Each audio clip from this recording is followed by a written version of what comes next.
내외 귀빈 여러분, 지금 대통령님께서 입장하고 계십니다. 큰 박수로 맞이해 주시기 바랍니다. Distinguished guests, please welcome His Excellency Yoon Suk-yeol, President of the Republic of Korea, with a warm round of applause.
제2차 민주주의 정상회의 인태지역회의를 찾아주신 여러분 진심으로 환영합니다.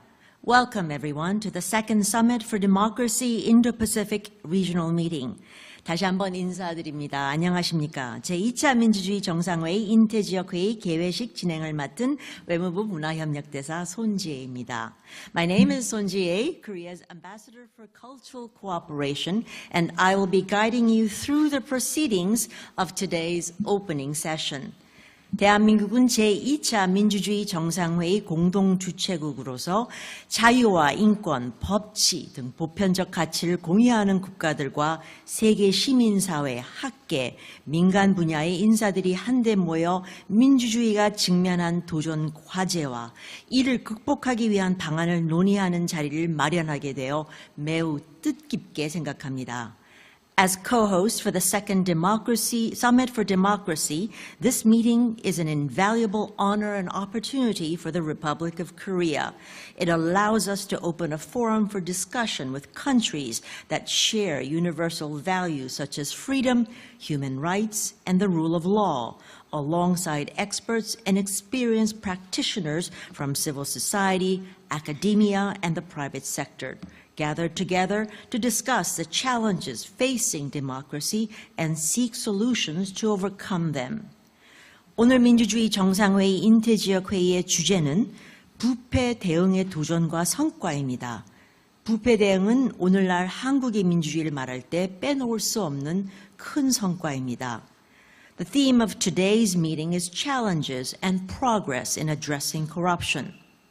Addressing and responding to corruption is an indispensable part of democracy in Korea. I trust that through today's event, Korea's experience of promoting democracy and its anti-corruption efforts will be widely shared and discussed.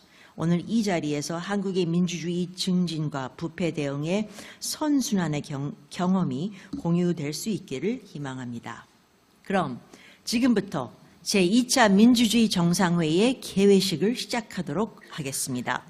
With that, let me start the official opening session of the Second Summit for Democracy Indo-Pacific Regional Meeting.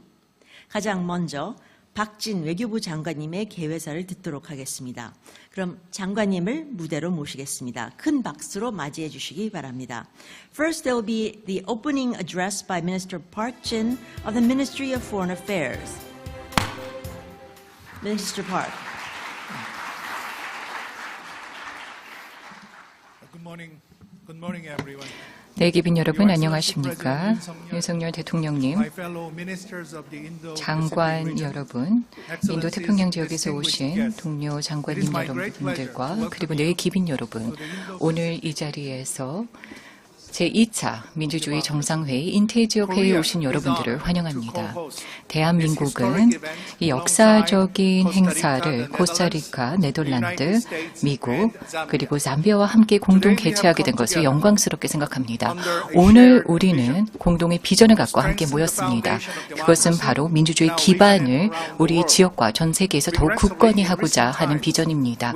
안타깝게도 오늘날 우리는 우려스러운 민주주의의 후퇴를 Now, more than ever, we must reaffirm our commitment to democracy and join forces to protect its enduring principles. The Summit for Democracy offers an invaluable platform to advance this critical mission. Time and time again, history has shown that democracy remains the most effective means to freedom, peace, and prosperity. As former UN Secretary General Ban Ki-moon stated, democracy is not a guarantee of success, but it is the most powerful and just means for building well-functioning societies. Korea's own path to democracy stands as a living testament to this truth. Our history exemplifies the boundless potential that arises from embracing democratic ideals. And the broader Indo-Pacific region, with its cultural, political, and economic diversity, offers a wealth of experiences and insights for promoting resilient democracies. A critical lesson from our collective experience is the need to remain vigilant against threats to democracy, such as corruption. Corruption undermines public trust, compromises the integrity of our institutions, and exacerbates inequality. Most importantly, it impedes progress towards the sustainable development goals. Addressing this challenge with determination and unity is our shared duty. In this spirit, we, the ministers of the Indo-Pacific region, adopt Seoul Declaration on Challenges and Progress in Addressing Corruption. The Seoul Declaration embodies our shared resolve to prioritize the fight against corruption and reaffirm our commitment to the democratic values we cherish. And as we delve into meaningful discussions today, I hope we can inspire reflection and share innovative approaches and best practices to translate our commitments into action. In closing, I trust that today's meeting will serve as a catalyst for greater cooperation in advancing democracy across the Indo-Pacific region and beyond. United in purpose and steadfast in our commitment to democratic values, let us embark on a journey towards a brighter, more democratic future. Thank you, and I wish you all a productive and inspiring meeting. 장관님, 감사합니다. Thank you, Mr. Park, for your opening speech. 박진 장관님의 개회사로 제2차 민주주의 정상회의 인태지역 회의에 막을 올렸습니다. The opening address by Minister Park has raised the curtain of the second Summit for Democracy Indo-Pacific Regional Meeting. 장관님 말씀처럼 오늘 이 회의가 부패 대응을 위한 협력을 강화하고 인도태평양 지역 내 민주주의 정신을 되살리는 계기가 되기를 바랍니다. As Minister Park mentioned, I hope this meeting will strengthen cooperation in the global efforts to fight corruption and lead to a more resilient and sustainable democratic spirit in the Indo-Pacific region. 다음은 민주주의 정상회의 인도태평양 회의의 주제 영상인 다르지만 함께, different but together 를 준비했습니다. 함께 감상해 주시기 바랍니다. Next, we have prepared a special video, a short as they call it now, named Different but Together. It is our way of illustrating the theme of this Indo-Pacific regional meeting. Please turn your attention to the screen.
공정, 연대의 가치를 기반으로 국민이 인정한 주인인 나라, 국제사회에서 책임을 다하고 존경받는 나라를 위대한 국민 여러분과 함께 반드시 만들어 나가겠습니다.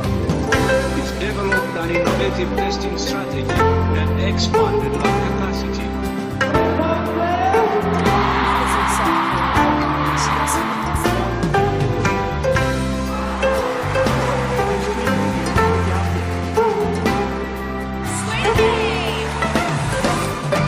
The semiconductor industry has announced plans to boost investment this year by 10% to strengthen their supply chains. 3, 2, 1, 0.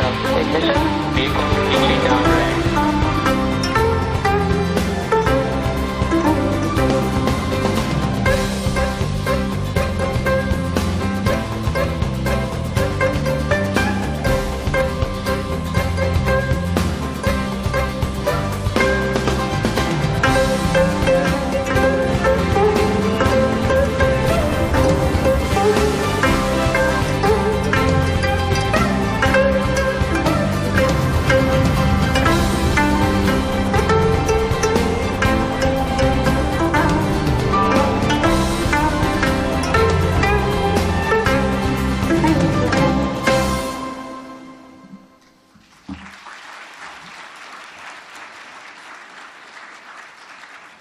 감사합니다. Thank you.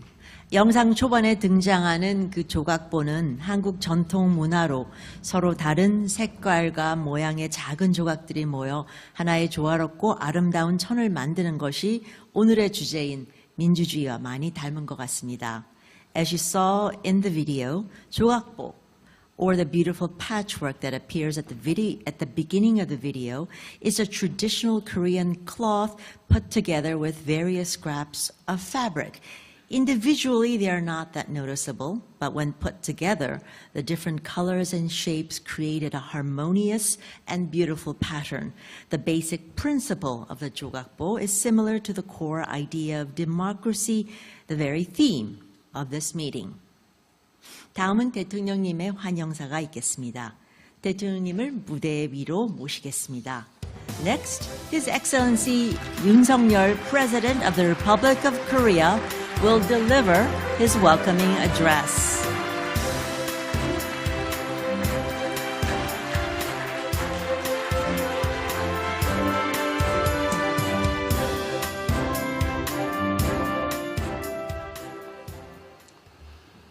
인도 태평양 지역 장관 여러분, Ministers from the Indo-Pacific region, 시민사회와 학계 인사 members of the academia and the civic society, welcome to the Second Summit for Democracy Indo-Pacific Regional Meeting.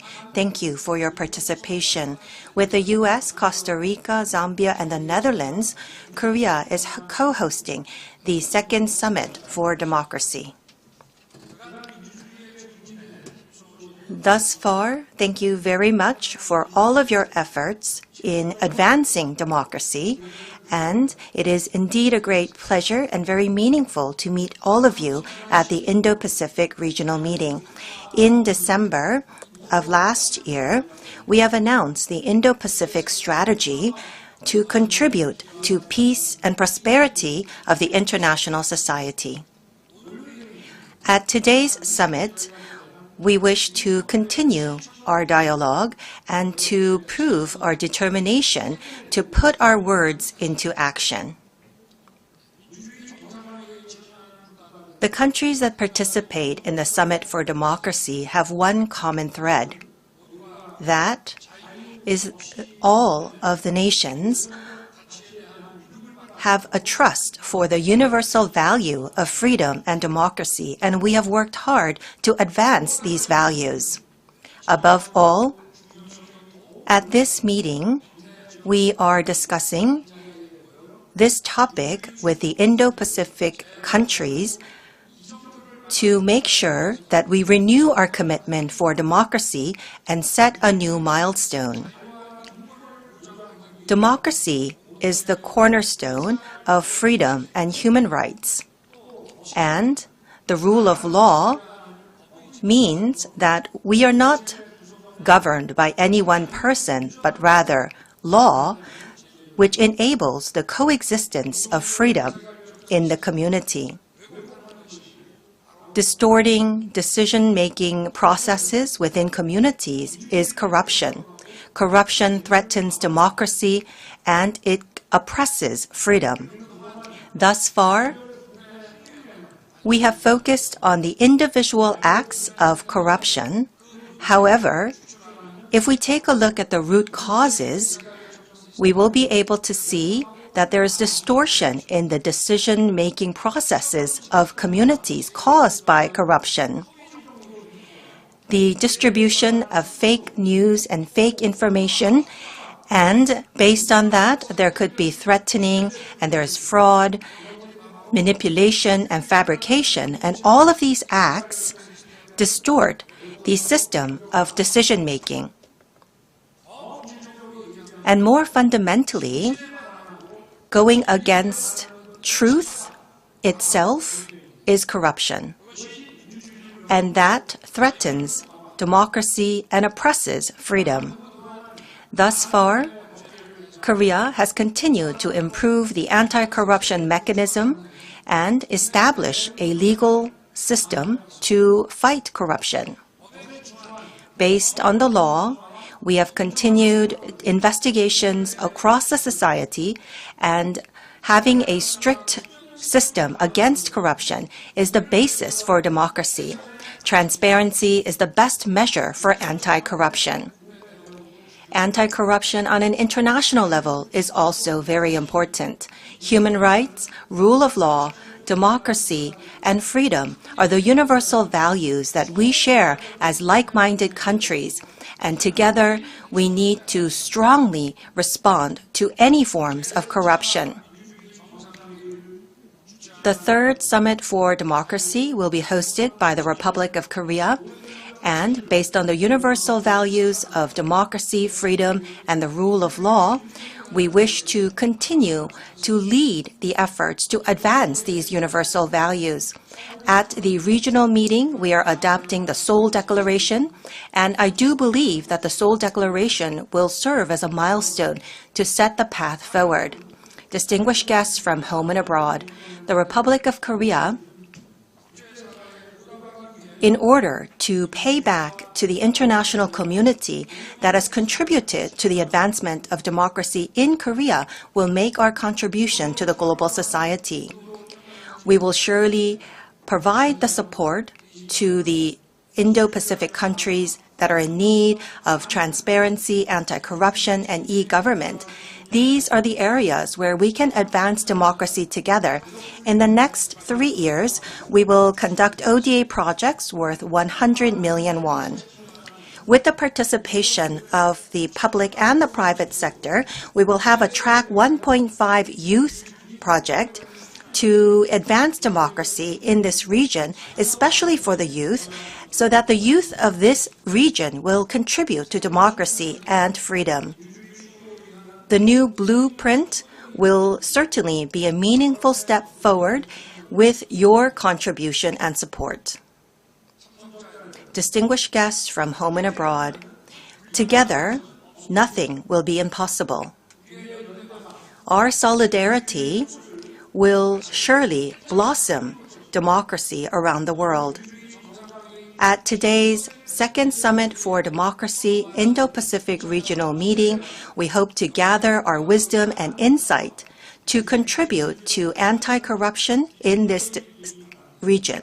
Thank you very much. 대통령님 말씀 감사합니다. 감사합니다. Mr. President, thank you for your welcoming address. 대통령께서는 다음 일정으로 인해 먼저 퇴장하시겠습니다. 대통령님을 큰 박수로 환송해 주시기 바랍니다. Mr. President needs to depart due to prior commitments, but please give him a warm farewell with a big round of applause.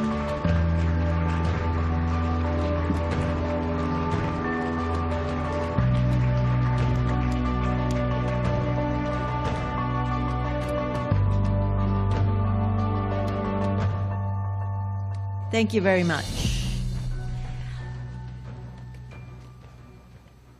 Now, from now on, we have the pleasure of hearing from government representatives attending this Indo-Pacific regional meeting as they deliver their statements, some in person, some through technology, through a video, some online. Technology has offered us very different methods of meeting our various representatives. First up, we would like to welcome the Excellency Catherine Tai, United States Trade Representative, onto the stage. Thank you.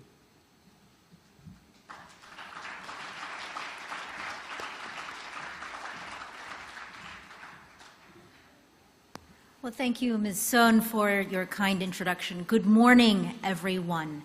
This is my second time in Seoul as the U.S. Trade Representative, and I continue to be amazed by its vibrancy and its beauty. On behalf of President Biden and the United States, let me thank our hosts, President Yoon Suk-yeol and Minister Park, for their leadership this week as co-hosts of this summit. I would also like to express our deepest gratitude for Korea's willingness to carry this initiative forward. President Biden and President Yoon announced this week that the Republic of Korea will organize the next Summit for Democracy, and we deeply appreciate that Korea will continue convening the democracies of the world to promote freedom and opportunity. Democracy is what serves and lifts our communities. It safeguards our liberty, delivers inclusive prosperity, and unleashes the human potential necessary to meet the challenges of our time. In short, democracy is what enables people to flourish. And that is why this summit is critical for our shared future. Together, we are building on the momentum from the first summit to demonstrate how we are delivering on our commitments and defending democratic institutions and freedoms. For our part, the United States is announcing significant new funding and policy commitments under the Presidential Initiative for Democratic Renewal, especially to advance technology for democracy and to defend against digital authoritarianism. Lifting up democracy is not just a responsibility of governments. It is a whole of society effort. The private sector plays an important role in fostering transparency and accountability in their business activity and in their supply chains. And civil society is critical in exposing corruption and advocating for reform. On that note, I want to acknowledge Cynthia Gabriel from the Center to Combat Corruption and Cronyism in Malaysia, who is joining us today. The State Department recognized her in December with an Anti-Corruption Champion Award. Thank you, Cynthia, for your courage and dedication. I also want to acknowledge the presence and participation in today's program of the brave, brilliant, and mighty Maria Ressa. The reason why people like Cynthia and Maria are so integral to the fight to defend democracy is because, as President Biden said, corruption eats away at the foundations of democratic societies. It undermines public trust and denies government the resources to provide security and foster economic opportunity for citizens. It distorts economies, disrupts supply chains, and stifles innovation. Corruption creates a safe harbor for drug cartels, human traffickers, money launderers, and other criminals. It aids autocratic regimes and threatens our collective security. And that is why, from day one, President Biden has put the fight against corruption at the center of his national security and foreign policy. He launched the first U.S. national strategy on countering corruption. It provides a framework for U.S. agencies to work domestically and internationally to fight corruption and related crimes. This includes countering money laundering and terrorist financing, increasing the transparency of corporate structures, preventing the misuse of the real estate sector, and addressing the risks posed by financial gatekeepers. We are also working with our partners in the Financial Action Task Force and other fora on these issues. And this week, the United States, together with more than 20 summit partners, is launching a high-level commitment the Summit for Democracy Commitment on Beneficial Ownership and the Misuse of Legal Entities. We invite all of our summit partners to join us in endorsing this commitment. It will help all of us safeguard our financial systems from those who conceal their illicit conduct through the misuse of shell companies and other legal structures. But strong safeguards are not enough. We must also hold corrupt actors accountable. International cooperation is essential to effective enforcement, and the United States and Korea know this well. Through years of close cooperation, we have recovered substantial corruption proceeds and assisted each other in antitrust, fraud, and bid rigging investigations that have resulted in indictments, convictions, and millions in penalties and restitution. This kind of collaboration goes beyond our bilateral work. This year is the 20th anniversary of the UN Convention Against Corruption. In December, the United States will host the 10th Conference of the States Parties, which will convene the 189 state parties to the convention to advance anti-corruption initiatives and identify shared priorities. We look forward to welcoming you to Atlanta for that conference.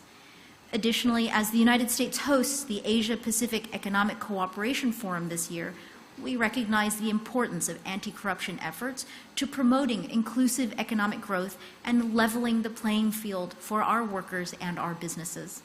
Through APEC, we are elevating anti-corruption as a regional priority to enhance informal anti-corruption practitioner networks, raise the importance of addressing foreign and domestic bribery, and engage with stakeholders. We are also using our regional economic engagement to prioritize anti-corruption, including through the Indo-Pacific Economic Framework and the Americas Partnership for Economic Prosperity. Specifically, the Indo-Pacific Framework will include provisions on preventing and combating corruption and related financial crimes, improving tax administration, and increasing cooperation and capacity building on these issues. These commitments are essential to ensure that more people throughout the Indo-Pacific share the benefits of trade and commerce. In closing, I want to emphasize that all of this work is truly a partnership. This summit created 15 democracy cohorts, which bring together government and civil society to address practical issues affecting democracy, ranging from labor rights to election integrity to anti-corruption. I encourage all of our partners to join these cohorts to further our work on these important issues. Our work is not only to see change today, it is for a freer and fairer tomorrow. The United States is committed to this endeavor, and we look forward to continuing this partnership with you in the years ahead. Thank all of you for your devotion and commitment. Thank you, Ambassador Tai. May I echo your commitment and your acknowledgement of the fighters for democracy who are with us today and who you will hear more about in the afternoon, including my dear friend Maria Ressa. Thank you. Thank you all for being here today. Next, we will have the Minister for Foreign Affairs of Indonesia, Her Excellency Retno Marsudi. Could I invite her onto the stage? Thank you.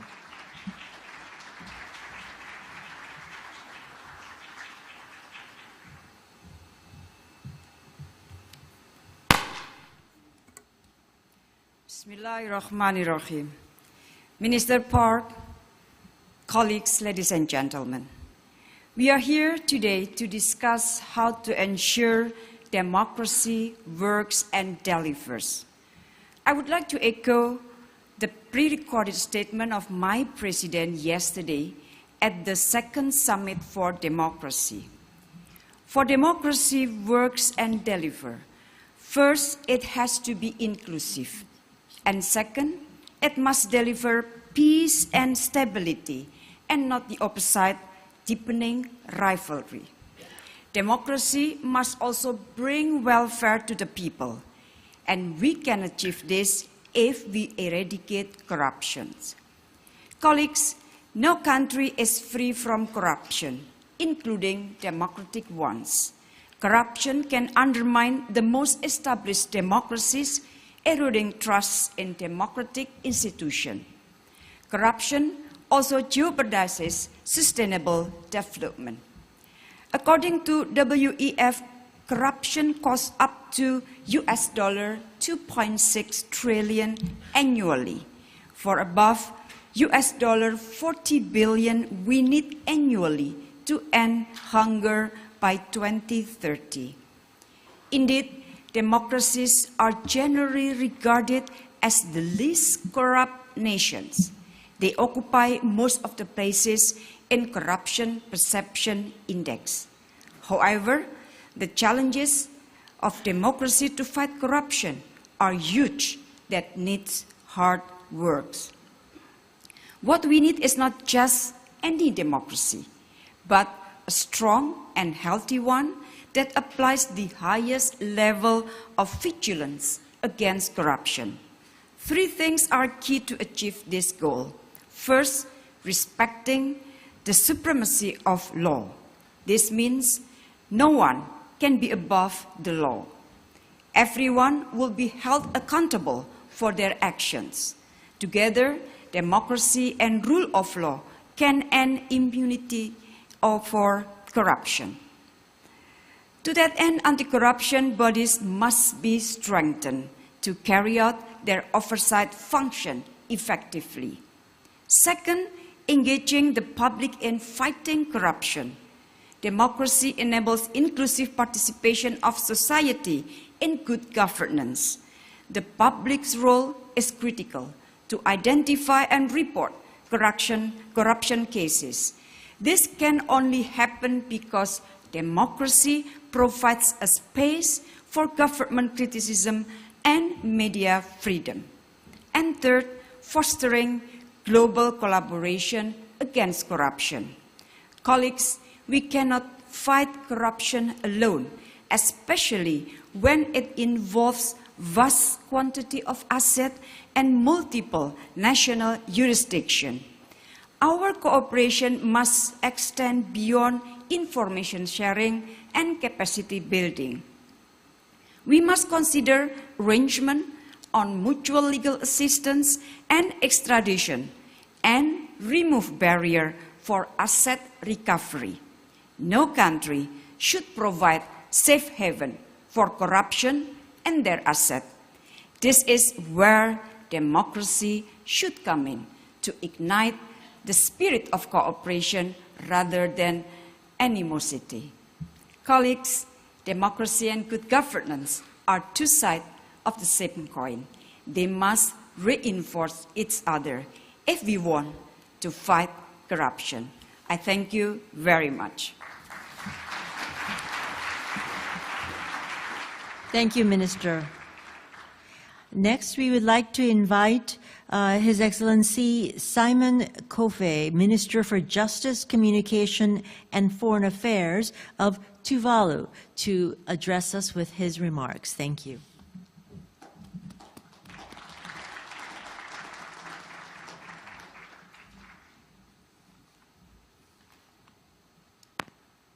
My colleague ministers, excellencies, ladies and gentlemen.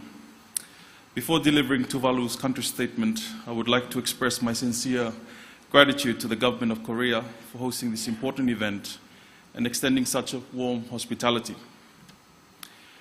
The issue of corruption is a matter that strikes at the very heart of our community. Corruption harms our families, our friends, and our neighbors, and it undermines our collective efforts to build a fair and just society. Tuvalu, a small island nation in the Pacific, has a rich cultural heritage that upholds values such as responsibility, respect, honesty, and integrity. As a community-based society, we value the well-being of the collective above all else. It is in this spirit that every individual is mindful of their actions and their potential impacts on others. These traditional values are essential in the fight against corruption, from the lowest levels to the highest echelons of power. While laws and policies have their place in addressing corruption, the traditional Tuvaluan approach has always been centered on self-governance and individual responsibility to do what is right. Thus, a values-based approach is essential in our efforts to stamp out corruption and promote a fair, just, and equitable society for all. By upholding ethical and moral principles in our culture, we can ensure that our policies and laws reflect our values.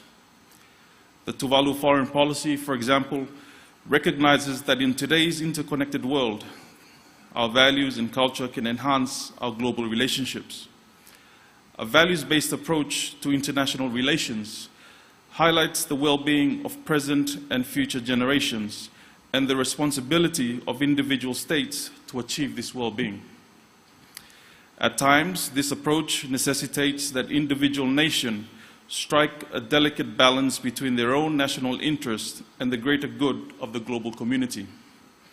For example, the current climate crisis demands that leaders transcend their immediate political and economic concerns and make choices that benefit all of humanity. As a responsible member of the global community, Tuvalu recognizes the need for decisive action to mitigate the impacts of climate change, even if it entails some short-term sacrifices. It is our collective responsibility to safeguard the planet for future generations, and we must prioritize the greater good over immediate interests. Furthermore, Tuvalu has launched the Digital Nation Initiative to future-proof our governance and administrative systems in the face of the climate crisis.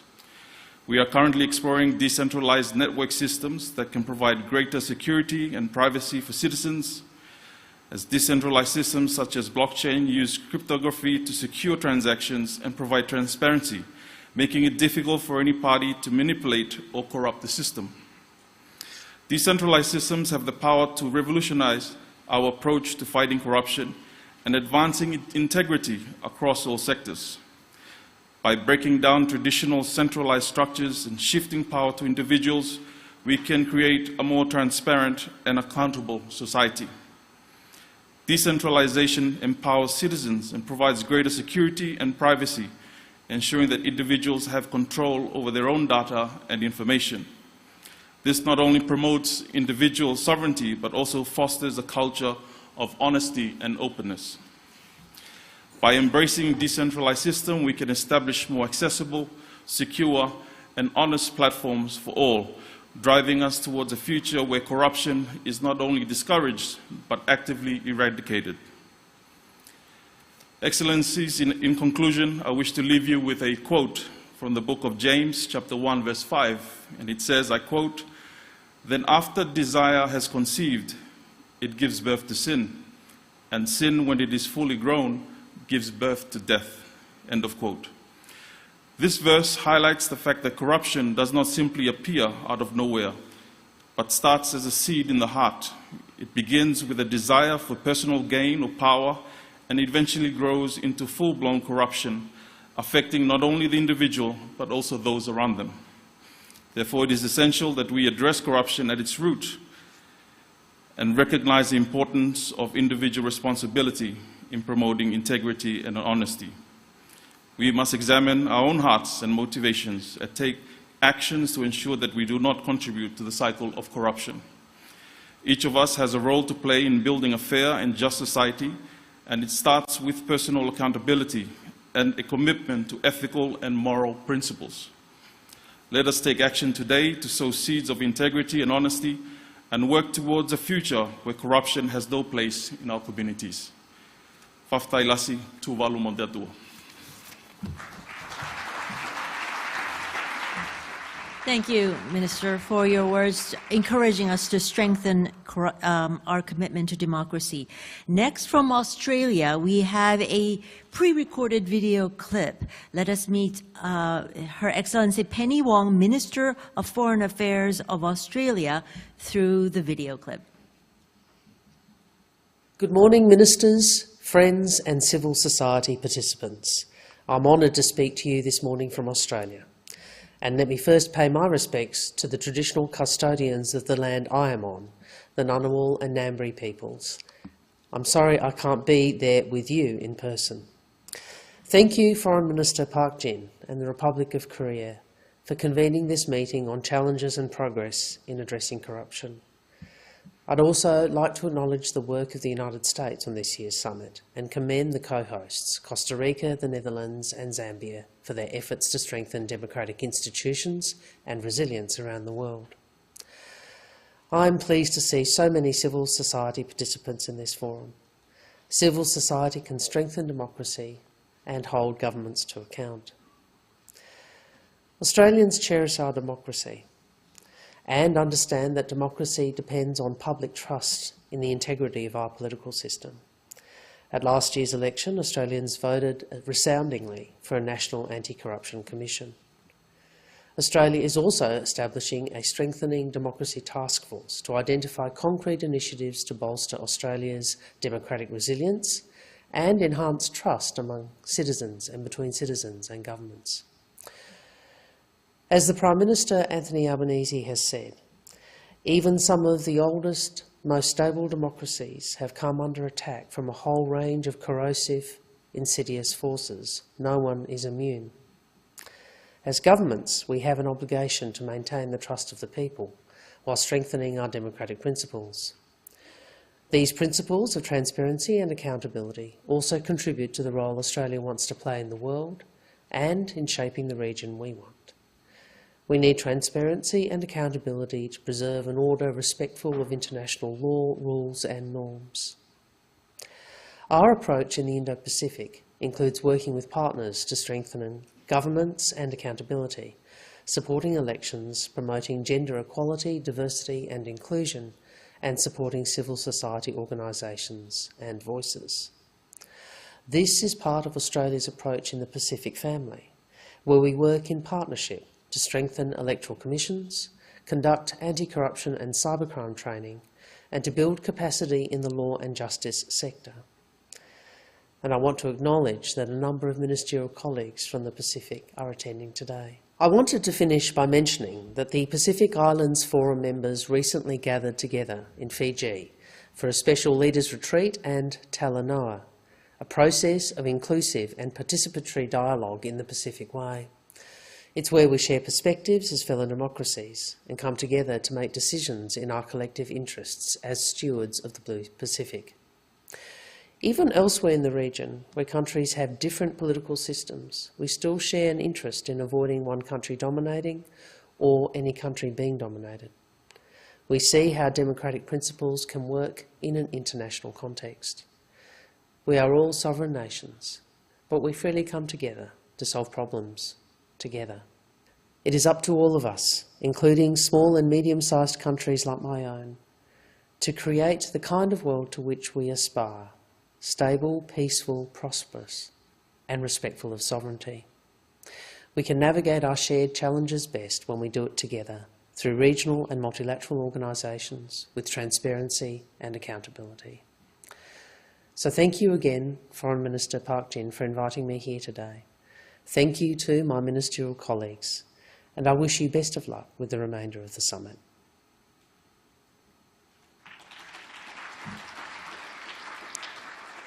Thank you for the message. Also from Japan, we have a pre-recorded video clip. We'll be meeting and hearing from His Excellency Yoshimasa Hayashi, Minister of Foreign Affairs, through the video.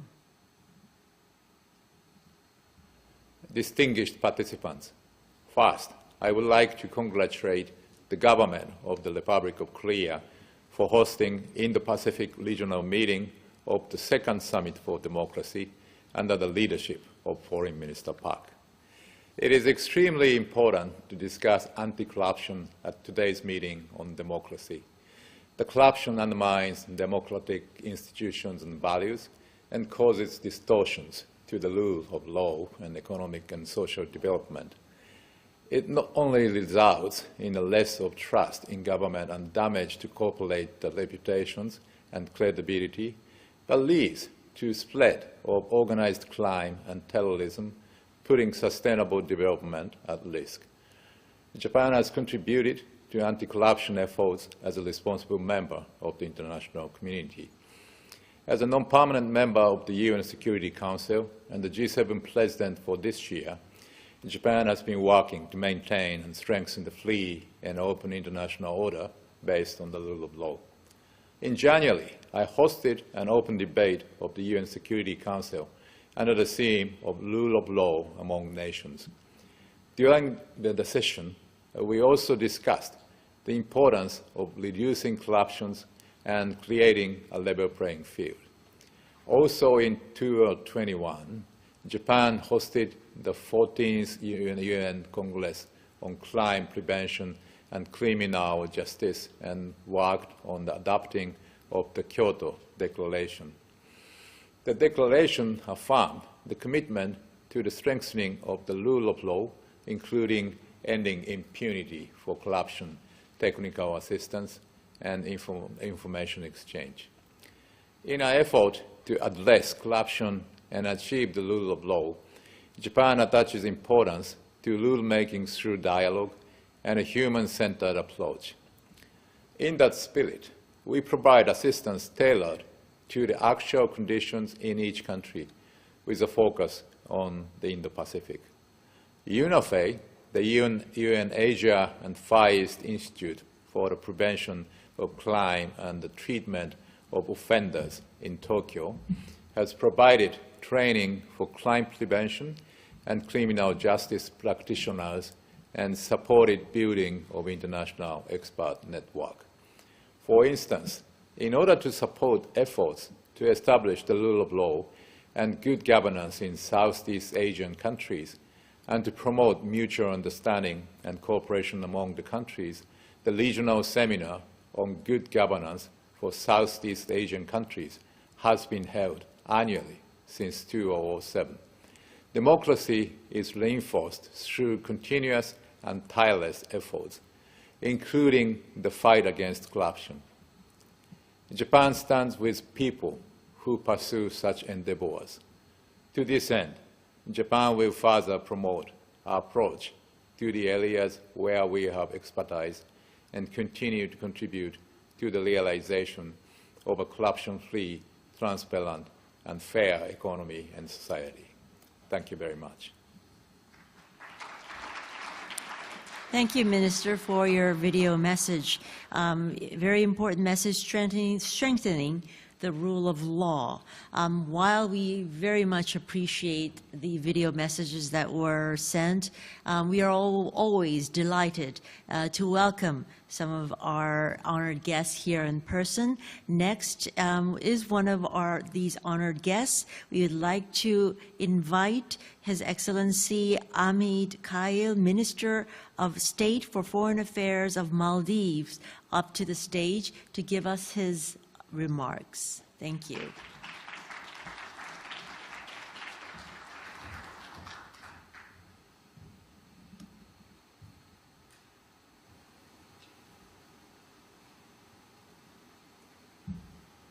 Bismillahirrahmanirrahim. Excellencies, ladies and gentlemen, it gives me great pleasure to address this esteemed gathering of the regional meeting for the second summit for democracy on the theme of challenges and progress in addressing corruption. I would like to extend my heartfelt appreciation to the government of the Republic of Korea for their warm hospitality and for providing this platform for dialogue on issues vital to the democratic world. Today, I'm proud to report on the progress we have made in addressing corruption in the Maldives, as well as the challenges that we continue to face in this regard. Excellencies, as a young democracy, the Maldives is no stranger to the challenges of combating corruption. We have seen firsthand how corruption erodes public trust, undermines the rule of law, and hinders economic progress. Tracking corruption is a top priority for the government of President Ibrahim Mohamed Saleh. Our efforts to fight corruption have been multifaceted. We have established a zero-tolerance campaign on corruption during the first 100 days of this administration. The campaign involves strengthening our legal and institutional frameworks, promoting transparency, and encouraging public participation. We have also launched a whistleblower portal allowing individuals to report complaints anonymously, and we have enacted the Whistleblower Protection Act in 2019, providing protection for those who report corruption and other actions in contravention of the law. This effort has become a critical tool for promoting transparency and accountability while the government and other institutions. Excellencies, the role of media in weeding out corruption cannot be overemphasized. The Maldives is an active member of the Media Freedom Coalition and Freedom Online Coalition. We strongly believe that the media serves as an important ally in the fight against corruption. Therefore, it is essential to lend our support and protect the freedom of the press to ensure its effectiveness. Journalists can act as watchdogs, shining light on corruption, on corrupt practices, and informing the public. One of the very first actions that the current administration took was to abolish the Defamation Act. The abolition of the Defamation Act has become a significant step forward in promoting freedom of press and enabling journalists to investigate and report on corruption without fear of retribution. Furthermore, the Maldives has also ratified several international conventions and treaties related to anti-corruption, including the United Nations Convention Against Corruption and the United Nations Convention Against Transnational Organized Crime. Excellencies, during the summit in 2021, nearly 750 commitments were announced by the participating governments. They were aimed at strengthening and safeguarding democracies at home and abroad. The Maldives also made strong commitments focusing on a range of issues, including increasing the representation of women in decision-making, strengthening the legal framework, and strengthening civil society participation in our democratic journey. Cognizant of the fact that civil society plays a vital role in strengthening democracy and to hold government accountable, the Maldives has also made sure that there is ample space for civil society engagement in our efforts towards building a strong and resilient democracy. These commitments are guided by our strong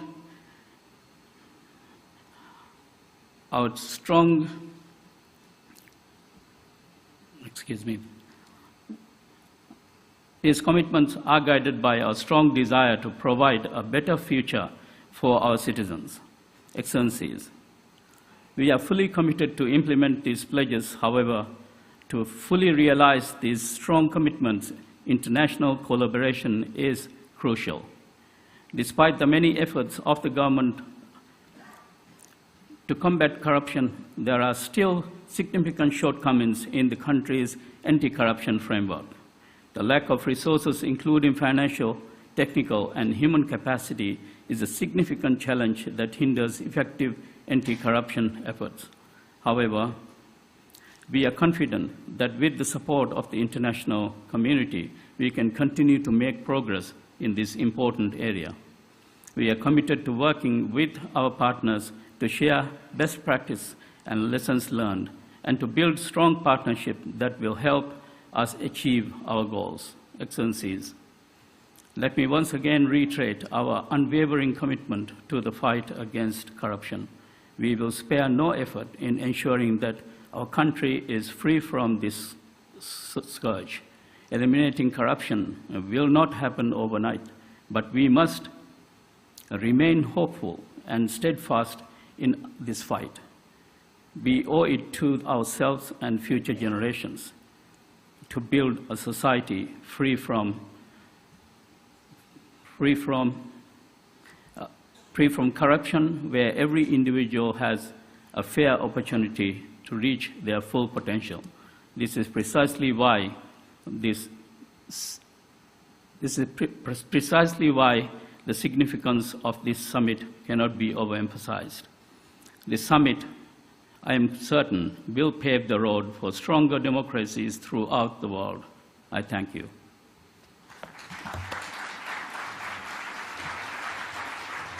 Thank you, Minister. Next, we have from Mongolia, His Excellency Kishiji Nayam Mataru, Minister of Justice and Internal Affairs.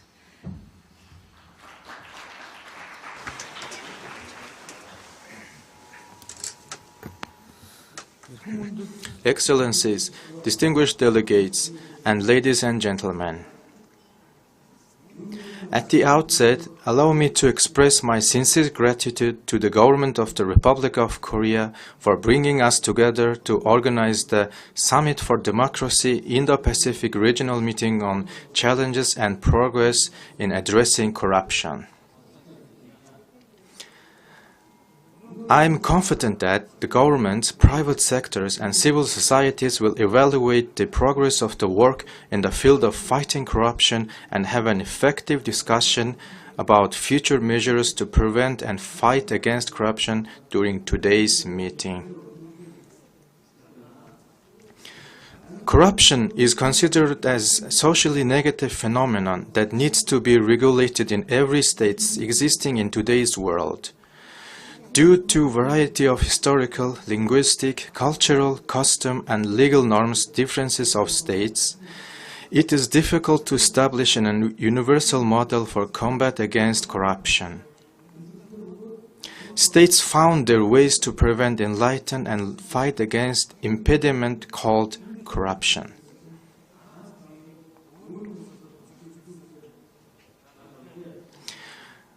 Corruption, armed conflict, and insecurity are main obstacles to achieving sustainable development goals, as well as misuse, embezzlement, and stealing from state budget funds have seriously harmful impact on delimitation of required funding necessary to exercise power of state authorities with functions of protecting the public, adhering to rule of law, and maintaining peace. In regard to Mongolia, it is lasting political, social, and economic adverse impacts of the previous system during 32 years since its political, social, and economic transitions were made.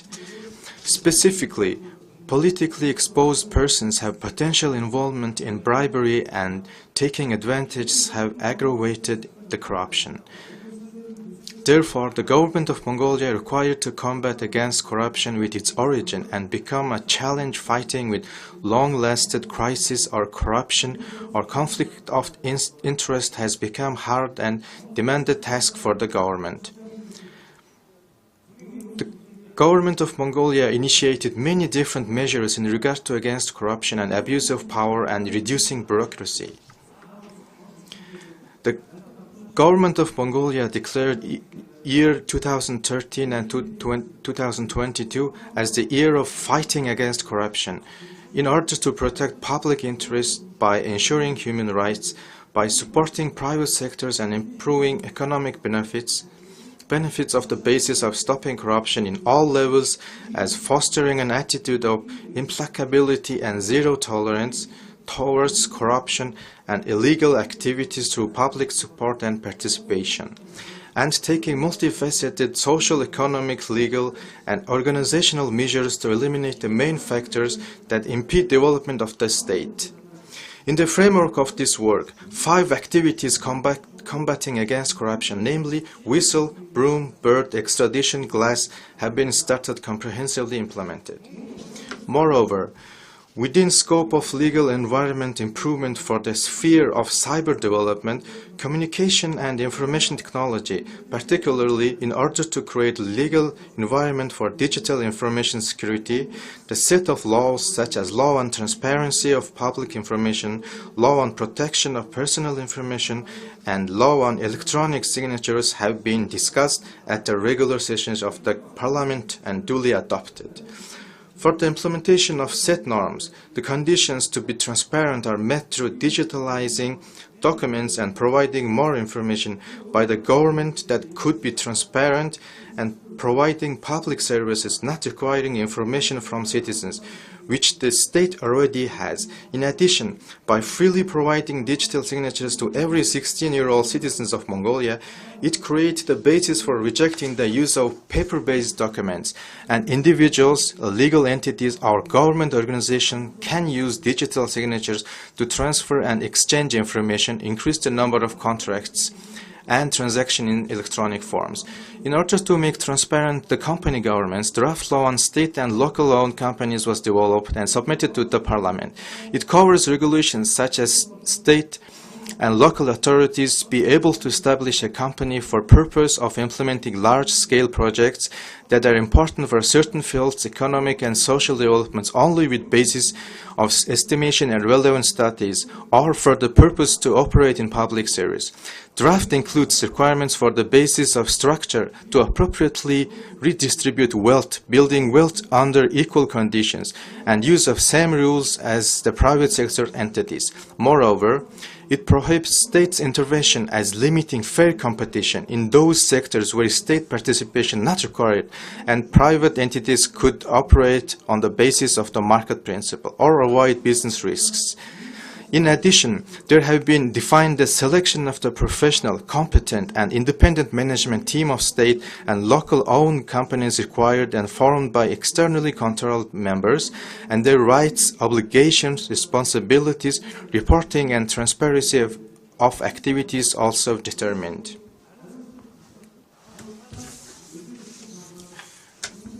Additionally, the draft law on whistleblowers has submitted to the Parliament. Adoption of the draft law will support, protect, and encourage whistleblowers for the public's interest and will prevent from any actions that may worsen their legal status or in case activities of public authorities and private economic entities were criticized, reported, and exposed.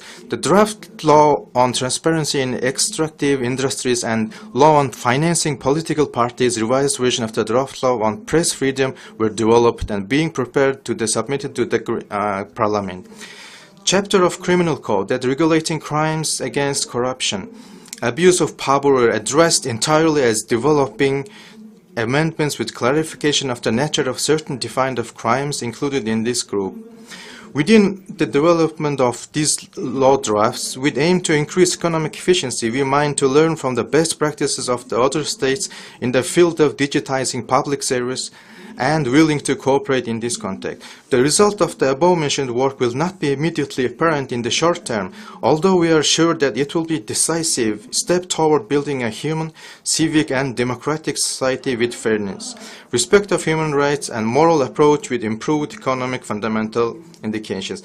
In conclusion, the government of Mongolia wishes to expand its effort as cooperating in the field of judiciary and law enforcement operations under the relevant legislative and international agreements to which Mongolia is a party with aim to combat against corruption or abuse of power, as repatriating corrupt figures fled to abroad, uncovering the return illegal funds hidden in offshore areas of foreign jurisdictions, and seeks support of the states. Thank you for your attention and best wishes for the...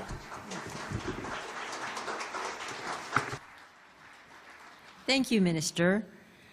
Next, we have from the Philippines, Undersecretary for Civilian Security and Consular Affairs, His Excellency Jesus Gary S. Domingo.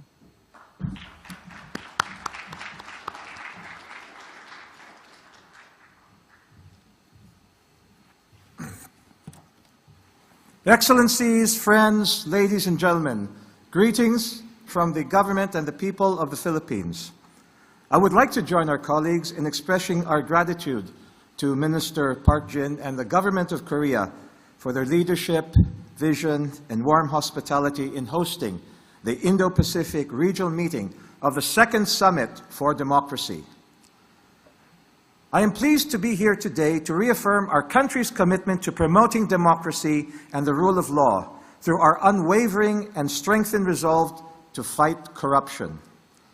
Just as democracy requires constant work, so do our efforts in addressing corruption. Corruption has been so pervasive for so long. One could say it is a crime as old as humanity. The reality is we cannot not address corruption. It is a social malady which sets back any attempt to bring truly sustainable peace, prosperity, and security to our peoples, magnifying inequality.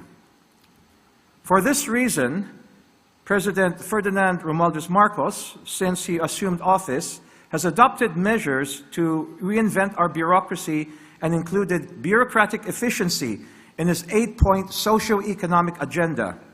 He continues to enjoin government officials to be vigilant against corruption, emphasizing that a more agile and responsive bureaucracy would allow us to address the growing needs of the Filipino people and afford each one the opportunity to lead meaningful and dignified lives. Both structure and agent are critical in our fight against corruption. Over the years, the Philippines has put forward initiatives to ensure fair, efficient, and accountable delivery of services whereby all people shall have access to basic needs without discrimination. The Philippines recognizes the importance of an approach that integrates sound legislation, greater transparency and accountability, aided by technology and the institutionalized participation of an active and engaged citizenry and civil society, and sustained investments to build not only the leadership and management capabilities of public officials, but a culture of integrity and professionalism within our government offices.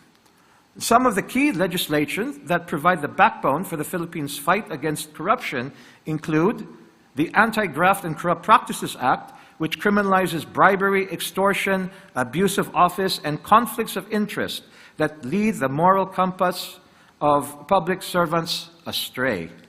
This is complemented by the revised Corporation Code, which penalizes graft and corruption in the private sector and retaliation against whistleblowers. The Philippine Government Procurement and Reform Act, which requires the presence of civil society observers in local and national government bidding procedures in public procurement. Next, we have the Anti-Red Tape Act and Ease of Doing Business and Efficient Government Service Delivery Act. We have also the Seal of Good Local Governance Act, which institutionalizes a recognition-based program to encourage accountability and better delivery of public services by local governments, and the Code of Conduct and Ethical Standards for Public Officials and Employees and its implementing rules. To further promote transparency, the Philippines initiated the Freedom of Information Acceleration Program, which facilitates access to information in 61 local governments. We also developed the e-FOI portal and mobile app as a means for the public to request information from 570 participating government agencies. Capitalizing on the use of digital technologies, the Philippines is likewise implementing Project DIME, or Digital Information for Monitoring and Evaluation. Project DIME is considered a high-impact program and an anti-corruption mechanism that enables citizens to monitor and validate completion of big-ticket infrastructure projects using satellite imaging, drones, geotagging, and LiDAR technology. In the spirit of inclusive governance, the Philippines institutionalized citizen participation in the audit process through the Citizen Participatory Audit, or CPA, program of our Commission on Audit. This initiative has become a model for supreme audit institutions around the world, with 12 countries looking into implementing their own version as of early 2022. The Philippines has also adopted an integrity management program to develop a culture of integrity and improve trust and confidence in the government by reducing corruption vulnerabilities in service delivery, institutional leadership, human resource management and development, financial, procurement and asset management, internal reporting, investigation, and corruption risk management. To enforce existing laws, rules, and regulations, established Philippine institutions, including the Office of the Ombudsman, the Sandigan Bayan, and the Office of the Deputy Executive Secretary for Legal Affairs, continue to determine the causes of inefficiency and corruption, investigate and prosecute allegations, and make recommendations for their elimination to ensure high standards of ethics and efficiency in government. Beyond our borders, we find strength and reinforcement through international platforms that allow exchange of best practices and joint and parallel efforts in combating corruption, as well as international cooperation in addressing the gaps in and safeguarding our internal processes. Of the 187 states parties to the United Nations Convention Against Corruption, or UNCAC, the Philippines became the second country in Southeast Asia and the fifth country in Asia to ratify the convention in 2006, a clear demonstration of our firm intent to fight corruption in all its forms, at all levels of government. We have established a presidential UNCAC interagency committee to oversee the review and implementation of the convention in the Philippines. In 2011, we co-founded the Open Government Partnership, or OGP, to promote transparency and accountability, empower citizens, fight corruption, and harness new technologies to enhance governance. We congratulate the United States, Spain, and Kenya as they take on important roles in the OGP Steering Committee beginning 1 October 2023.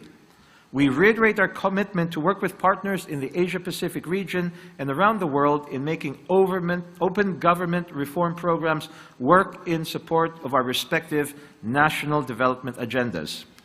The fight against corruption will provide impetus for a fair, efficient, accountable, and transparent government institution which will deliver sustainable development for all our peoples. Thank you. Maraming salamat po. Thank you very much. Now, from the Philippines, but representing the Republic of Palau, is His Excellency Keith Sugiyama, Charge d'Affaires of the Republic of Palau to the Philippines. May I invite him onto the stage? Thank you.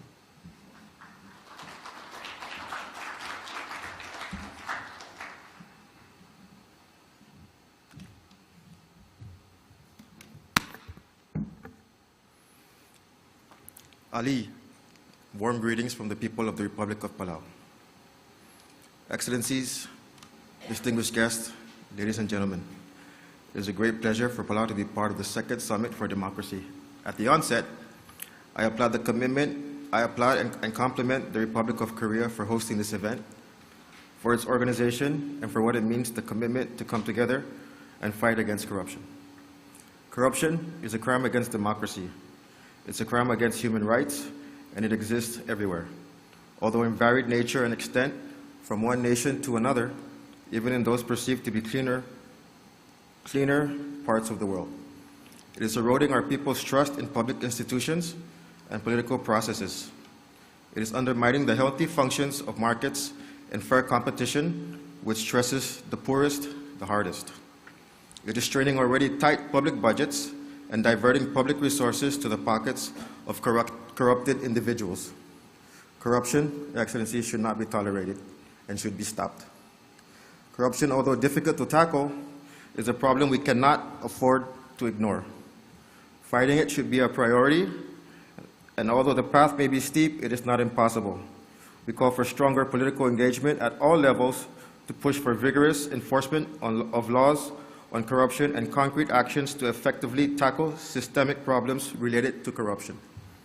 We owe at least our democracies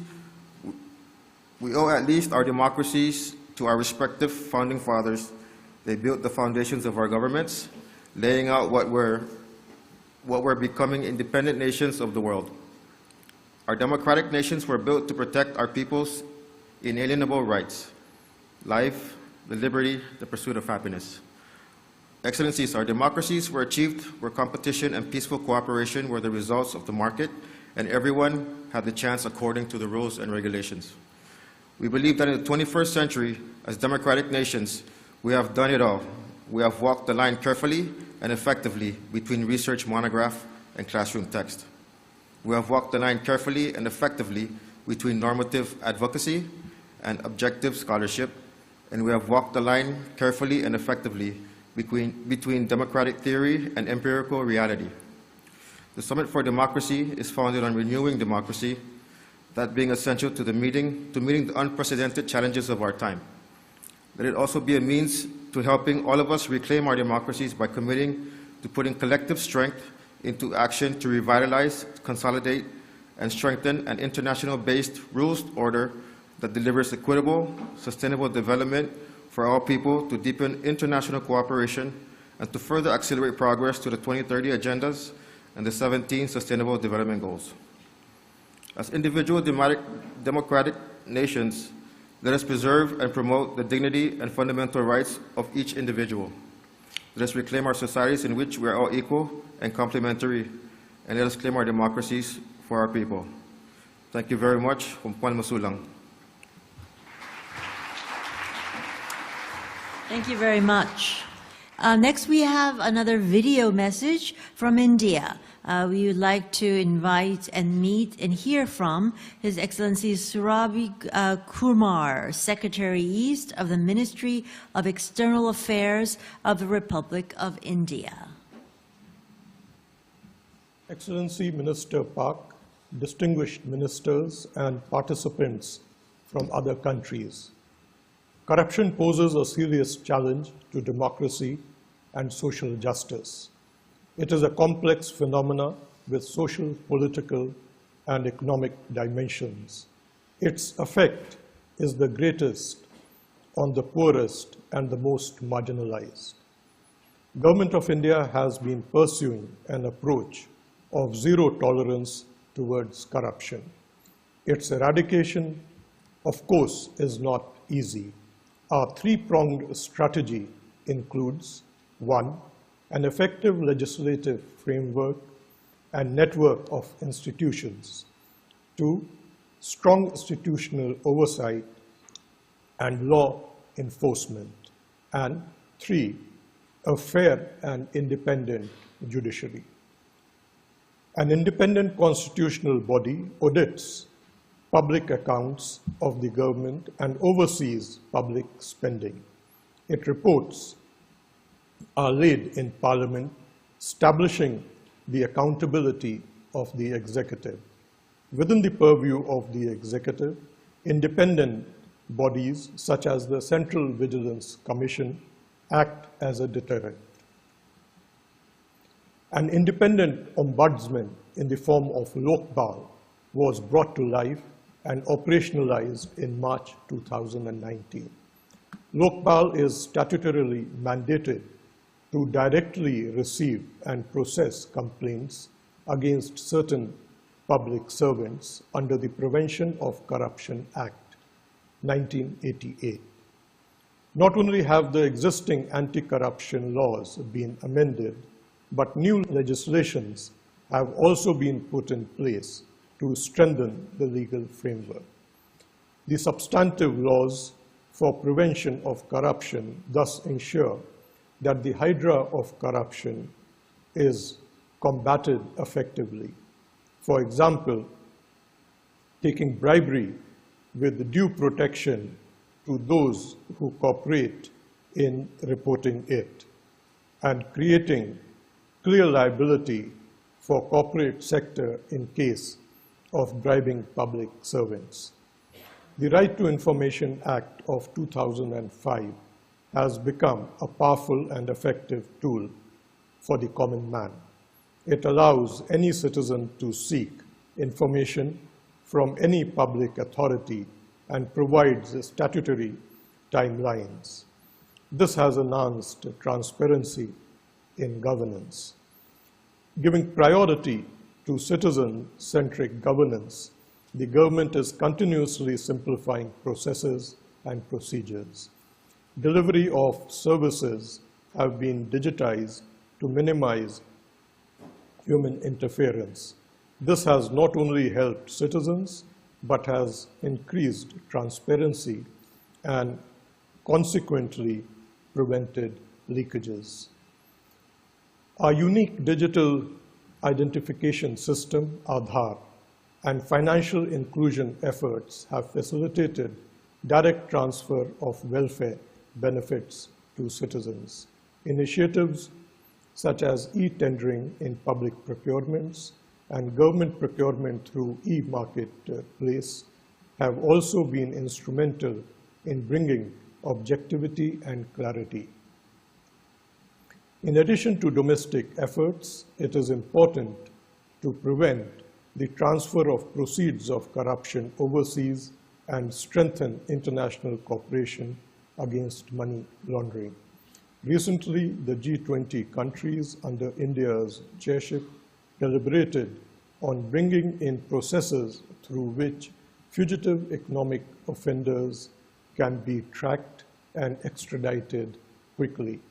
India has also been at the forefront of collective efforts to implement the FATF anti-money laundering and counter-terrorism financing standards. India's G20 presidency is also working towards prioritizing recovery and return of stolen assets. I conclude by emphasizing that India stands with fellow democracies in addressing the menace of corruption. Our effort to strengthen democratic values are ongoing. Thank you very much.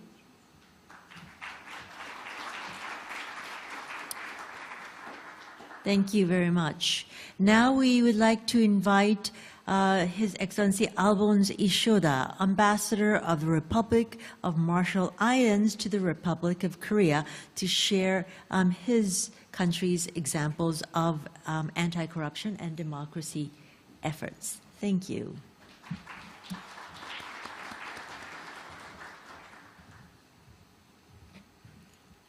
Good morning, Minister Park, your fellow ministers, and your co-host. It's always an honor to stand in front of fellow colleagues to discuss issues of importance to our global endeavor. As a state, a member of the global community, we have a duty and obligation to do our part to root out corruption in our country and across our region, including in the world. As you can see, I was not expected to speak this morning, but Minister, I will do my best to join in the others in delivering a brief remark. Coming in towards the end of this program also helps me because everyone has said all the most important things to be said about combating corruption. But I want to just briefly highlight a few things, particularly from the case of the Marshall Islands. The Marshall Islands has 4 branches in its government: the executive, the legislature, the judiciary, and perhaps one of the more critical one, the traditional system. Our traditional system has always been the oversight to allow equities around the community members. And without equity, corruption becomes, we become vulnerable to corruption. So whether it is within a state through, say, bribery to senior officials, to what I like to call designer's corruption, which is the lack of enabling environment to protect the most vulnerable amongst us. And the good minister from Tuvalu mentioned that through our efforts to fight for our survival through climate change. Denying countries the ability to exist in the future is, in our view, another form of denying our existence or corrupting our ability to exist in the future. So with those few words, Madam Minister, colleagues, good morning, and I wish and bid you all a very good meeting this week. Thank you very much. Thank you, Ambassador. I think the challenge you face may be even greater for our final speaker, who is His Excellency Don Bennett, Ambassador of New Zealand to the Republic of Korea. Your Excellency, could I invite you up to the stage?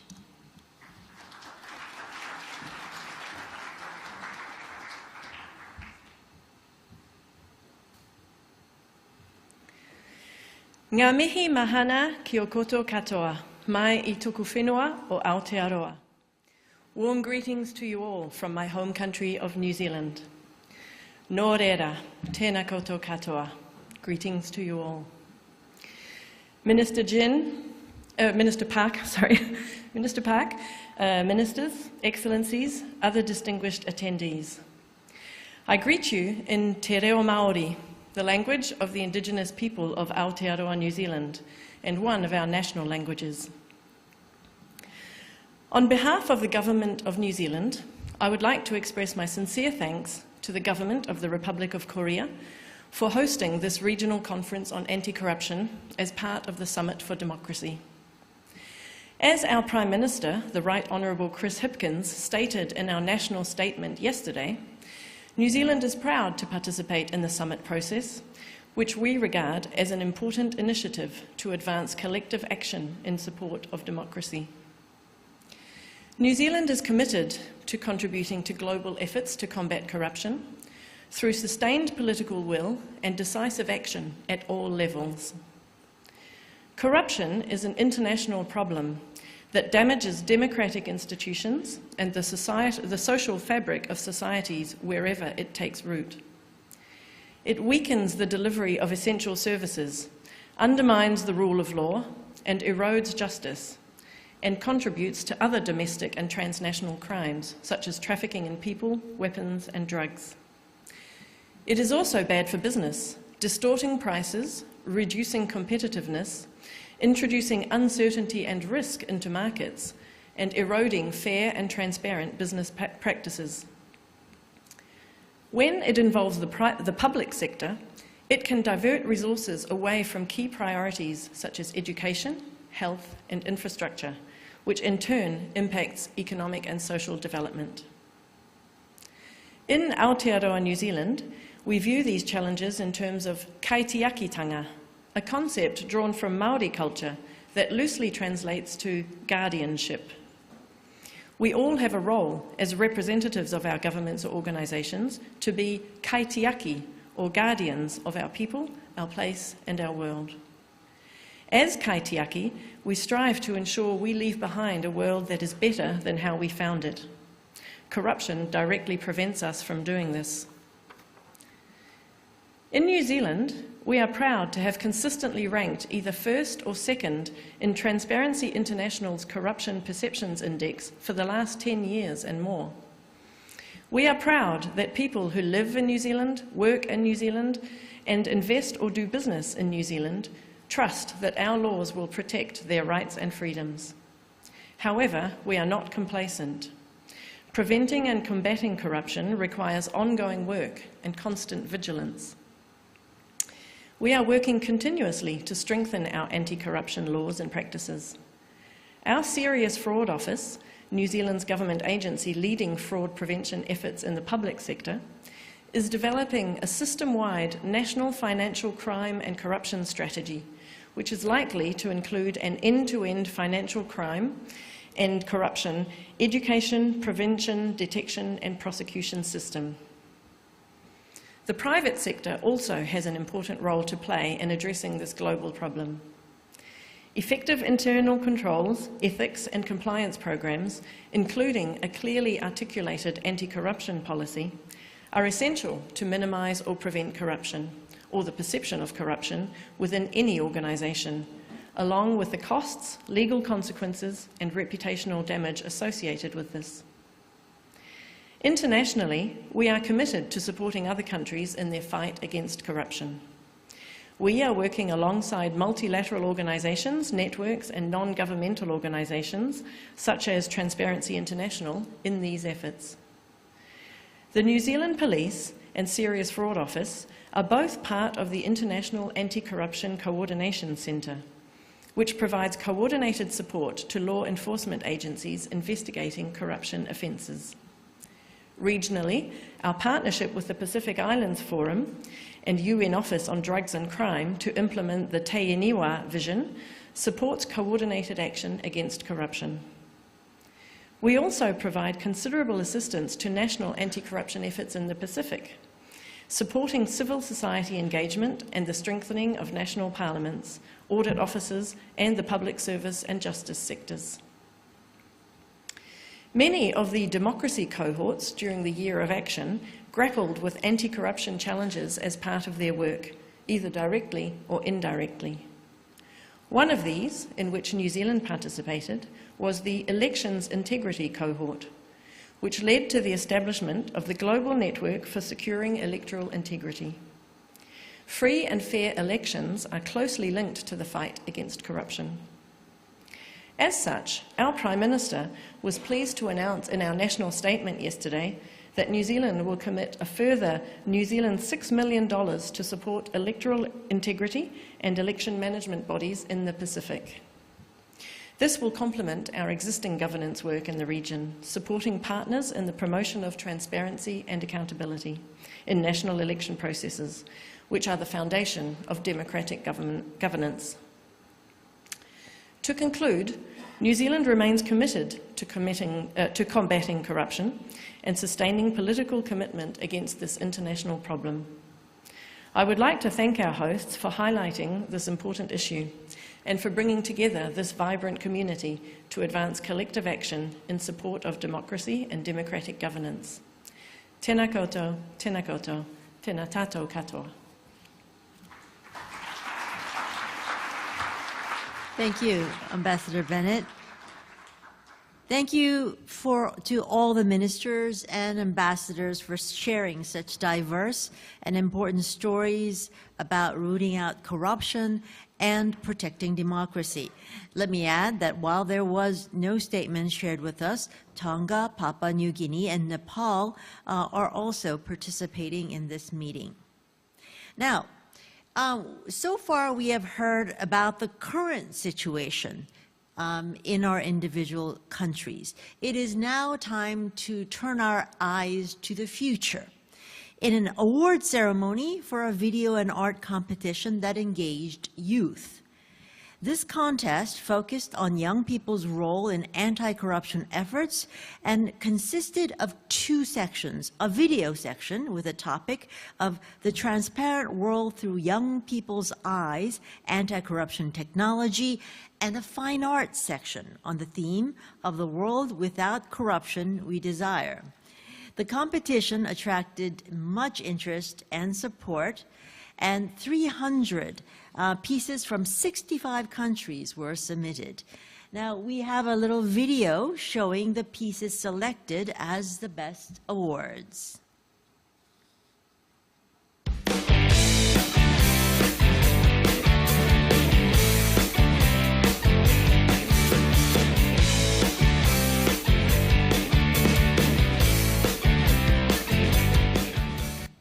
We, the youth, can have a significant influence in holding governments responsible and ensuring that assets are used equitably and effectively.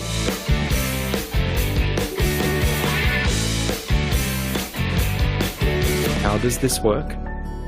They are using online whistleblowing platforms, mobile apps, crowdsourcing websites, and social networks to report cases of corruption, compile relevant statements, collaborate, and share valuable information. In addition, emerging technologies such as AI and blockchain are being used to cross data and expose corruption globally. Join the fight against corruption. Share this video, talk to your friends and family on how we can fight it.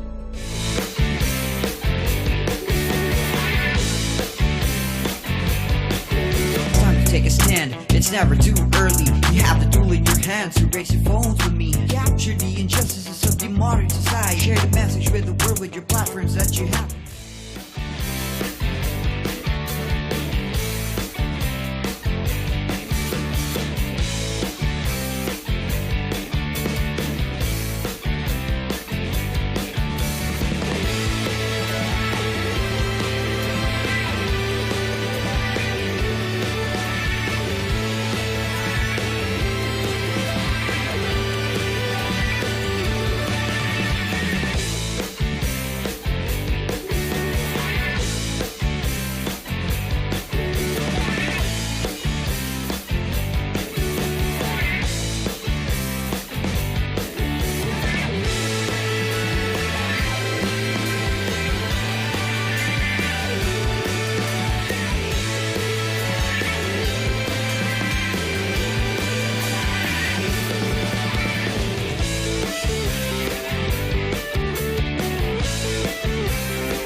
Thank you very much.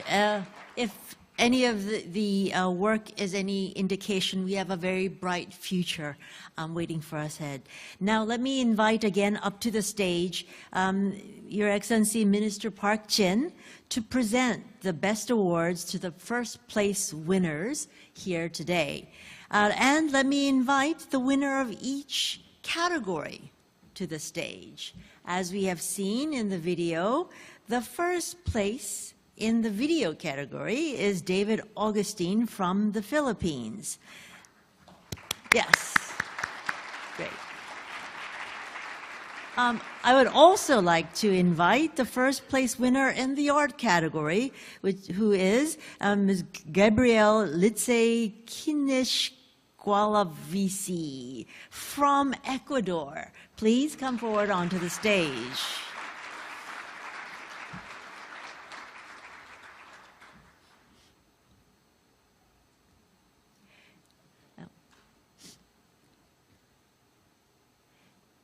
Minister Park will be awarding the first prize in the video contest.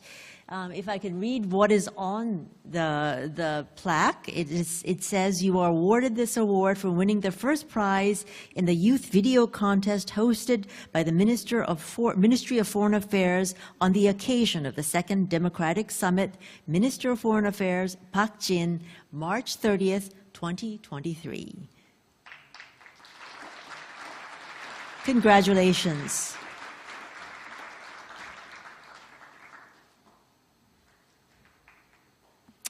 Now the first prize winner in the art category. The plaque actually says pretty much the same thing, but we are also congratulating Ms. Gabrielle Litze Kinich-Gualavisi for her excellent prize and excellent work. Thank you. Congratulations.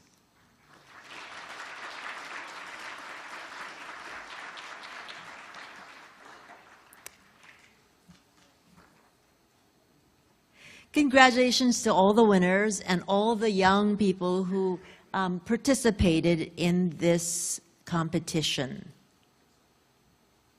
Let's give them all a big round of applause.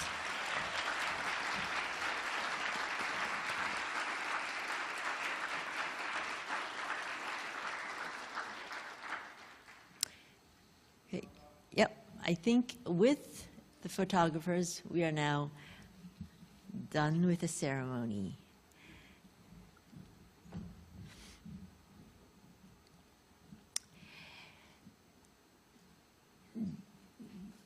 Distinguished guests, time flies, but it is now time to wrap up the open ceremony of the Second Summit for Democracy, the Indo-Pacific Regional Meeting.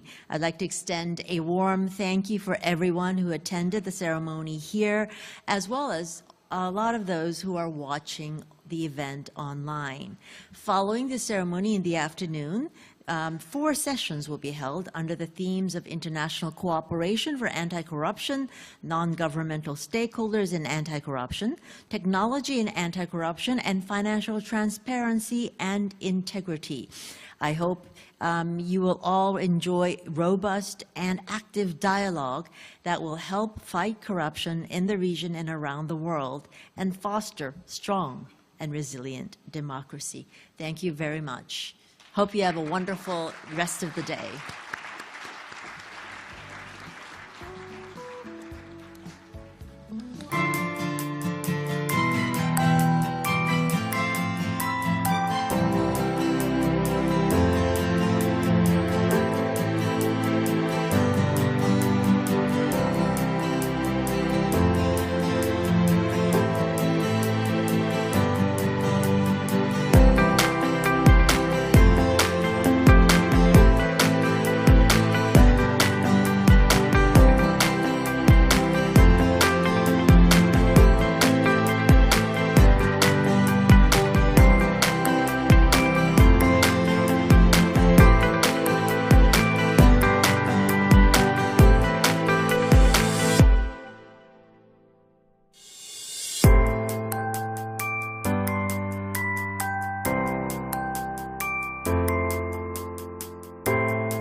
Good morning, everyone, and welcome to the second Summit for Democracy Indo-Pacific Regional Meeting, the conference sessions. Please allow me to introduce myself. My name is Misorang, and it's an absolute honor and delight to be serving as your MC for the conference sessions. 인사드리겠습니다. 저는 오늘 컨퍼런스 세션의 진행을 맡은 아나운서 서미소랑입니다. 반갑습니다.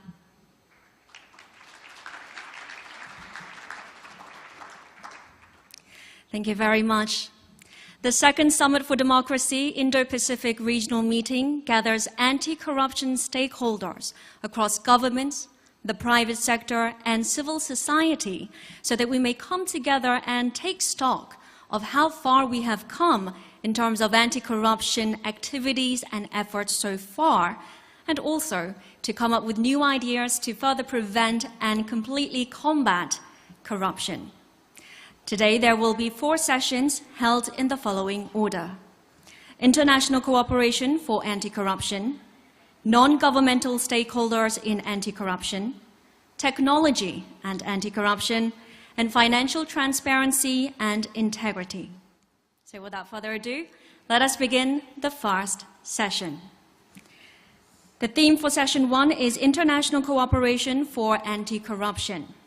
We have the moderator and 4 keynote speakers with us up on the stage, and they will share their valuable insights on governance against corruption in the international society, as well as pledges made by OECD member states. The first session's moderator is Dr. Lee Suk-jong. She created the Asian Democracy Research Network back in 2015 and has since been working with the network's 23 research organizations across Asia to promote democracy studies with the support of the National Endowment for Democracy. Dr. Lee is also a member of the Steering Committee of the World Movement for Democracy. I will now hand over the floor to our esteemed moderator, Dr. Lee Suk-jong. Good morning. I think it's still good morning, right? I am Suk-jong Lee from South Korea, and I'm the moderator of this first session.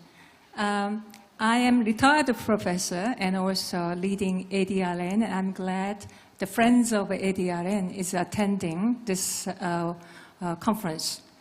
I am from the academia and also civil society. The stories I'm getting is a little bit different. Let's say in the opening session, you heard the governmental leaders were explaining how they are doing their job, creating anti-corruption agency and also adopting many anti-corruption laws. So they are doing a lot of work, it's true. However, from these academia and also CSO organizations, we worry about the performance of anti-corruption efforts.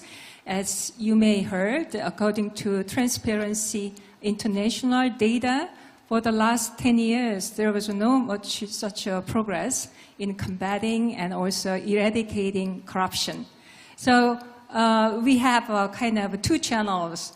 However, one thing they agree is that both governmental leaders and civil society leaders agree the international cooperation is very important. And of course, there are 2 dimensions why international cooperation is important. First of all, we need a common framework, legal framework, to prevent and also to criminalize and punish the corrupted people and corrupted actions. That's the reason the UN created UN Convention Against Corruption in 2003, and 140 countries are adopting that one. So it's good to have that. And also, there is increasing cross-border crimes, cross-border corruption. So the UN General Assembly had a special session on anti-corruption in 2021, as you know. So in the declarations, they emphasized the UNCAC, UN Anti-Corruption Convention need to cooperate and coordinate with the United Nations Convention of Transnational Organized Crimes. So I think there's a lot of debate how the UNDOC and Interpol and they can work together to combat this cross-border crimes of corruptions. And the second dimension of international cooperation is helping the countries who are interested in combating corruption. So there can be technical assistance and financial support, and also knowledge sharing. So I hope South Korea is not the #1 country in terms of reducing corruption issues, but we have good stories to share with many countries in the Indo-Pacific. So this session, we want to identify the positive examples of international cooperation for anti-corruption and where advances could be made in the Indo-Pacific. Now we have outstanding, fantastic team of speakers from the hosting government and also international organization and also education and training academy and also leading CSOs. So why don't I introduce speakers? You have a great long bios in the pamphlet. So for the interest of time, I'll just briefly mention the major titles they have achieved. Our first speaker, Ms. Nagong Lee, is a Vice Minister of Justice Department of South Korea since May 2022, last year. She was a Chief Prosecutor of the Seongnam Branch of Suwon District Prosecutor's Officer. And she has been working for South Korean government's anti-corruption cooperation with international organizations within the ministry. And our second speaker is Mr. Raja Kumar, the President of the Financial Action Task Force since July last year. He has a wide range of senior leadership in Singapore. If I just name several, Deputy Secretary of the Ministry of Home Affairs, and Deputy Commissioner of Police, and Senior Deputy Director of the Commerce Affairs Department. He also served as a pioneer chief executive of the Casino Regulatory Authority. And our third speaker is Mr. Thomas Stelcher, Dean of International Anti-Corruption Academy. As a Foreign Service Officer of Austria, he served the UN office in Vienna, the IAEA and UNIDO, and also ambassador to Portugal.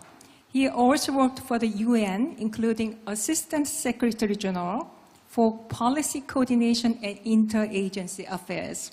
Our first speaker is Dr. Peter Eigen, the founder of Transparency International, and he chaired the TI from 1993 to 2005. He founded so many entities, including the Extractive Industries Transparency Initiative, and also he co-founded Humboldt Biadriana Governance Platform, and also he founded the Fisheries Transparency Initiatives. And also he is co-chairing the African Progress Group. Before he kept founding these entities, he worked at the World Bank for 25 years. So without further ado, let me invite our first speaker, Vice Minister Nagong Lee, to make her first remarks. Thank you. Good morning. As have been introduced, I am Nagong Lee, Vice Minister of the Ministry of Justice at the Republic of Korea. Yesterday, the second Summit for Democracy was held, and here in Seoul, we are currently hosting the Indo-Pacific Regional Meeting. It's a great pleasure to be able to host the regional meeting here in Korea. As you can see, as an important part of making an effort to safeguard democracy, we have our session on anti-corruption, and it is a great honor for me to speak at this first session. We have heard the statements of various countries from the Indo-Pacific region, and as they have emphasized, democracy can only be delivered on top of the rule of law, and corruption, which starts from the misuse and non-compliance of law, is a target. It is a harm to our neighbors as well as our social systems, and fundamentally, it can shake the very fundamentals of democracy. And that is why anti-corruption is ever more important. In particular, eradicating corruption is impossible through the efforts of any one country. And against this backdrop, in 1997, the OECD Anti-Bribery Convention was signed. And there has continued to be international cooperation and efforts to eradicate corruption. The Republic of Korea has always participated in these international efforts, and through UNODC, OECD, FATF, as well as APEC and ASEAN, we have always participated in these international organizations and regional networks so that we can respond to corruption by collaborating with individual countries and international organizations. At yesterday's Summit for Democracy, efforts such as the beneficial owner, anti-money laundering, and commercial registration systems were discussed in the declaration that was adapted for the practical implementation of the FATF recommendation number 24, and we look forward to stronger international cooperation to eradicate corruption and also for anti-money laundering. I would like to take this opportunity to share with you a cooperation project between the Ministry of Justice of the Republic of Korea and UNODC, which is titled the Next Generation Criminal Law Information System. And I would also like to talk about the relationship between anti-corruption and democracy. The anti-corruption efforts and policies that is being conducted by our ministry is what I would like to share with you today, and it is indeed a great pleasure to share this information with the audience today. First, the Republic of Korea is actively participating in the international society's efforts for anti-corruption, and in particular, collaborating with the UNODC. In December of 2003, we have signed UNCAC, and we have gone through the ratification process, and we have become a member of this convention in April of 2008. And we are also maintaining a close collaborative relations with the UNODC, which is in charge of the implementation and evaluation of UNCAC. In particular, the Republic of Korea, in order to lead international efforts, have donated 2 billion won every year to the UNODC ever since 2020, and we have conducted the so-called Korea Project, which focuses on strengthening networks in Southeast Asia for anti-corruption, as well as strengthening their investigative capacity. Project Korea is focused on international response, in particular collaboration with neighboring countries, which we believe is more and more important for transboundary crimes. And therefore, the Republic of Korea, in particular the Ministry of Justice and UNODC, has focused on two aspects through the Korea Project. First is to strengthen the capacity for anti-corruption in Southeast Asia, and second is the strict asset recovery through international cooperation. First, related to strengthening capacity for anti-corruption in Southeast Asia, the Ministry of Justice has worked on the translation and distribution of the UNODC's cooperation manual related to investigation, and we have also conducted webinars despite the COVID-19 pandemic. In particular, during August last year, we have held a 3-day workshop in Bangkok of Thailand, co-hosted by the Ministry of Justice and UNODC, as well as the Anti-Corruption Agency of Thailand, to conduct the Regional Anti-Corruption Conference for Law Enforcement Professionals in Southeast Asia. I participated on behalf of my ministry and have had the pleasure of participating in presentations and discussions. Through this conference, we have been able to come up with the Bangkok recommendation, which includes 59 recommendations, and it was announced at the 11th expert meetings to enhance international cooperation at the November UNODC conference in 2022. Phase 1 of the Korea project is planned to be completed in October. And with the successful completion of Phase 1, we look forward to continuing to strengthen solidarity and cooperation for anti-corruption led by the Ministry of Justice and go on to the second level of the Korean project. And as a part of the Korea project, we will be working with Southeast Asian countries such as Thailand, Singapore, and the Philippines. And we have become a member of the CJUST, which is the Southeast Asia Justice, as of January 27, 2023. By participating in CJUST, we hope to become a more active part of the international network so that we can strictly respond to crimes related to corruption and asset recovery. From April 26th until 28th, we will be hosting the 3-day CJUST Annual General Assembly here in Seoul, co-hosting this conference with UNODC so that we can strengthen our cooperation, and by building trust, we look forward to having an effective solidarity system. We look forward to the participation of all of you here today.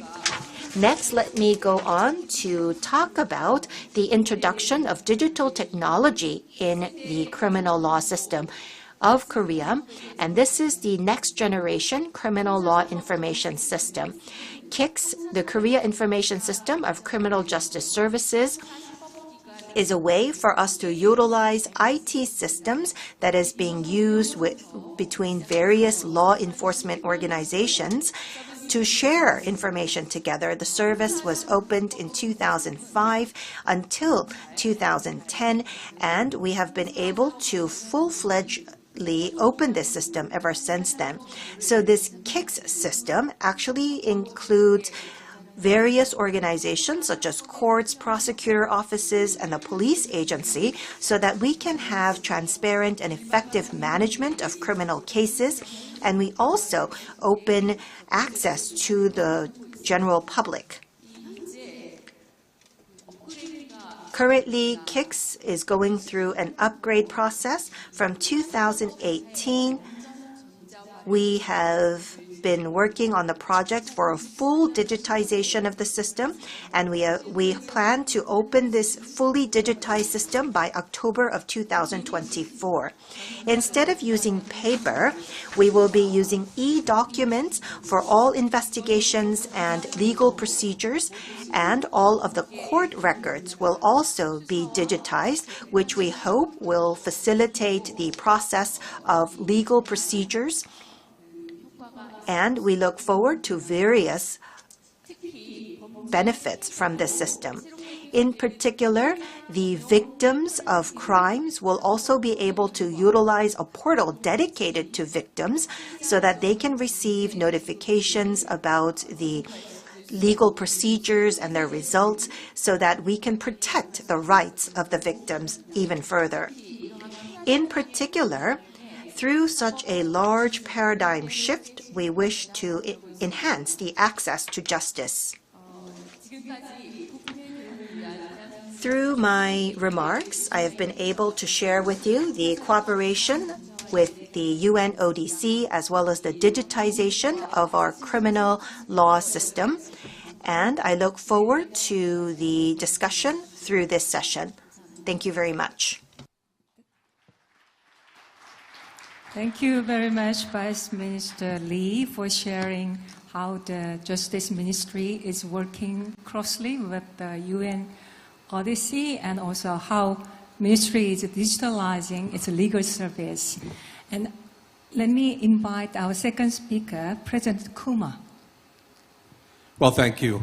Really delighted to be here this morning. I actually came in on the red eye from Washington early this morning, and I consider it a privilege to speak to such a diverse audience. At the outset, I recognize that some of you here may not be familiar with the Financial Action Task Force, or FATF as it is commonly called. The FATF, in essence, is the global standard setter for tackling money laundering, terrorist financing, and proliferation financing.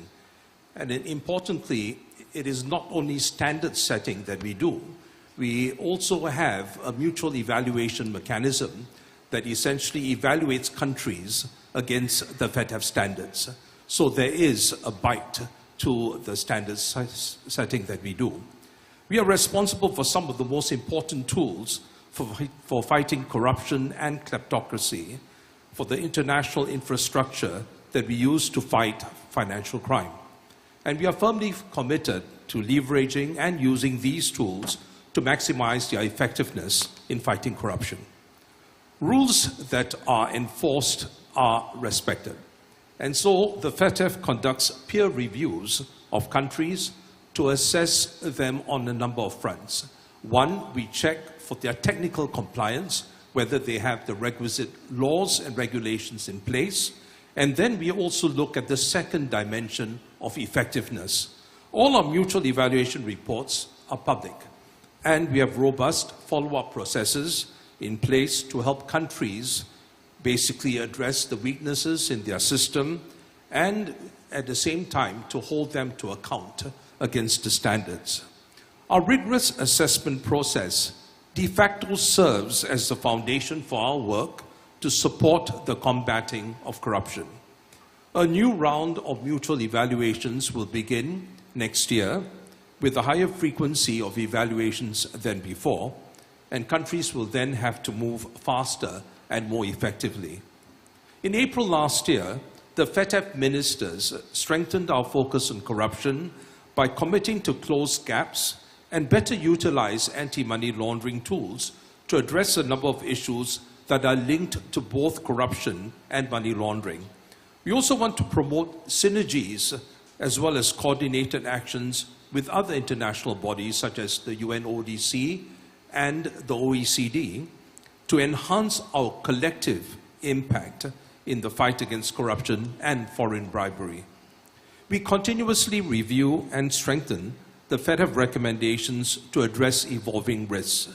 Let me just cite an example that about beneficial ownership and the changes to the global rules that we have recently put in place. Improving corporate transparency and access to beneficial ownership information is critical to combating economic crimes, including corruption, and for promoting good governance. We have seen how corporate structures and other legal arrangements are widely used for corruption and industrial-scale money laundering schemes. Lack of adequate, accurate, and up-to-date information on who the true owners of corporate structures is a key enabler of corruption and other crimes. Last year, FATF significantly strengthened our standards to promote greater transparency of beneficial ownership of companies, and this followed an extensive 2-year review. And last month, we just did the same for trusts and other similar legal arrangements.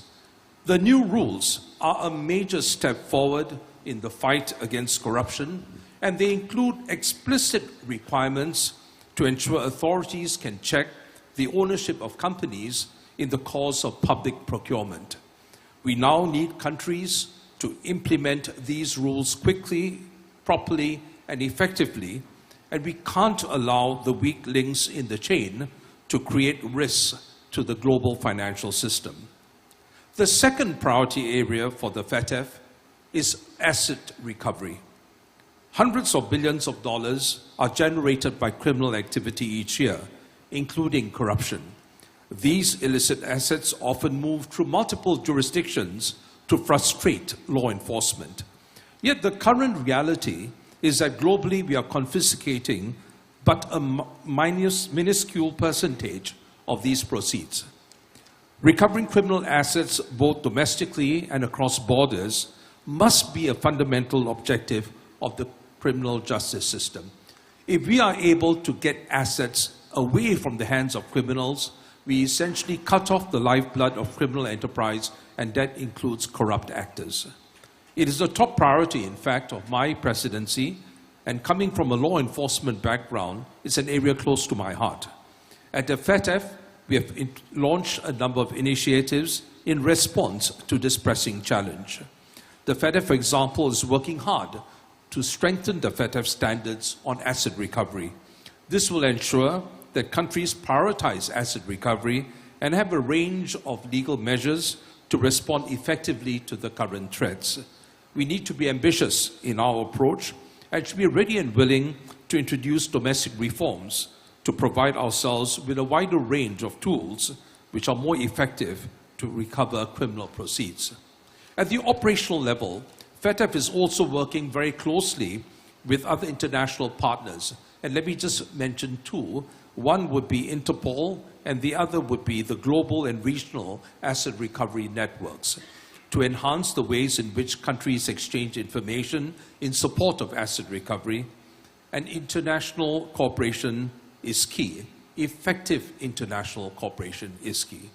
Finally, we are also looking at the issue of corruption through the gatekeepers to the financial system. Gatekeepers, and who am I talking about here?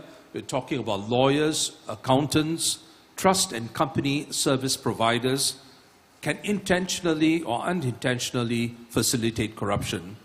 The FATF recommendations lay out a very comprehensive set of rules for them to prevent their abuse for financial crimes. However, a lack of implementation in a number of countries continues to be a major source of concern. We have also seen a high degree of willingness on the part of some gatekeepers to turn a blind eye when requested to serve high-risk customers with obvious signs of corruption or sanctions evasion.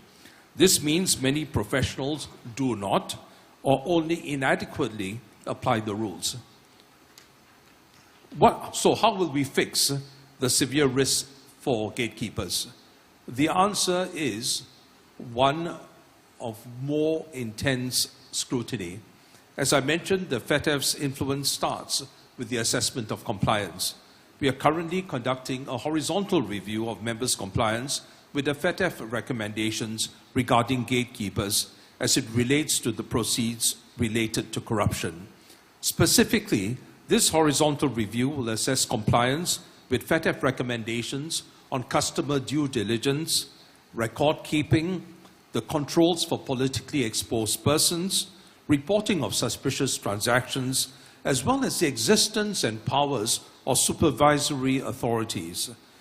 It will identify key areas for improvement and also encourage countries to encourage their systems. In conclusion, corruption is a global problem and it needs our collective response and resolve. And we need to address it from all angles: prevention, detection, and enforcement to achieve better outcomes. Thank you.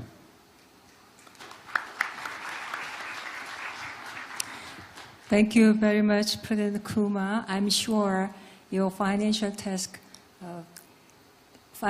action task force will be very important as the corruption is digitalized and also internationalized.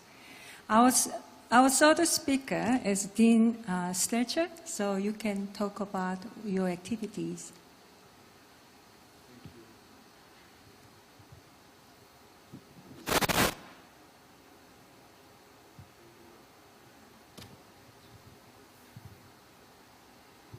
Thank you very much. First, for taking up this issue. First, thank you very much for the Korean government for taking up the issue of corruption, picking that out of the three pillars of the process of Summit of Democracies. The other ones are fighting authoritarianism and supporting human rights. But of course, fighting corruption is essential. Thank you very much for taking it up, and also thank you for inviting the International Anti-Corruption Academy to participate in this eminent panel here. The International Anti-Corruption Academy is the only international organization focusing on the holistic fight against corruption, facilitating implementation of the United Nations Convention Against Corruption, UNCAC, by providing technical assistance and capacity building to practitioners, mainly through education. Now, the moderators already referred to UNCAC, the convention, and also to UNGAS, the recent special session of the United Nations General Assembly Against Corruption, that has assessed that much has been done, but much needs to be done. And the 189 UNCAC signatories have committed to doing more. But how do they do more? What is to be done? You know, we have the convention today, UNCAC, which is the only global instrument that allows us to fight corruption on the basis of the rule of law, globally, efficiently, excluding impunity. But as you all know, there is a strong, big danger that UN instruments become dead wood because they're not implemented. So the value of a convention lies in its implementation. And whereas the 189 UNCAC signatory states, so it's a global convention, have criminalized corruption in most cases and have built very strong normative systems, there is still a lot of corruption. We read this every year when we are waiting for the Transparency International Index on corruption, where we see that there's no country in the world which is free from corruption. No country has 100 points. So each country needs to scale up, and this is what we have committed to at UNGAS. Now, the International Anti-Corruption Academy focuses on closing the gap between the existing normative levels and the implementation levels. Huge gaps in many countries. By providing technical assistance, capacity building to practitioners, lawyers, prosecutors, judges, judicial personnel, academicians, but also to civil society, trying to help them understand the complex provisions of the convention better and learning to implement them in their professional reality. That's our mission. Now, UNCAC is a great instrument. I have to say this because I'm one of the, maybe the last still active negotiator of UNCAC, and it's very close to my heart. I had the privilege to sign the convention on behalf of my country, Austria, at that time when I was an ambassador. So I'm inseparably connected to this convention because my handwriting has been absorbed by the convention paper. So it has become the mission of my life to help implement this convention. Now, the International Anti-Corruption Academy provides education. Now, the main pillar is academic education, because we are also the only international organization, only intergovernmental organization, which is at the same time an institution of higher learning, authorized to offer academic degrees. So our main pillar is capacity building through academic education. We offer at this time 4 master's programs in anti-corruption, addressing different groups of practitioners, including the private sector and including diplomats, because one of our programs, the Anti-Corruption and Diplomacy Master's Program, which we conceptualized together with the United Nations, with UNITA, the research branch of the United Nations, addresses mid-level diplomats and leaders of the international system to learn to lead the emerging debate on fighting corruption. A debate which is just emerging right now. Peter Eigen, sitting next to me, he was one of the creators of the issue of fighting corruption. And during the last decades, corruption has become a real global issue, assuming a central stage in a global debate, which is very, very new. So assessing, is sort of a start-up function, future necessities. We have introduced this program to help create the knowledge and the expertise to handle this issue on the global level. So our central pillar is academic education. For a master's program, 3 of them in English, 1 of them in Spanish, because there are many Spanish-speaking experts who told us that they don't benefit enough from our English programs, so we changed into languages, and we offer one now also a Spanish-speaking program. This is a ready-made program. They are between 1 year, 18 months, depending on the program, and they end with a master's degree in anti-corruption. Thesis, defense of the thesis, master's degree. Our second pillar is tailor-made programs. Here we are more practical, education but non-academic. request-based.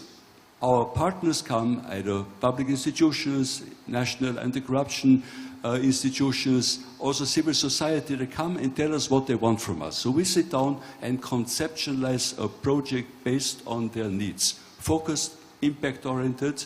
We sit down, we see how many people, what's the duration, what's the budget for it, then we activate, we mobilize our global network of experts, and we implement the program. Under this pillar, we also subsume the private sector, because it's not only UNCAC, it's also the OECD Convention Against Bribery, which of course is much smaller. It has only 44 signatory states, but the implementation process of which is much more advanced. What does this mean in practice? That means that companies, private sector companies that work internationally, in order to continue making money in national economies, need to abide by new standards in connection with the implementation of the convention.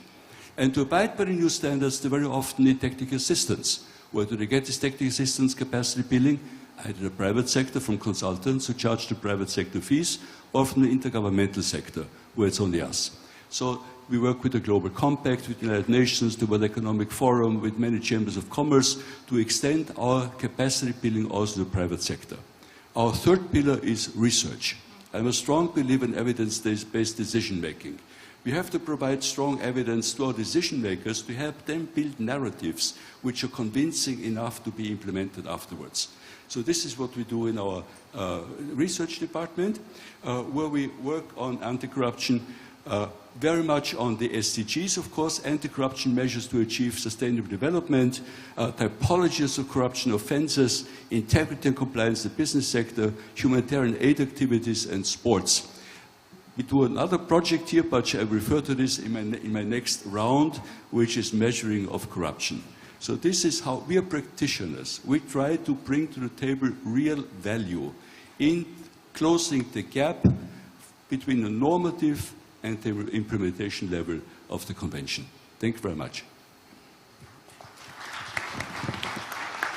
Thank you very much, Dean Stelcher. Actually, I didn't know that much about your academy, so I checked your website and found many interesting programs, including master and summer programs and so forth. Thank you.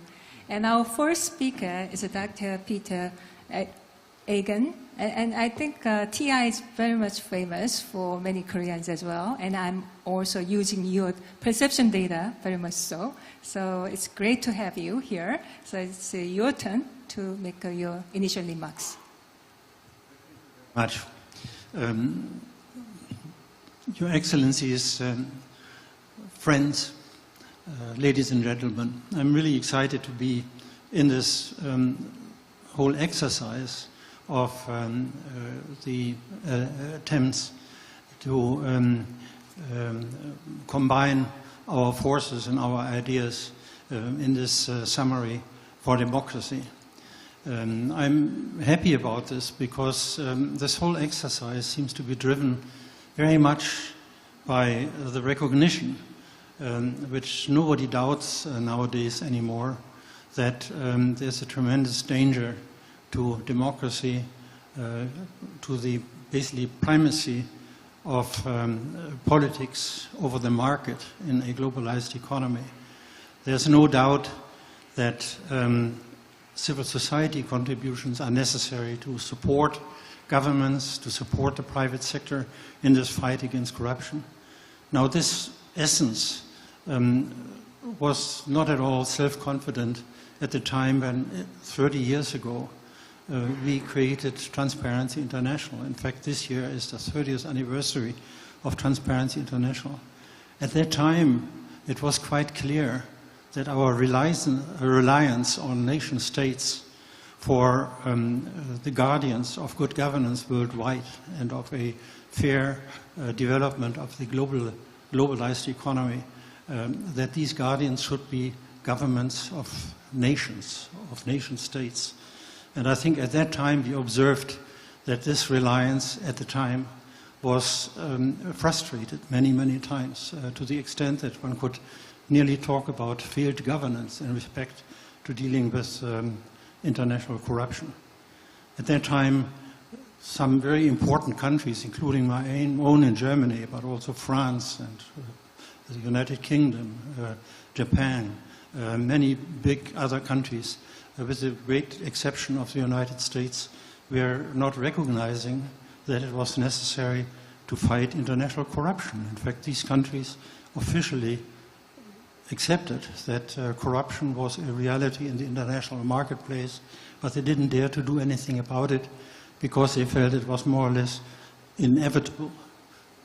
I had to leave basically the World Bank because that was the position of some of the members of the World Bank's board. They thought it was absolutely not a responsibility of the World Bank to do something about corruption, and therefore I was at the time the director of the regional office of the World Bank in Nairobi. I was asked if I wanted to fight corruption. I had to leave the World Bank, and I was happy to leave exactly 30 years ago to set up Transparency International. Now, it is probably good to remember that it was the United States which was taking the lead under the leadership of President Jimmy Carter to criminalize international corruption through the Foreign Corrupt Practices Act in 1978. In fact, I would like to express my compliments to President Carter that he took this initiative, because he hoped, of course, that the other rich countries would follow. Thank you very much.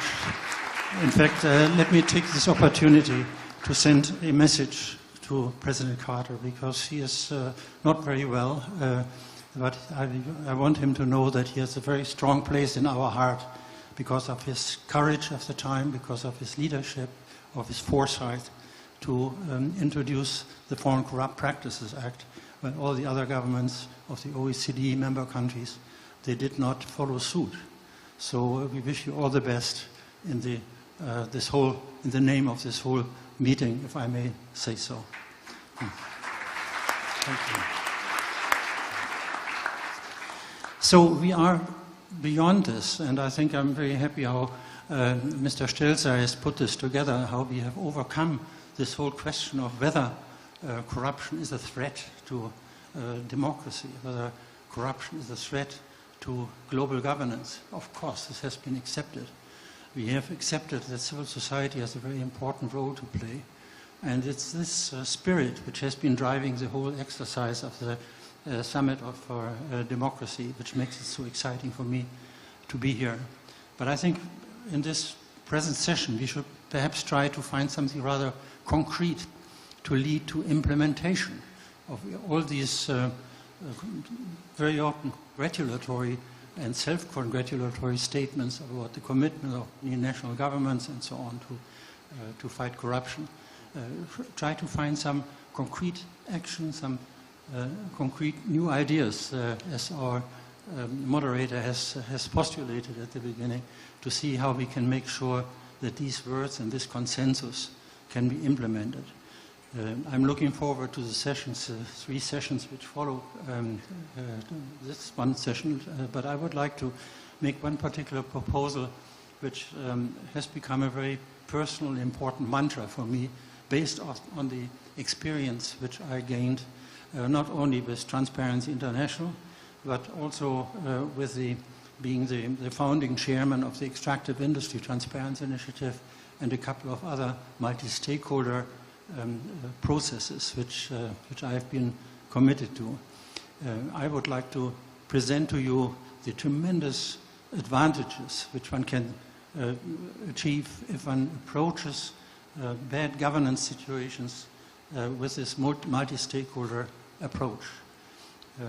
When we set up, for instance, Transparency International, we were successful only whenever we worked together with governments, whenever we worked together with the private sector, even though it was quite clear to us as civil society organizations that we had different interests, that we had different perspectives, but we knew we had to talk to each other. And this is why we in 1995, for instance, 1996, we met with big business in Germany. We met with the government of Germany, tried to convince Germany that it was in the interest of everybody to start fighting international bribery. And we were successful in getting Germany to sign the OECD Convention Against Foreign Bribery. They would never have signed it without this attempt to interact between these three decisive stakeholders of society. On the one hand, government, of course, which has the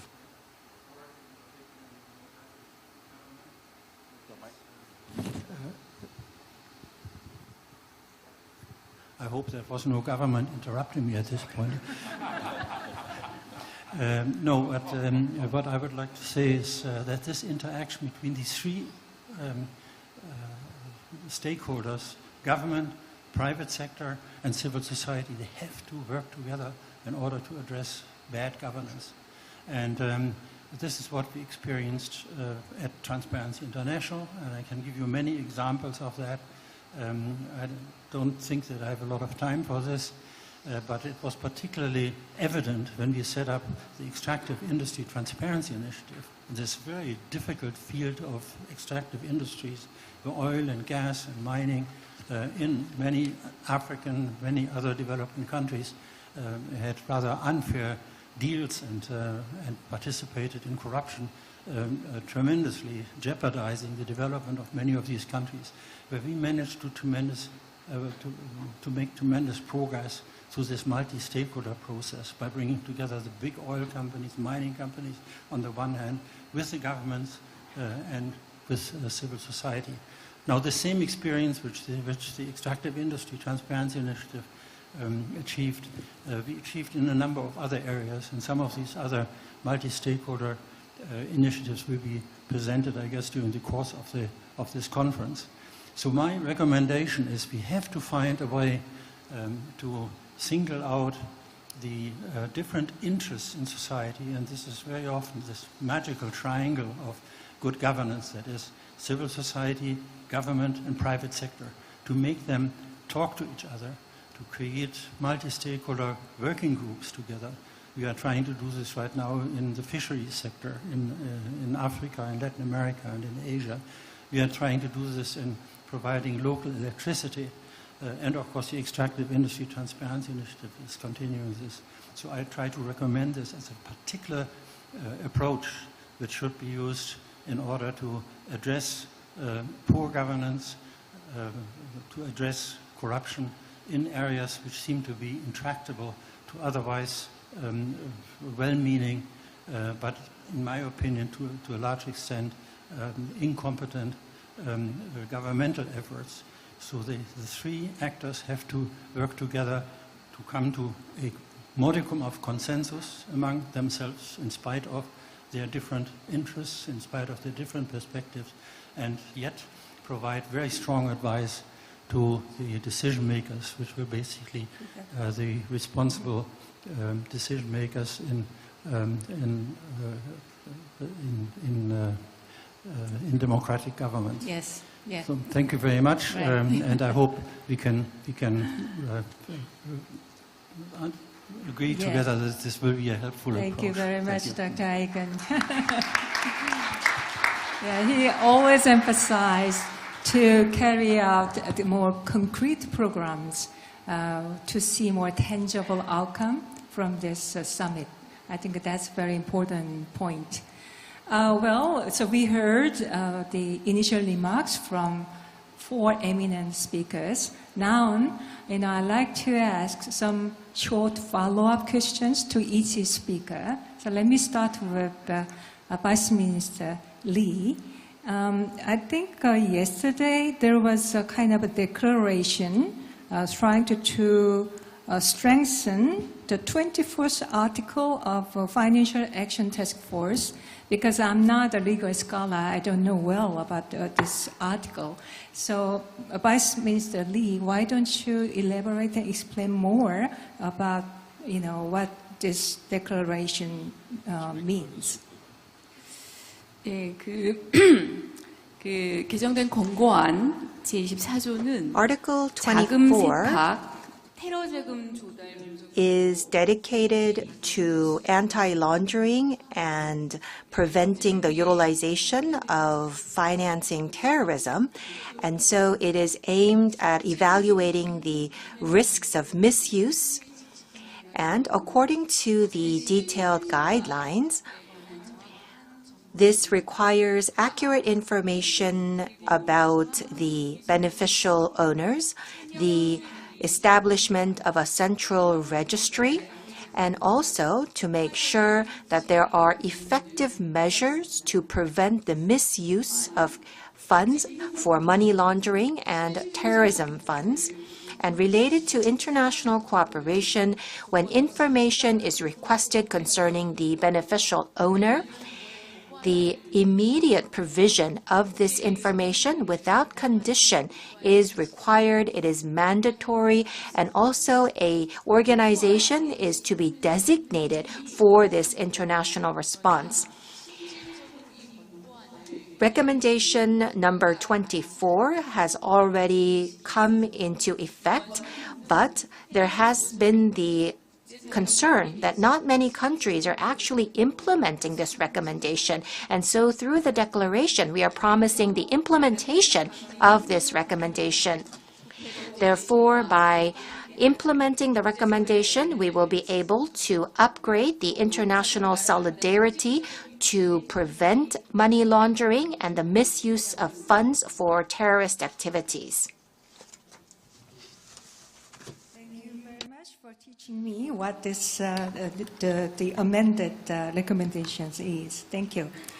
And President Kumar, you mentioned about this FATF's activity about the making the access to beneficial ownership information easier. In South Korea too, when South Korea was democratized back into the early 1990s, we introduced this beneficial ownership, we call 금융실명제. That's very important reform for Korea. So I wonder how your organization is working with many developing countries whose leaders are more hesitant about introducing this beneficial ownership, the institution law and program. And also second, you mentioned about your new round of evaluations. So what's the difference of a new round of evaluation from the previous one? Well, thank you for those questions. On the issue of beneficial ownership, the FATF has in fact for a long time warned about anonymous shell companies and trusts being abused for illicit purposes. We know that they are being abused by the corrupt and sanctions evaders to essentially launder their dirty monies. This lack of transparency, this lack of this opacity is a key vulnerability that then fuels many crimes, including corruption. As I mentioned earlier, we significantly strengthened our FATF standards to promote greater transparency of beneficial ownership for companies. So let me just elaborate a bit more on what that involves. The standards now require a multi-pronged approach to ensure transparency through registers of beneficial owners that countries need to maintain, or an alternative mechanism which provides authorities with efficient access to beneficial owners' information. The other aspect of the changes that we've introduced are that countries are also now required to carry out a more comprehensive risk assessment of companies that are operating in their jurisdictions. And this includes foreign companies. There are also stricter disclosure rules for nominee arrangements, and bearer shares have been banned. All of these were actually modalities that the corrupt and criminals have been using all this while. And what we are trying to do is essentially shine a very bright light into that space and really expose, exactly, to enhance essentially transparency and help trace the identity as well as the assets of criminals, corrupt actors, tax evaders, and terrorists. Last month, in another significant move, the FATF also revised its standards to strengthen transparency arrangements in relation to trusts and similar legal arrangements. Countries are now required to essentially assess and then mitigate the risks of legal arrangements similar to that that they've done for legal persons.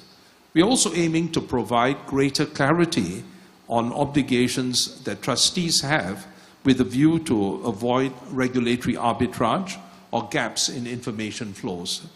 We are encouraging as well greater international cooperation in this area, as many of these structures we have seen are actually working in a cross-border arrangement and where national boundaries then lose relevance. So taken together, these reforms essentially ensure both a balanced and a coherent set of FATF standards on beneficial ownership across both legal persons and legal arrangements. We are near the end of our work to update both the rules, and we've also come up with guidance for industry to help them better understand what the rules are and what they need to do. But our work doesn't end there. I think one of the critical points that you would have heard in the discussions is how important it is to essentially implement the rules. And where we are lacking right now is effective implementation. It is one thing to have the rules in place, but if you are not effectively implementing the rules, then you're not going to get very far. And so the FATF essentially is urging countries to implement the new rules quickly, properly, effectively.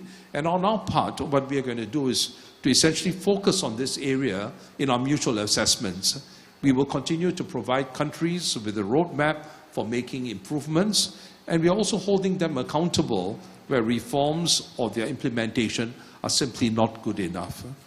On the next question, in relation to the next round of mutual evaluations, this is going to start in 2024. With regard to anti-corruption specifically, the 5th round of mutual evaluations will continue to assess countries' compliance with recommendation 36 of the FATF recommendations, and this essentially requires countries to take immediate steps to become party to key conventions, including the UNCAC convention. And essentially we will also be looking at the effectiveness of countries in terms of the effectiveness in implementing the rules, including countries' risk assessment and mitigation measures. In this context, we are looking more closely at the implementation of the UN Convention Against Corruption in the course of FATF evaluations. How are we doing this? By better reflecting the detailed provisions of the UNCAC in FATF's assessment methodology, so that FATF mutual evaluations can add their significant weight to encourage countries to both fully and effectively implement the UNCAC. Thank you very much. Thank you. Let me move to Dean Sturger. You alluded implementing UN Anti-Corruption Convention effectively is helping the Sustainable Development Goals. So which goal, can you be more specific? And if so, how the relationship will work? Thank you very much for this question. Allow me to combine your question with Peter's challenge to take something new out of this day today. Of course, the Sustainable Development Goals, they're in the center of our attention. We all know that without implementing the SDGs, the world will pass on to our children is going to be a poor one. So we have all come together to negotiate the SDGs, we have agreed on the implementation, but we do not implement them. So recently at the Summit for Least Developed Countries in Doha, the Secretary General, Antonio Guterres, challenged the world to come up with an emergency rescue operation for the SDGs. Now, the SDGs are in a multifold way in our center. First, the SDGs put the agenda against corruption center stage. By including the fight against corruption in the SDGs, SDG 16, the one SDG which provides for better government, which is supposed to implement, to establish the parameters for the implementation of the 15 content SDGs, has 2 anti-corruption goals. So the fight against corruption has become the cross-cutting agenda of the SDGs. Right now we are writing an analysis on the impact of corruption on each one of the SDGs in the context of preparation of the SDG summit in September. So this is in our mind. How does corruption feature in the context of sustainable development? When you mentioned that I was ASG with the United Nations, when I worked for Secretary General Ban Ki-moon, he left two huge legacies to the world. One is the Paris Agreement and one is the SDGs. And the SDGs is the blueprint for a better world, but we have to implement them. And for implementing them, we need money, and we don't have the money. This is the issue. The Deputy Secretary General assessed also in Doha, in the last 2 years, there was no progress in SDG implementation. So the question that troubles me is, how do we finance that? Now, 2 years ago, I spent a whole year on the FACTI panel. You might remember this panel on accountability, transparency, and integrity, in which we discussed for a whole year the so-called illicit financial flows, which siphon out every year trillions of productive economies, money that cannot be compensated for, neither by direct investments, nor by ODA, nor by remittances. Money is missing. But this gives me an idea, and here I'm coming back to Peter now. When I started my multilateral career in the UN First Committee, disarmament and security, we always talked about the so-called peace dividend. Limiting military expenditure and then using the money we save for sustainable development. Now, in the last 40 years, this has been a fallacy, a dead-end street. We haven't saved the money. And we know that military expenditure have grown every year to 2.1 trillion last year, and with a tendency to grow further. So where do we find the money in the post-COVID times, after governments had parachuted trillions into stabilizing economy and all the budgets are empty? Where do we find the money to implement the SDGs? That's my crucial question. But there is a solution for that. And the solution is the illicit financial flows, which, as we know, consist of 4 elements: tax evasion, tax avoidance, bribery, and corruption. Now, on the tax issues, we have no clout. That's national. But on bribery, we have the OECD Anti-Bribery Convention. And on corruption, we have UNCAC. Now, we are facing the aspirational SDGs and the law-based fight against corruption. The 189 countries that have signed and ratified UNCAC have introduced the provisions of the convention in their national law. So the legislative bodies are mandating national government to execute the laws. That means fighting corruption is no longer a personal luxury. It has become, and no longer only a societal imperative and an economic imperative, but it's also law. So if we implement the laws, if we fight corruption successfully, we will then limit illicit financial flows. That means suddenly we will have monies, and I'm not saying this money will go automatically into SDG implementation, not a dreamer, but suddenly politicians will have funds on which they can decide where to channel this money. And they can decide that they can channel this new money into sustainable development. Now, there's something, and now I'm going to be very practical, Peter. The peace dividend, I don't believe in it anymore. I don't see it. But how do we coin an expression for a new dividend, which is in our hands? Because we can raise this. And we could, and this is my suggestion, maybe we can take this out of this day, coin a new expression, something like integrity dividend. Limiting illicit financial flows by fighting bribery and corruption better, to raise the money which then can be channeled towards SDG implementation and secure a better future of the world through an integrity dividend. Thank you for your passionate statement. I think we are all concerned about 3 years of COVID-19 and also war in Ukraine. Due to this crisis, we cannot have a good prospect for achieving SDG, so we all concerned about that. Maybe just controlling corruption and making easy this financial flow can help this situation. I think that's an important point. Okay, let me move to Dr. Peter Eigen. You always emphasize this tripartite, multi-stakeholder approach, right? Government, private sector, especially business, and civil society. And this kind of cooperation is very important. But somehow in Asia, where the government is very strong, working with civil society is not well implemented compared to America or to Europe, even for the Summit for Democracy. So can you kind of give a good advice to us? Well, my main advice is to civil society organizations, because they are reluctant to work with governments. They are reluctant to work with big business.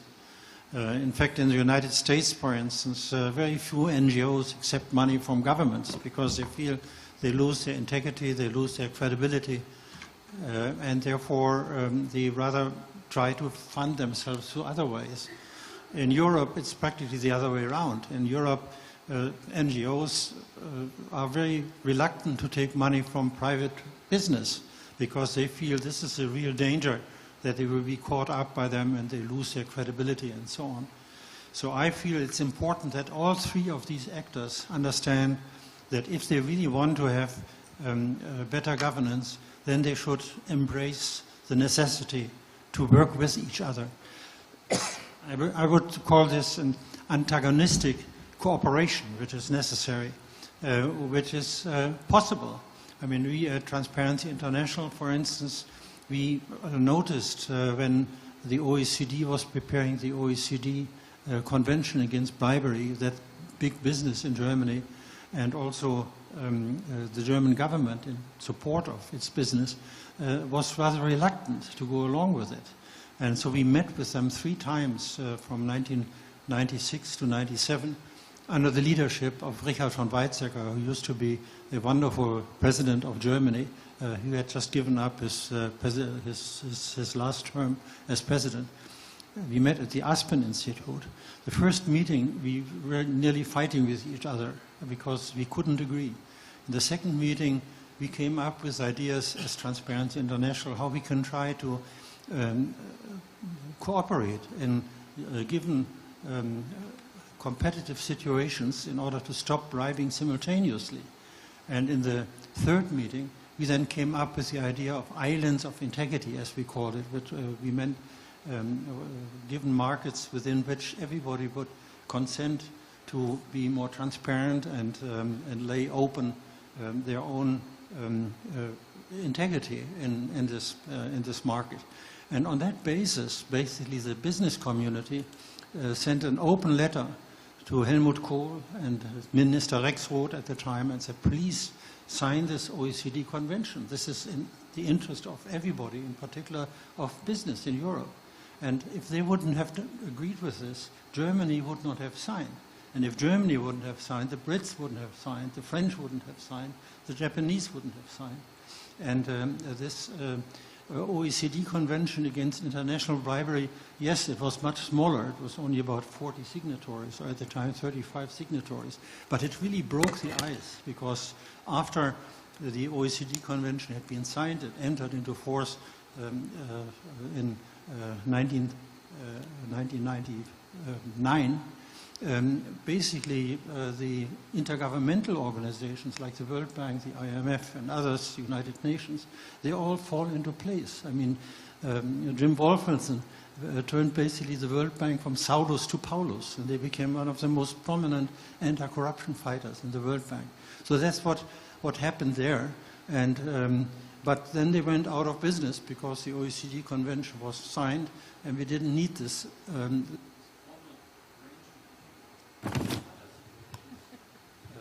Again, somebody doesn't like what I'm saying. In other situations, for instance, at the Extractive Industry Transparency Initiative, we really established institutionally this interaction, this antagonistic cooperation, and they did excellent work by having a very modest initial mandate: publish what you pay to the governments where you do you produce your oil. And everybody said this cannot be so harmful. Everybody began to work together. And what we expected and what happened was that they trusted each other, they understood each other, and they developed now a whole package of rules and standards and so on, which have made the international market of mining and oil and gas production quite open and brought in a lot of elements of good governance, which I could list right now here, because we are very proud of this development. So this is what I'm saying. We can have this either as a permanent institutional arrangement, and in some cities, for instance, it may be a good idea to do this. or one can have it as an ad hoc arrangement where you simply create a modicum of consensus and then give this to the decision makers, to the representative government decision makers as very strong advice. Thank you. Not as a binding thing, but as an advisory support to good decisions. Thank you. I am supposed to collect the questions from the floor for about 5 minutes, but time is running out, so maybe I can allow maybe 2-3 questions from the floor. So why don't you raise your hand and identify yourself, and you can ask questions. Anyone? There are 2, one gentleman and one lady. One woman and one. Please, yeah. Thank you so much. My name is Dr. Ramandeep Sheena.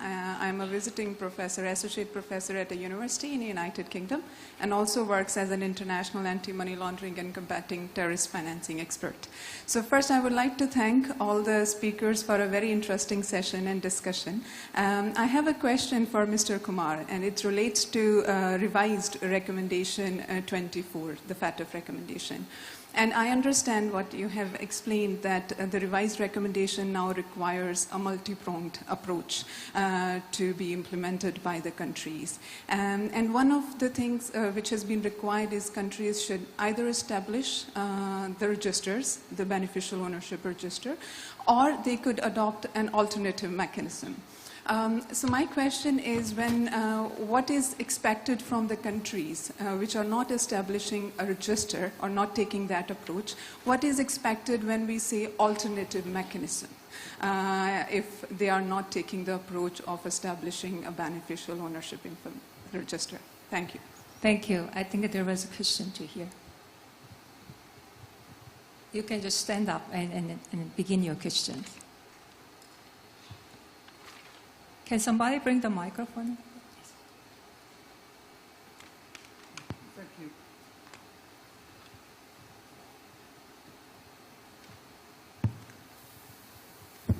Yeah, I think it's Thank you. Thank you. My name is Petko Draganov. I'm the Bulgarian ambassador here in Seoul. I have a question related to what Ambassador Stelzer just suggested. According to some expert estimates, somewhere between 8.7 trillion, the most conservative estimates, and up to 36 trillion US dollars are stashed away in tax havens as we speak. And one has to assume that most of it is money basically stolen from the taxpayers globally, or the product of criminal activities, which is the same thing. And of course, this is money that we could have used, for example, to invest in a green transition. Had we done so, we could have maybe solved our climate challenge. So my question is, what is it that we can do to close tax havens? Thank you. Thank you. Maybe one more? No? Okay. So I think I have to finish by 12:40, so I don't have time. So why don't I give 2 minutes to respond to questions and also to offer final remarks to each speaker. So Vice Minister Lee, why don't you go ahead first?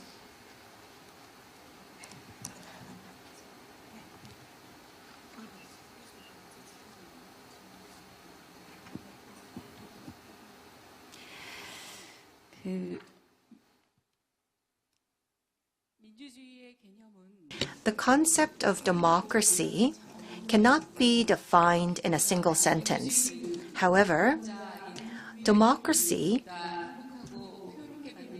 is a way for us to make our lives happier and more prosperous. That is a value that we share. Throughout history, the human race has gone through the experience of having democracy being threatened by corruption. And with the recent development of science and technology, the overflow of fake news, and the COVID-19 pandemic, all of these factors have led to new forms of corruption. In particular, we do see that corruption is now becoming cross-governmental and cross-national. We have seen that the format and assets earned by crimes based on corruption is interconnected between various countries, and we are seeing that the method of crimes is becoming more and more sophisticated. And therefore, we need to find ways to effectively respond to such new forms of corruption through international cooperation to protect the value of democracy. Many countries have become members of UN CAC as well as the OECD Anti-Bribery Convention, and many countries are complying to the FATF recommendations to eradicate anti-laundering and to make sure that we add transparency to the beneficial owners. Countries around the world under the common goal of eradicating corruption needs to work together and exchange opinions to perfect our systems. And if we continue to have activities such as mutual evaluations of the implementation of UNCAC, we can certainly look forward to a better future. The Republic of Korea and the Ministry of Justice, based on our zero-tolerance principle, will strictly work to counter corruption, and we will surely lead the way for international cooperation. Thank you for sharing your experiences. Thank you to the members of the panel, the moderator, as well as the distinguished guests from home and abroad. Thank you. Thank you very much for being concise. President Kumar, 2 minutes. Sure, thank you. I just have two sort of key points to make. One is that countries really need to make sure that they have their laws, their regulations are contemporary, because criminals and the corrupt are really making full use of technology. They're making full use of the speed at which transactions can be made through the banking system, to the financial system, to move money and then to launder it. I heard a quip recently, and I thought, let me just share this quip with you, that criminals and the corrupt are operating at the speed of money, but law enforcement is operating at the speed of law. So what this means is that law enforcement and the criminal justice system essentially have to move a lot faster in making sure that the law enforcement authorities, the criminal justice system, have the requisite legal tools, capabilities to effectively fight crime and corruption. The second point I want to make is this. I really want to emphasize the importance of asset recovery. If you don't go after assets of criminals and the corrupt, they will continue to enjoy it, the fruits of their crime. And so it's really important to go after it, take it away, make sure that in the process you cut off the lifeblood of criminal enterprise and the ability of the corrupt to then use that money to commit even worse crimes and to basically, afflict society even more deeply with the funds that they have. On the specific question that was raised, effectively we will take a look at the country's alternative mechanisms, and we want to check whether, one, it is adequate, secondly, it is accurate, and the third dimension is it is up to date. And the country will have to show through this alternative mechanism that these three elements have been adequately addressed. Thank you. Thank you. Dean Stretcher, 2 minutes. Thank you. I refer to the question, a very important question. The numbers are staggering, of course. How do we limit these illicit financial flows? Well, tax evasion, strengthen tax collecting systems, tax avoidance, close the loopholes, fight corruption, implementing the UNCAC, fight bribery, implement the OECD Anti-Bribery Convention. So this is a very clear recipe how to reduce these illicit financial flows. Also, establish beneficial ownership registries, a very important step, which we have asked, we have made progress, but they are not universal yet. But there's another issue. We cannot measure these flows. We can only assume. We can, it's a perception, that weakens our arguments. There's now an ECOSOC initiative on measuring illicit financial flows run by UNCTAD and UNODC. Very important. Also, we cannot measure corruption. We cannot say we can no longer afford corruption. We all know we cannot. But how much is corruption? The best we have is the Transparency International Corruption Perception Index. But it's perception, So we do not know how to measure corruption. So a year ago, the International Anti-Corruption Academy launched a project on measuring of corruption. We don't know whether we will achieve a result because it's politically, as you all know, quite sensitive. But we are now consulting everybody who has anything to contribute, governments, institutions, statisticians, think tanks, civil society. Please all come and join us to assess which elements of the 10 existing methodologies could be taken forward into a future methodology which hopefully might enjoy consensus and which will be also implemented. So if we achieve this, it's going to be a breakthrough. We cannot do this ourselves. We can only do it by building ownership from the very beginning to avoid apprehension based on a lack of information later when we need to implement. So my invitation to all of you, join us in this global program on measuring corruption, that we can have stronger arguments why we can no longer afford the cost of illicit financial flows and corruption. Thank you. Thank you. Dr. Aigan, make it short. Well, I must say I'm very encouraged by not only what we heard on this panel, but also what we heard earlier this morning in terms of the commitments of various governments and what they would like to do. I want to caution, however, that national governments are relatively helpless in improving governance if they don't have the full support of civil society organizations and the business community. And in order to harvest the benefits of this interaction between these three stakeholders, we have to make sure that the space for civil society activity is protected, that the people who are going out there very often risk their lives and so on, risk their professional careers. They have to be protected, particularly the media and so on. So we have to protect the space for civil society in each of these communities. And this is a real function of governments, of democratic governments. And secondly, I recommend to all three actors to find solutions where they can interact together and understand each other's different interests and perspectives by engaging this dialogue and over time understand each other and make concessions to each other so that out of this will come a consensus bottom up which can be used by democratic governments to take the right decisions. So if this happens, I think many of the good ideas which have been put forward, in particular in this summit of for democracy, can really lead to fantastic solutions. And I want to congratulate you for having organized this and having given us a chance to bring this out in such a fantastic audience. Thank you very much. Thank you very much. Well, already ran over time, but we had a very great discussion. I think we heard a lot about law enforcement and education and also civil society participation.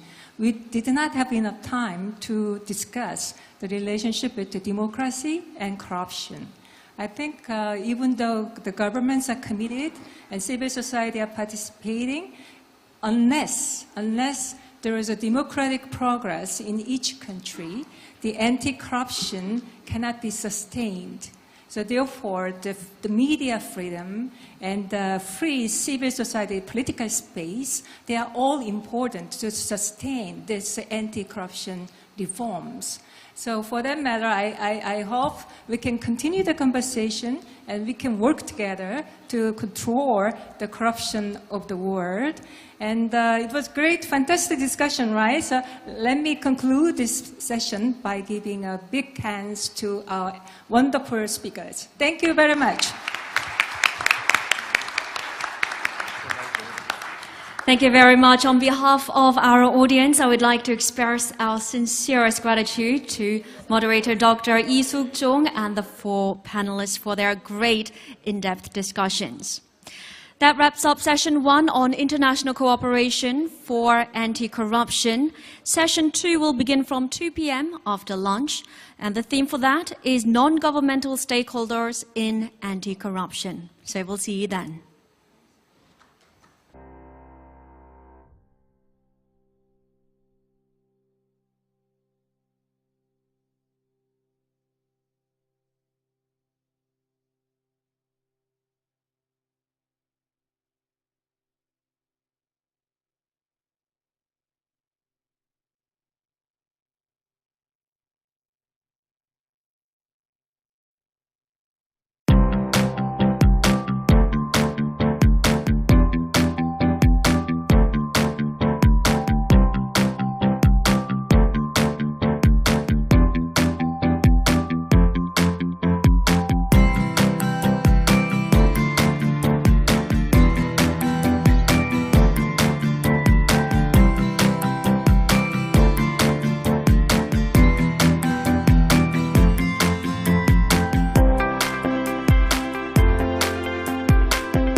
We will now begin the second session, which is on non-governmental stakeholders in anti-corruption.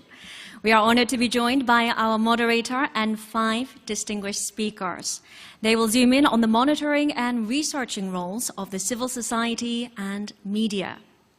Now, as you might have already seen in the booklets, the original moderator for this session was supposed to be Mr. Derek Mitchell, President of the National Democratic Institute.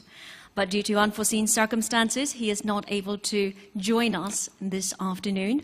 But fortunately, Dr. Kim Ji-yoon was gracious enough to step up as our new moderator, despite the short notice.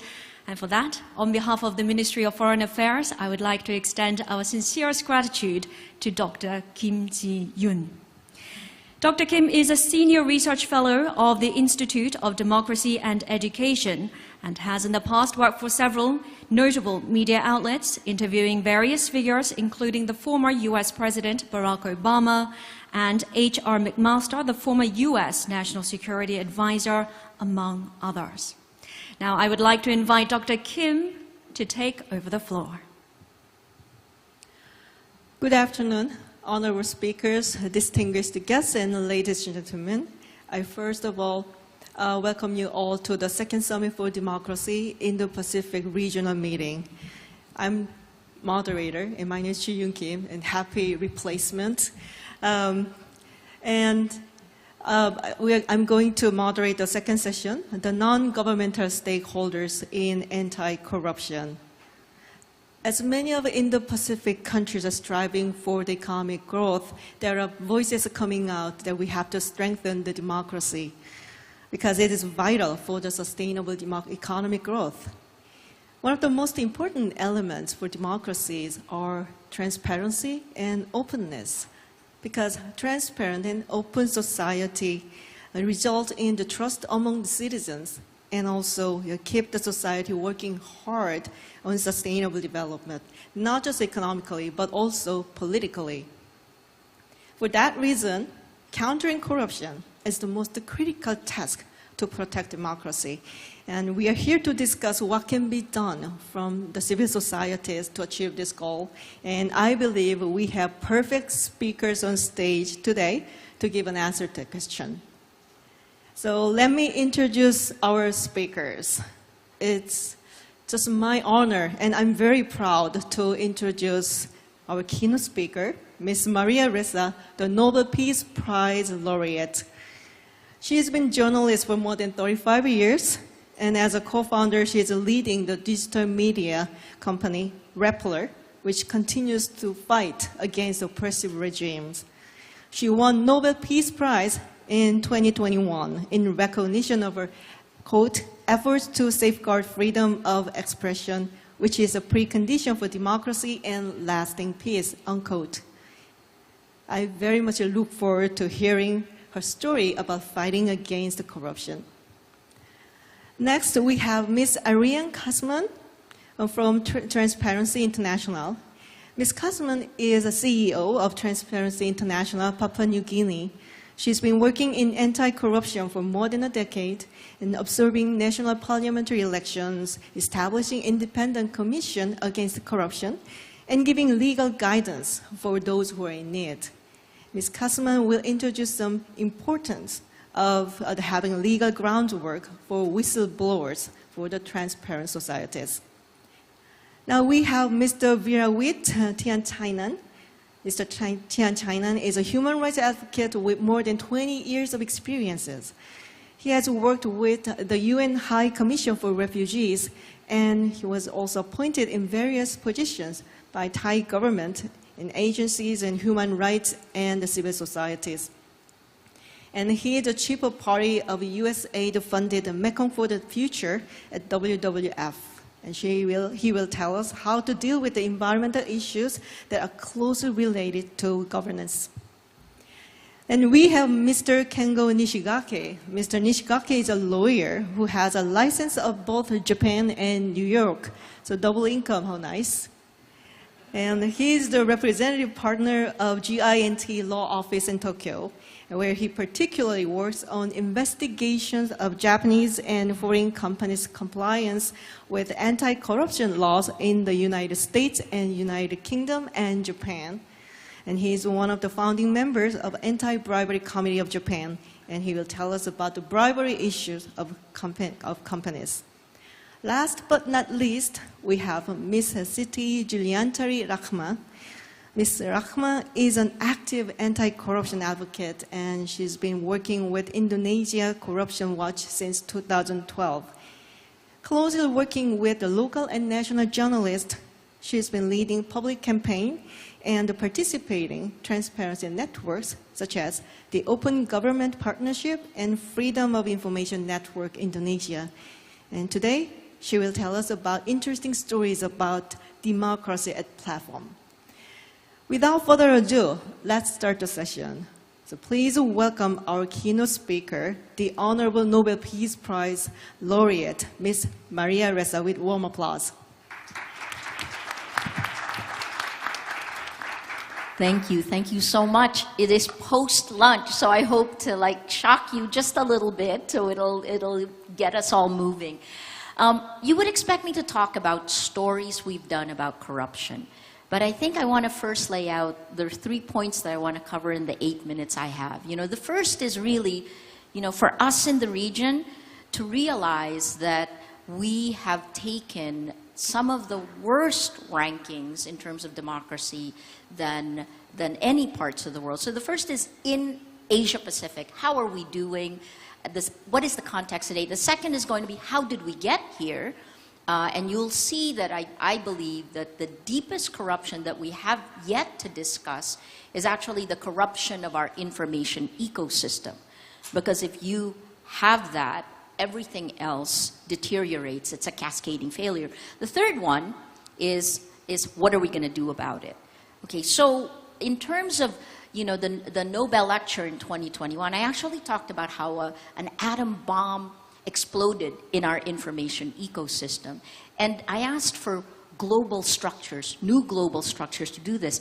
In the last panel, you heard from the founder of Transparency International how the UN is now moving into a new emergency crisis and how corruption, it hits every one of the Sustainable Development Goals. I'll posit that information hits every one of the sustainable goals, and it is impossible to actually solve any of those problems if the corruption in our information ecosystem stays this way. Let's talk about the state of democracy. This is VDEM from Sweden, University of Gothenburg. 72% of the world today lives under autocratic rule, right? That's up just last year from 60%. So it is accelerating the shift to autocratic rule. And the quality of democracy globally has rolled back to 1986 levels. That's a really important year for the Philippines. People power happened there. A year later here in Korea, you had your own people power. It triggered a people power kind of cascade globally, right? The shift to democracy. But so we are back to 1986 levels, erasing the last 35 years. But in Asia Pacific, we've gone back to 1978 levels. Right? So we're further back. I think it's not a coincidence also, by the way, that the last time a journalist won the Nobel Prize was 35 years ago. So that 35 really keeps coming up. And when I accepted it, I said, I'm lucky. Dmitry Muratov and I were lucky because we were in Oslo. But Karl von Ossietzky had languished in a Nazi concentration camp. We are, in a way, repeating history. And some things are the same. Fear, anger, hate, tribalism, us against them, leading to autocratic rule, right? Okay, that's to nicely, hopefully not depress you, but to set the scene. What do I mean by all of this being triggered by the corruption of our information ecosystem? In the old world, journalists had a mission, a set of standards and ethics. We hold power to account. We were a proxy to the people. I became a journalist because I knew that information is power. right? You cannot have rule of law if you don't have information, if you don't have facts. And in my career, I watched the pendulum swing. I started in 1986. This is my 37th year as a journalist. I watched that pendulum swing from people power, watched countries in Asia shift from autocratic one-man rule to democracy, and then at the tail end of my career, well, hopefully not yet, President Duterte in the Philippines was elected in 2016, the year that the political dominoes began to fall when information operations on social media enabled by technology began in 2014, right? And this is where it will connect to politics, because information, corruption, all of these are connected. The information, so what happened? Let me lay that out. In 2014, the gatekeepers changed. It went from journalist to technology. And technology abdicated responsibility for our information ecosystem. 3 things happened. This is an MIT study from 2018 that showed that on these social media platforms, when technology took over as the gatekeepers, they decided that lies would spread faster than facts, right? Remember what the minister of Tuvalu said? He said that, you know, the seed of corruption begins in your thoughts, right? So it connects to your values. Oh gosh, I have 3 minutes left. Oh my Lord. Okay, well, let's just say that, right? If the world is upside down, because it's almost like you had your child and you told your child, lie, I'll reward you. Lie all the time. I will keep rewarding you. I keep saying we're in the Netflix upside down world of Stranger Things. Everything is deceptively familiar, but you have to look at it differently because the world has fundamentally changed. When you reward lies, you reward liars. When you don't have facts, because a lie told 1,000,000 times becomes a fact, lies then rule, right? So we are electing illiberal leaders democratically. They are crumbling institutions of democracy from within, and they don't stay in their countries. They ally globally. And this is what we've seen, say, for example, in Belarus. Would Belarus be a democracy without Russia's help? Here's the last part, which is surveillance capitalism. Social media, which now connects all of us, has become a behavior modification system. These algorithms, and this is not a speech issue, a free speech issue, this is algorithms, data, and tech. The algorithms reward the spread of lies, reward inciting hate, inciting fear. It rewards the worst of human nature, making it very difficult for any government to govern. So how are we going to deal with this? Sorry, before that, I got to tell you about the impact, right? Personal, sociological, and then on our species. This literally is addictive. It went from 10 seconds when I was a reporter to now the attention span is less than 3 seconds. The attention span of a goldfish, right? So, okay, what are we going to do? Well, first, let me say what we are doing immediately. It's 3 phases. Technology, journalism, and community. That is both Rappler and kind of the way we're trying to deal with this destruction, this creative destruction of our world. And let me just read this as an announcement from how we are trying to protect journalism, because Korea was also part of this. The International Fund for Public Interest Media is something I co-chair along with the former New York Times president, Mark Thompson. Our goal is to actually take journalism to a new paradigm of economic resilience. And let me read this for you. It's a global multilateral fund focused on Asia, Latin America, Africa, Eastern Europe, and you notice a little bit further away from the West, it's in the global South. We support individual media outlets and also innovations at an ecosystem level that can change the market structure for journalism. At the first Summit for Democracy a year ago, we got pledges from Presidents Biden, Macron, Prime Minister Jacinda Ardern. South Korea pledged. We'd come a long way between summits because this is one of the ways that governments can help, because if you don't have journalists who are mission-driven to hold power to account, you cannot hold governments to account for corruption, right? We raised $50 million in the last year, a coalition of 16 funders, including 7 governments and 9 corporate and philanthropic donors. So, you know, I just want to say today we will release the inaugural cohort of 11 of our grantees. That's the first time. New money that is going to help fund independent media, to help hold power to account. I think the last thing I'll say, and I'm out of time, is why is this important and why am I here with civil society? Because journalists cannot do this alone. I don't think it's not a coincidence that journalists got the Nobel Peace Prize in 2021. In 2022, it went to civil society. And what we did in the Philippines is, I hope, something you'll take a look at. It's looking like it may be rolled out in Indonesia soon, but we call it the Facts First PH Pyramid. 4 layers working together.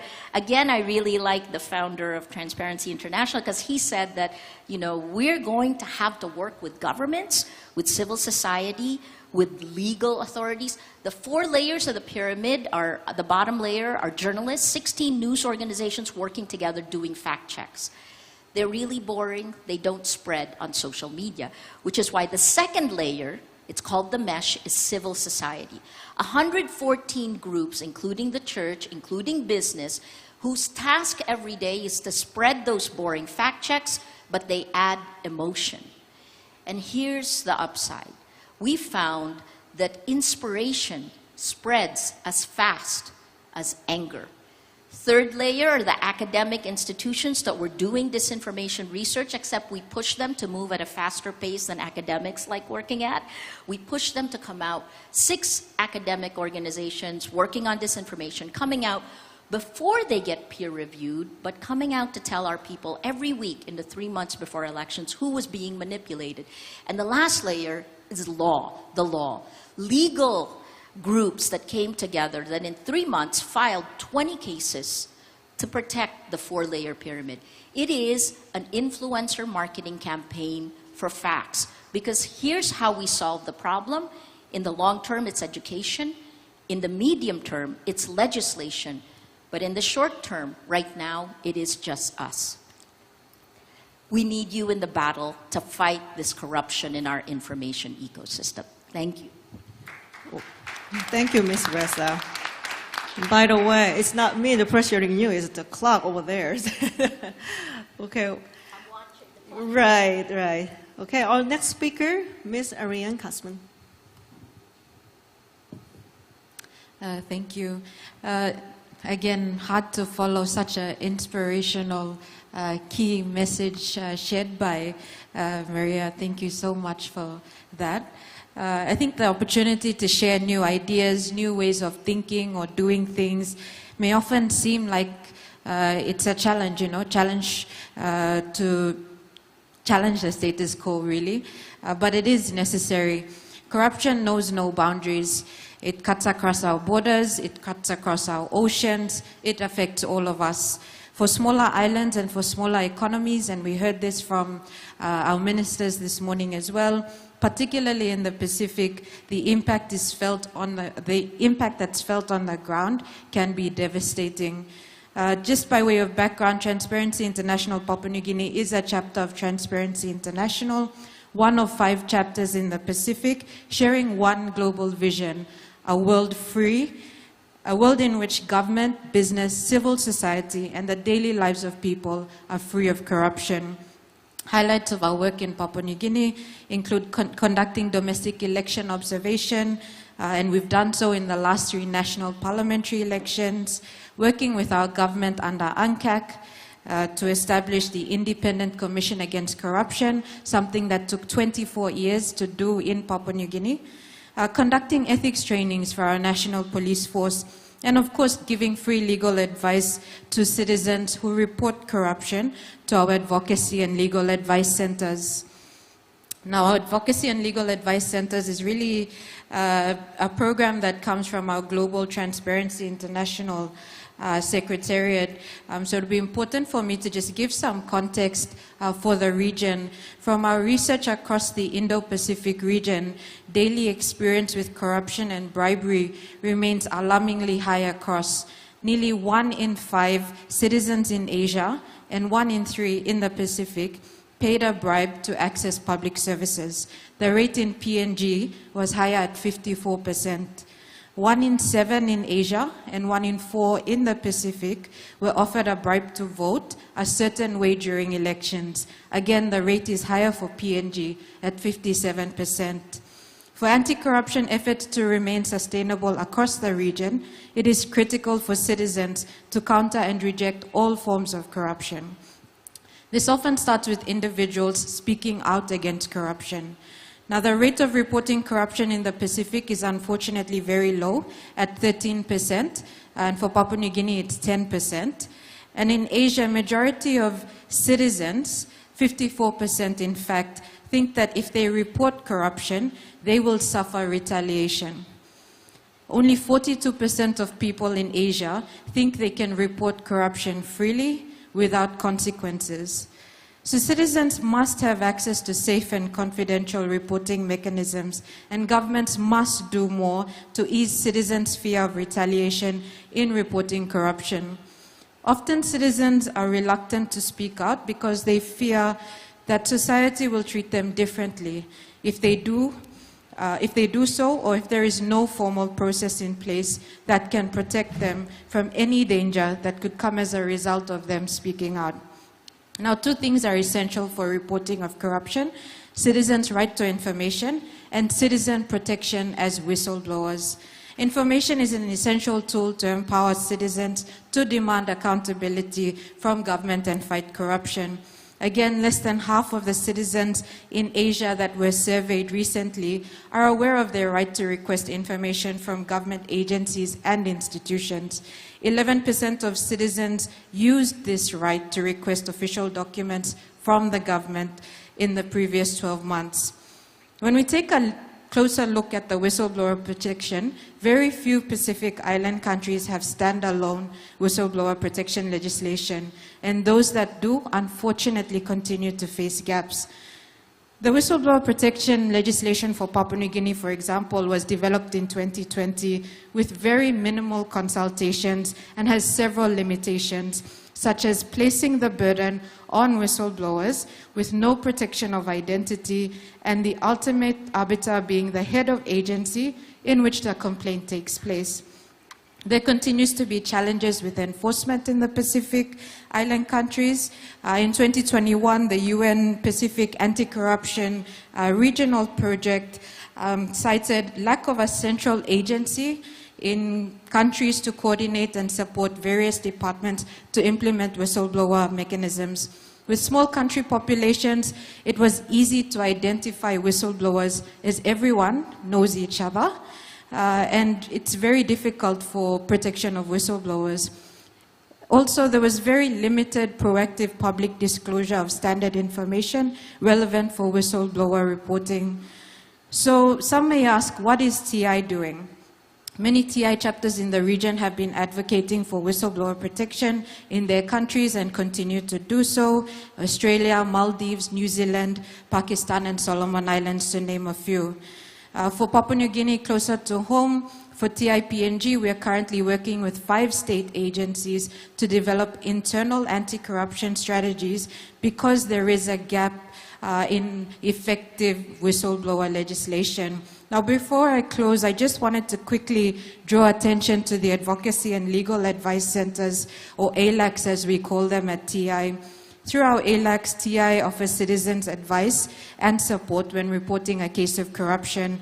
Our strong focus is on mobile outreach, which enables rural communities to voice their grievances and seek assistance.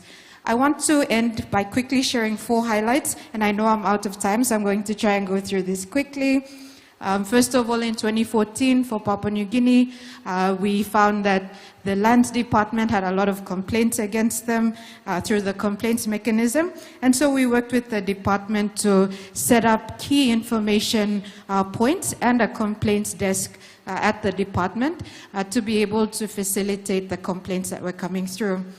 In 2022, TI Pakistan, TI Sri Lanka, and Transparency Vanuatu raised awareness and promoted the use of right to information as a social accountability tool, resulting in about 160 right to information requests filled in by citizens across the 3 countries. Nepal, One case from a mobile ALAC in Nepal resulted in the placement of a citizen charter in a ward office. And for Sri Lanka, lack of regulation of the microfinance industry in Sri Lanka has enabled illegal operators to entrap thousands of women in Sri Lanka into unmanageable debt. Some operators take advantage of this debt to commit illegal acts, including abuse of women, children, and sextortion. So TI Sri Lanka is seeking to work with the national government to improve regulation of microfinance, including providing advice on policy development, reviewing the draft micro-edit regulatory law, and formally partnering with the Legal Aid Commission to assist victims. So I'll leave it at there, and happy to take any questions after that. Thank you. Thank you, Ariane.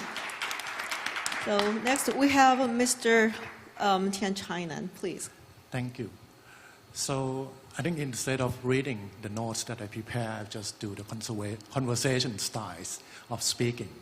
So what we have seen since the morning is, I think the key is to address the challenges and the progress in the anti-corruption work.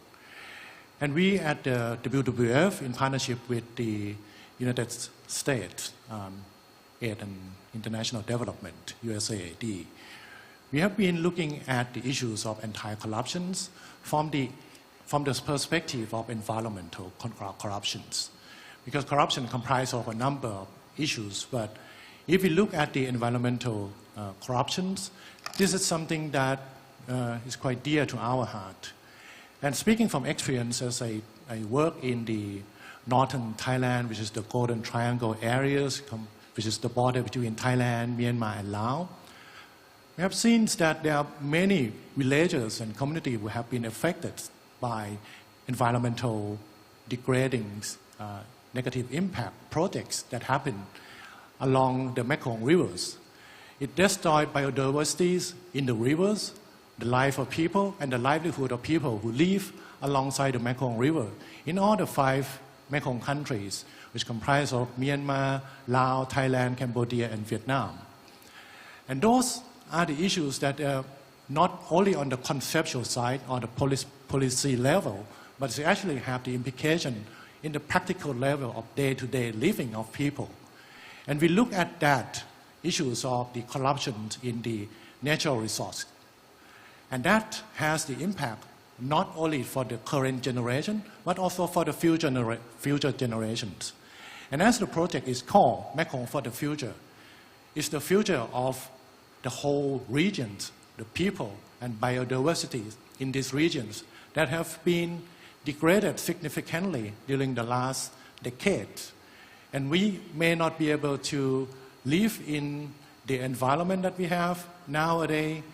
And if you came to Thailand now, you will see that our air quality index is top of the chart, the worst in the world.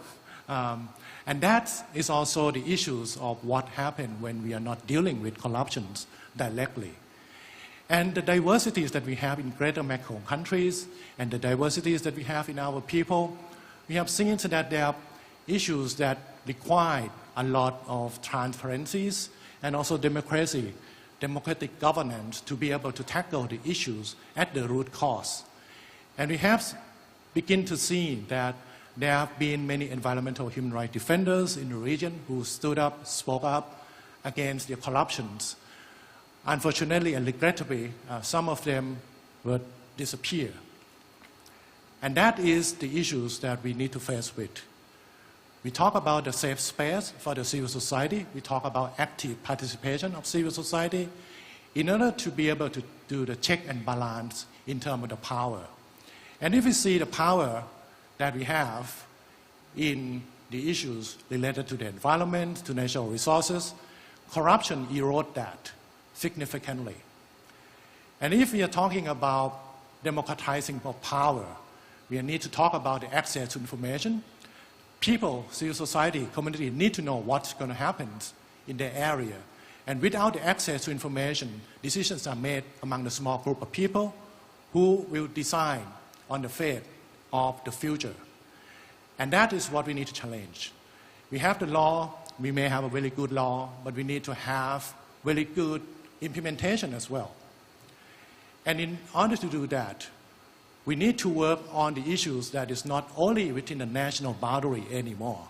If you're talking about the regions, there are issues of transnational, transboundary corruptions that need to be addressed. The investment have been flowing from one country to another and exploit the opportunities that is defined in the term of corruption, which is to abuse the power for personal gain. And in order to challenge that, we need to bring in more civil society to be actively participated in all the process that involve all the decision making that will have impact on the environment and natural resources. And with that, I would like to conclude in this round that if we would like to have thriving civil society, we need to work together with all the factors, all the parties, or the stakeholders, journalists, governments, private sectors, and for all of us to be able to join forces. And that is why the WWF work together with Transparency International, Traffics, Basel Institutes, and form countering environmental corruption practitioner forums, which comprise of over 250 conservationists and also governance people. We also work in different countries, and we can have example from like Nepal that we work together with the youth on the anti-corruption in the forest sectors. So with that, I would like to end on this round by saying that the civil society matter in anti-corruption. Thank you. Thank you, Mr. Tian China. Now, I'd like to hand over the microphone to Mr. Kango Nishigaki. Hello, thank you very much for giving me this opportunity. I'm Kengo Nishigaki, a member of ABCJ. ABCJ stands for Anti-Bribery Committee of Japan, which is an NGO which consists of lawyers and academics fighting against corruption. We are focusing on not domestic corruption in Japan, but overseas corruption. Especially Japanese companies operating outside Japan often face corruption, unfortunately. For example, this is kind of a real story, but when the Japanese middle-aged employee like me, who has been managed Japanese factory, for example, for 20 years. Suddenly, I was asked to operate a factory, for example, in one of the Asian countries.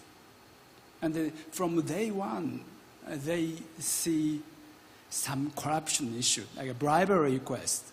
So they have not been trained to refuse corruption because in Japan, there is no such day-to-day corruption. For them, that's the first time to face that kind of request. So our roles are to help such people. When we visited many foreign countries, and I can show you our slides. And for example, on the right-hand side, that's the opportunity when we visited the KPK. KPK is the most active anti-corruption legal enforcement agencies around the world. It's very active, and we got a dialogue with them. And on the left-hand side, it's an NACC, Thai government's anti-corruption agency. And when we visit such entities, we get the actual voice, how corrupt the countries are and how they enforce their laws. And at the same time, we have many meetings with Japanese companies operating there. We usually ask very hard questions. Do you actually pay bribe? And their answers, yes. So they have to. And the next question we ask is, do you report corruption, bribery to the headquarters in Japan? The answer is no. One of them said to us that, so the headquarters, the compliance department, is like a soldier in the front line, being shot from backside. Yeah. So that's the perception among Japanese business people doing day-to-day work in less transparency countries in Asia, unfortunately. We do a lot of trainings for them, and for them it's kind of very hard to establish a robust compliance system. So we help them to do so by publishing our anti-bribery rule books and so on. So that's how we operate. And in addition to the dialogue with KPK and NSCC, we work with UN Global Compact. It has 10th principle anti-bribery, and we annually jointly conduct a forum, annual forum, just focusing on anti-bribery. And also, Japan has foreign anti-bribery law, but it has not been so rigorously enforced. In 20 years, only around 10 cases. So that's very limited. So we raise that kind of voice in Japan and against the government, and we cooperate with OECD when they conducts monitoring about their anti-bribery conventions enforcement in each member country, including Japan. That's where you are, and that's a very brief introduction of myself. Thank you. Thank you, Kengo. So finally, it's your turn.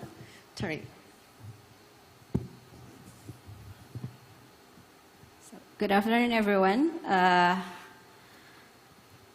My name is Tari from Indonesia Corruption Watch, and civil society organization that works related to anti-corruption issues in Indonesia. So usually we have, I think, 3 or 4 activities related to the advocacy, research, education, and also public campaign to push for a better situation in Indonesia about anti-corruption.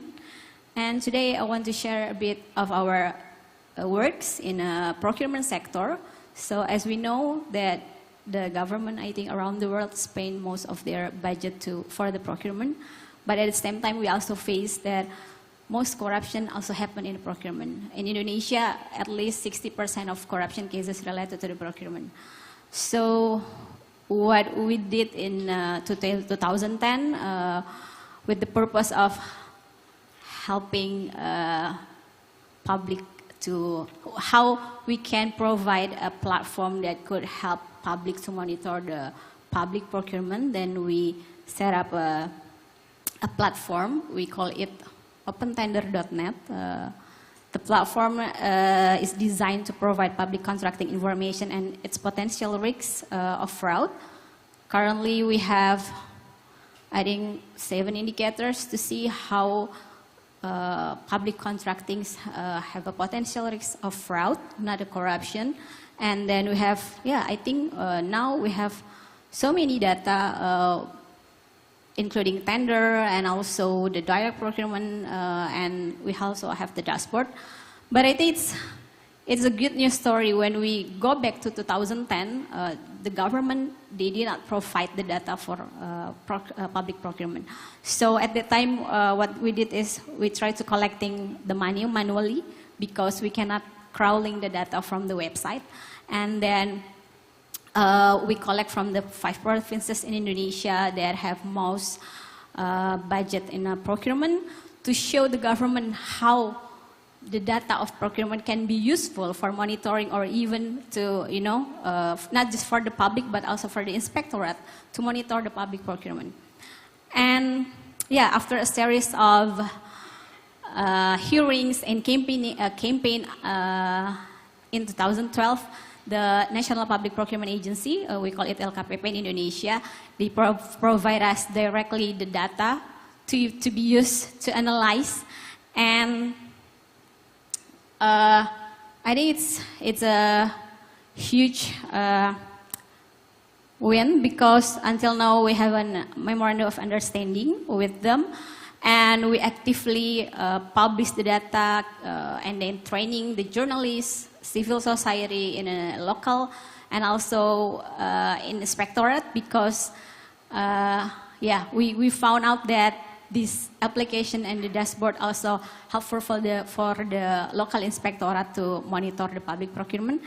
And I just want to show how we use the data, and then we investigate the corruption related to the procurement in Indonesia. We also collaborate with the journalists. I agree with what Maria said, that we cannot work it alone. We need journalists to help us also to dig the information. So we have the data, and the journalists also, have the technical, and then they know how to make it more, easy to read for the public to know what's happened in Indonesia. Yeah, and it also I think in a COVID-19 situation, we also tried the government to push to publish the emergency procurement, because in Indonesia we haven't had specific channel for any emergency procurement, not just related to the COVID.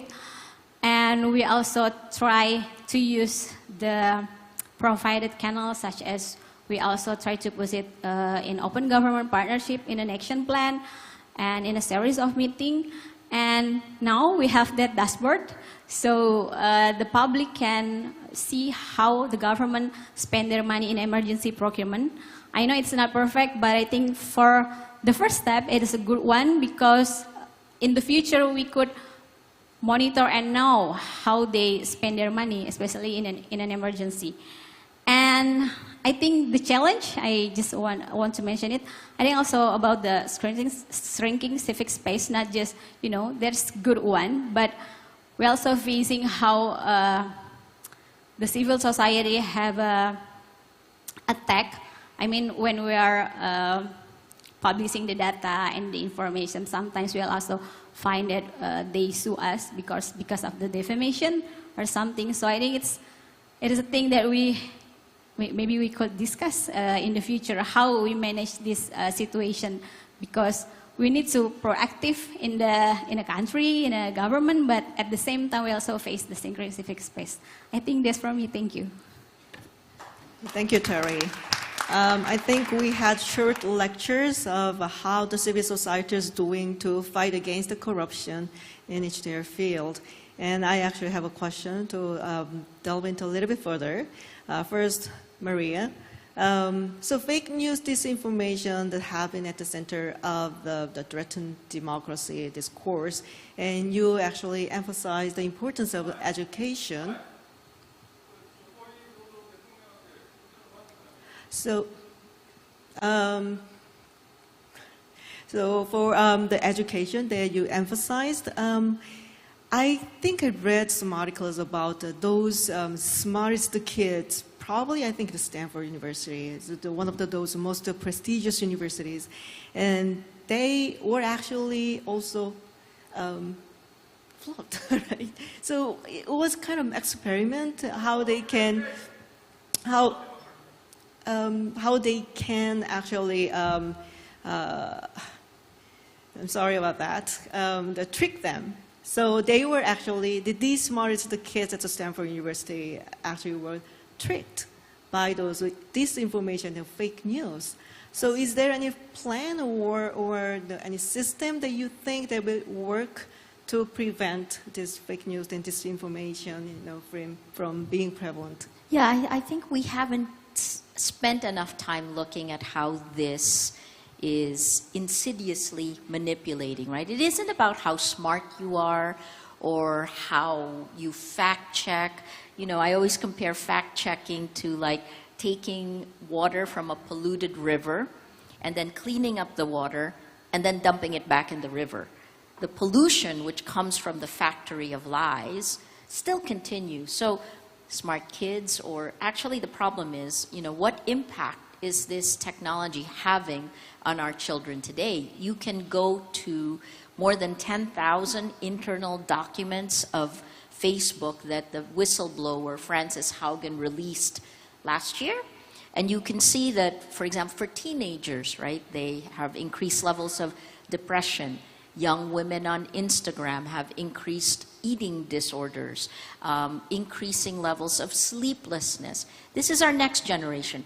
They're essentially, the technology hacks our biology to incite fear, anger, hate, to make us believe lies, or actually it's not to make us believe, it is to spread lies. And then I would say the last one is, because we have ChatGPT coming out, and Korea is at the forefront of a lot of the technology, and you are using it, it can be used for good, but simultaneously, it is also now at the place where it has destroyed democracy, because no one can tell fact from fiction. So you have, the three sentences I say over and over again since 2016. If you have no facts, you can't have truth. Without truth, you can't have trust. Without these three, we have no shared reality. We cannot have democracy, let alone to have civil society hold power to account.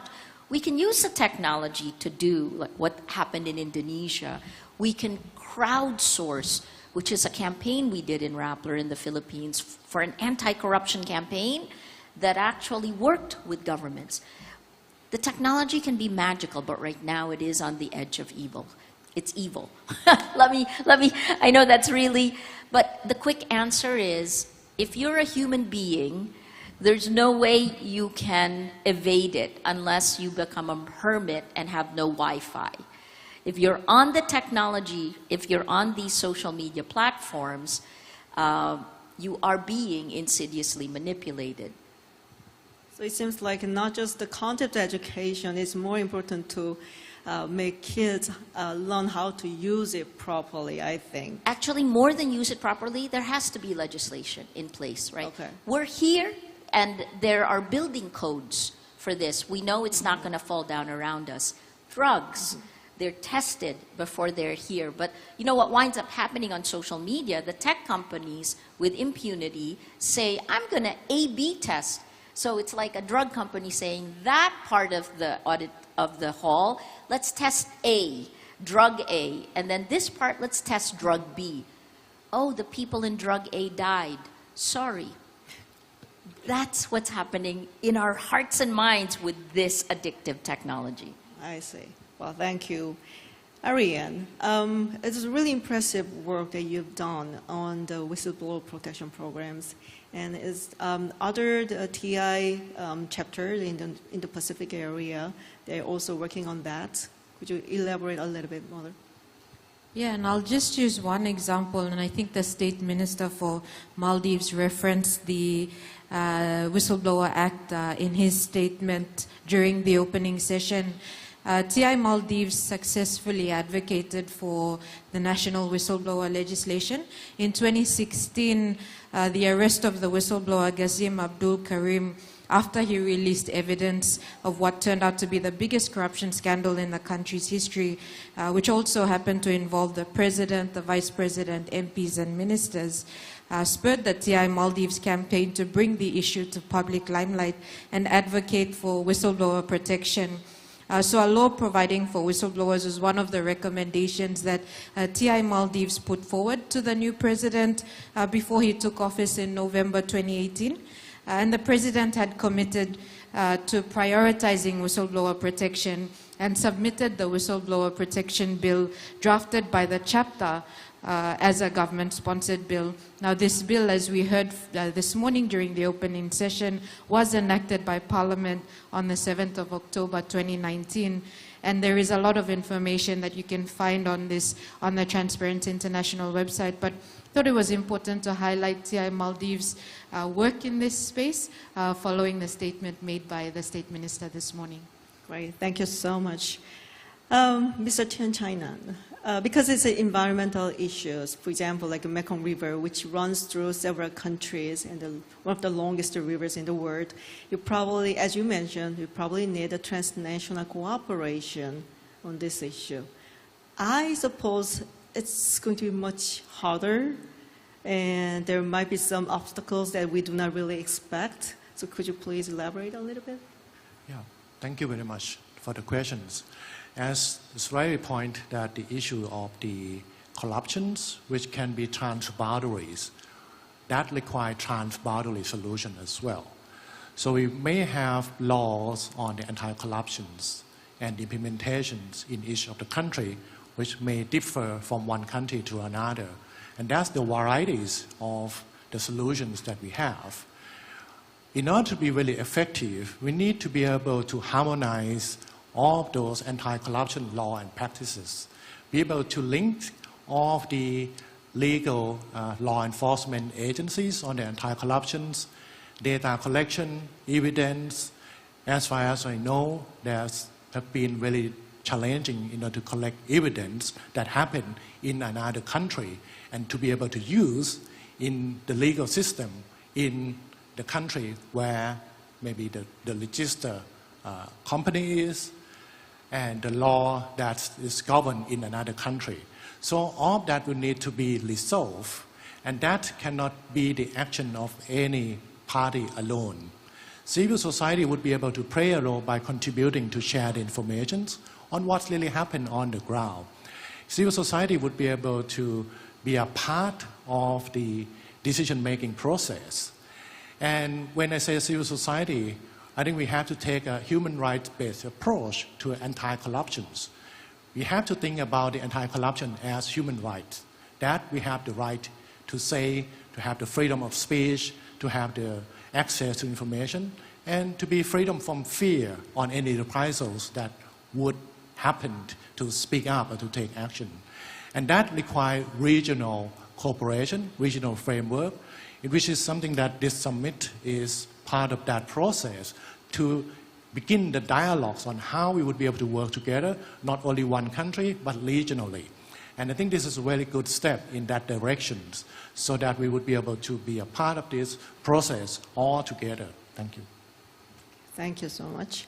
Kengo, it's quite surprising to see you in this panel stage because Japan is known as a very, very clean society, and you are the advocate of anti-corruption.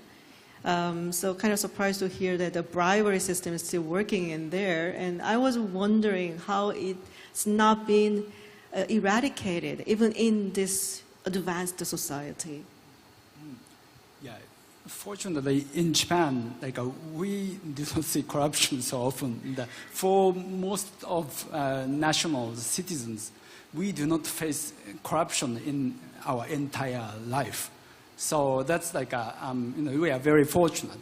But one of the reasons is that the Japanese judicial system is very clean and transparent.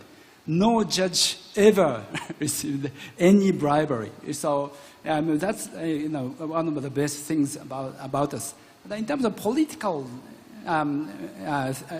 people or politicians, they are, in many countries, they are corrupt, more or less. And that's the same in Japan. Sorry for mentioning that. But still, in Japan, it's very clean. Mm-hmm. So Japan is clean for many historic reasons. We are in the islandish country, and if we pay bribery, everyone would notice it very immediately. And we have a summer air for 300 years. The society is very stable. So that comes to very clean country culture, unfortunately. But what we have been focusing on is not Japanese corruption, but corruption outside Japan by Japanese companies, unfortunately. As I mentioned earlier, Japanese people do not get used to bribery requests. If they go outside, they are very surprised to see bribery over there. and they are not like immune to such a culture. So some of like our clients pay quite a number of money for many years. So I cannot say the number because that can be shocking. But if you operate a factory, for example, in one of the Asian countries, and if they pay 1 million for 20 years, so that could be a very significant amount, right? That's a lot of economic loss, and that harms the rule of law in such a country. And of course, those who pay such bribery can be subject to Japanese foreign bribery law, and also local laws as well. So that's why we have been focusing on foreign bribery, like the United States, which has been rigorously enforcing FCPA for Corrupt Practices Act. So that's why we have been supporting Japanese companies to tackle with such bribery around the world. So that's what we have been. I see. I hope your efforts actually spread around the anti-corruption spirit around the world through the Japanese companies. So, Terry, actually, this is probably the root or source of the corruption, like procurement process that could be. And then you actually proposed the open contracting, and I wonder what kind of lessons that you have learned in person? Yeah, thank you for the question. I think at least I have 3 lessons learned for working to push for the open contracting with the government. The first one is, sometimes we need to align our interests with the government interests. So usually civil society, we just talk about, anti-corruption, we need to transparency for anti-corruption. But we need to look that the government not sees as an anti-corruption. They need to, if we open the data, will be more competitive market or efficiency or better for value for money. So this is the things that we talk with the government, not just talking anti-corruption. And then the second one, data quality and availability. We know it's a challenge. I think maybe every country has also find it a challenge. But still, even with the poor data quality, I think when the data is available, the public can start to do something with the data. And the last one, I think civil society also could not just a watchdog. We also could be a collaborator. We can solve the problem together, not just watching or monitoring the government activity. I see. I really like the idea that public can access the data, which is really the symbol of the openness. So I'd like to actually the question to the floor. So if there's any question, if there's anyone who would like to ask a question, please raise your hands. Yes? Professor Kang.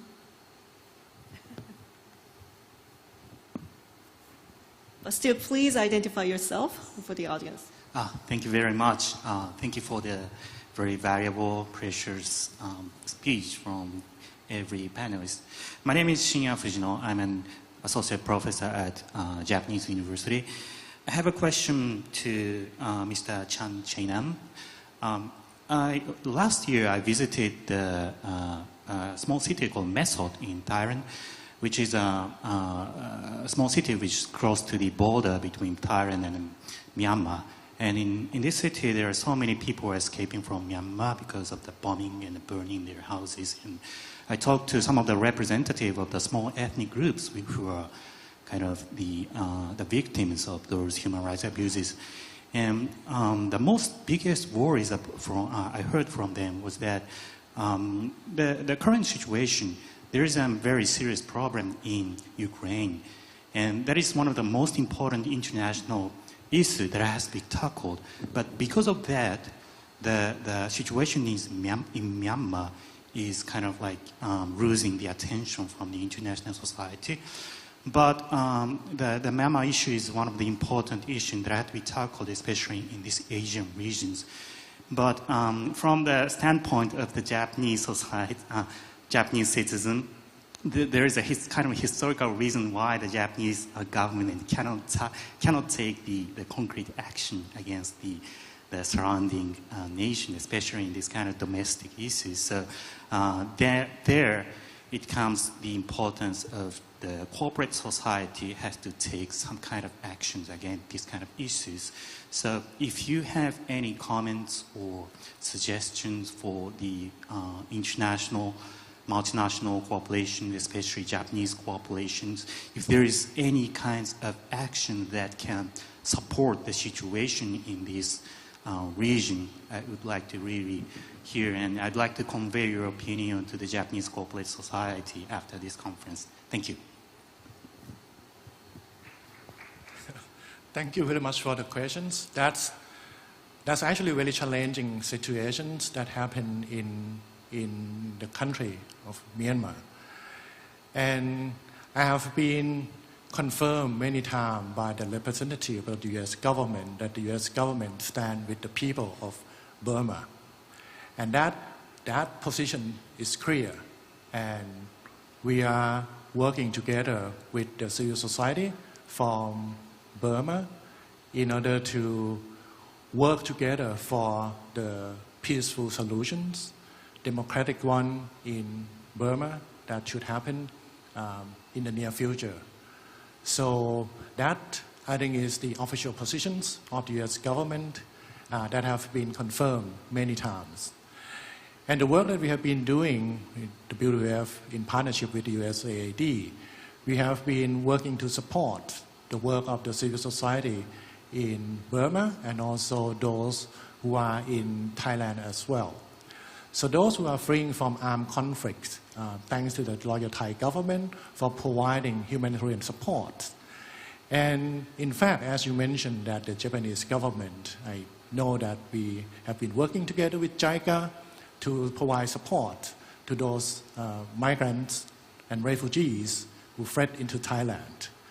And that could be opportunity to further that collaborations and assistance by working with the Japanese company in Thailand and also with the Japanese government to support those who are in need.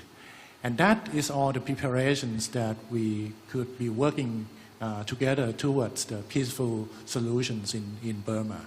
Thank you. Thank you. Can I pick up one more question over there? The lady. Hi, my name is Varista Nakontap from Ashoka, Thailand. My question is for Maria Ressa. First of all, although I don't directly work with Rappler, but I believe our country office in the Philippines work with you a lot, so thank you for continuing to be a great partner in collaborating for positive impact. I think one of the things that you said that has a lot of impact on me is when you said the seeds of corruption begins in your thoughts. So it leads me to think that we're working something on kind of like a mindset shift level. So apart from the 4 layers of partnership that you talk about, journalists, civil society, academia, and laws, do you foresee or see any other institutions that have a role to play or become stakeholders in truly create this kind of like mindset shift towards working in anti-corruption or other changes in society? For example, family institutions, schools, communities, something like that. And if you do see their role, how do you see it tangibly working with the stakeholders that you have already mentioned? Thank you. Thank you so much for the question. My gosh, so if you look at it now from what we see from the data, right? And the difference is the difference of big data. It has transformed everything. From the Excel sheet to big data, it's literally all of our government structures, our families. If your family isn't divided, that means you're not quite in a country where politics have become so polarized. But you can see this globally. So in answer to your question, what other institutions? I mean, look, it starts with lies. If someone lies all the time, if your child wants to go on TikTok, Instagram, and they want to get as many followers as they can, they will push towards lies towards, it's in the old days you would say sensationalism for a journalist. Now it's beyond that, and then they will incite emotions. That it's called the outrage economy today, right? Because in the end, this is after your attention, our attention, and the younger generation is growing up at a time when they can't tell the difference between fact and fiction, when they're forming their identities without moorings in values. I mean, in a strange way, I would say the family becomes more important, education becomes more important, but education is more medium and long term. I think, in addition to the tech companies abdicating responsibility for protecting the public sphere, governments, democratic governments, have also abdicated responsibility for protecting us. So I think part of what we need to do as we gain more and more information, more data about how we're being insidiously manipulated, is we need to go demand better laws. Because if you don't have the legislation to stop these tech companies from allowing not just them, but geopolitical power to insidiously manipulate us. Talk to Taiwan about how China's information warfare is hitting their people and what are they doing. Or Ukraine, or Crimea, which was annexed by Russia in 2014. That was when the meta-narrative that was used by Putin to invade Ukraine in 2022. That was when it was ceded, right? So this is a different world. And I'm sorry it's such a long answer, but I do feel like it isn't the old world. It isn't a world where you can sit back and you can let governments do business as usual. You will not reach your people. The younger generation are on TikTok. They're being inflamed. Who knows what's happening with our data? And then the last part is every single person on these platforms, every post you do, they use machine learning to build a model of us that knows us better than we know ourselves. Replace the word model with clone. So they essentially clone every one of us, our relationships, our private thoughts, and they own that. That's what's used to micro-target you. I think this I had mentioned before. We have to relook at our relationships and our institutions. Well, thank you, Maria. It's almost time to wrap up. I know it's a really short session, and when I first received the program, this is not possible to have all those valuable advices in just 80 minutes, but still, we have to close the session. But before we go, I would like to hear some final words from our panelists. So please, Maria. I think the fight for corruption begins with values. This is why democracies have come together. Democracies are far from perfect. In fact, it's chaotic. And in many countries I've worked in, in the Philippines and Indonesia, you see the nostalgia for the past. And in Korea, the strongman leader who promises that they will fix everything and you don't have to do anything. We can't believe it. We have to look at how technology has changed all this. We have to look at how our biology is used against us, and we have to come out into the real world and work together. And that means everyone, civil society, journalists, government. In the earlier panel, some NGOs and civil society groups may not want to touch government money. I think we're getting at a place where it's existential for democracy. So please, I think we have a limited time to fight for our rights before they go away. Thank you, Maria. Give us some more time, though. Ariane? Yeah, I think just adding on to what Maria was saying, and something that the TI founder Peter Eigen said earlier, really the importance of working in multi-stakeholder initiatives, working in partnership, and something I say a lot in Papua New Guinea. For TI, we want to critically but constructively engage with government, with private sector, with all partners. And something I say a lot to government when I'm speaking to them, because there are challenges when we're trying to get through the door, is that TI is not anti-government, we're anti-corruption. And for us, the most important thing is that, the courage to fight corruption, that's what's required. And I think I want to echo the sentiment shared by really our founder this morning. We're here to work together, we're here to engage in discussions, we're here to really strengthen our existing laws, enforcement, ensure there's timely, accurate information that's readily available for our people.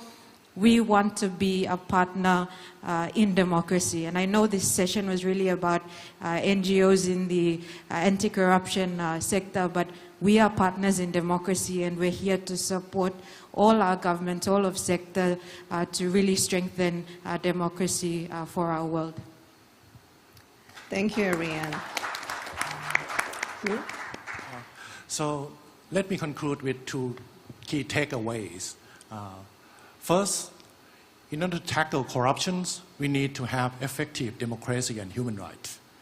We need to be able to share information, to have the freedoms, and be able to be a part of this democratic process.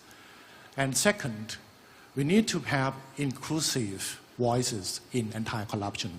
We need to bring in people with different age, gender, and diversities into this fight against corruption. And with that, I hope that all of you will leave from this summit being encouraged to be able to support those who are fighting against those corruption practices everywhere, and by promoting this transparency and democratic values. So we should be able to win this fight together. Thank you. Thank you.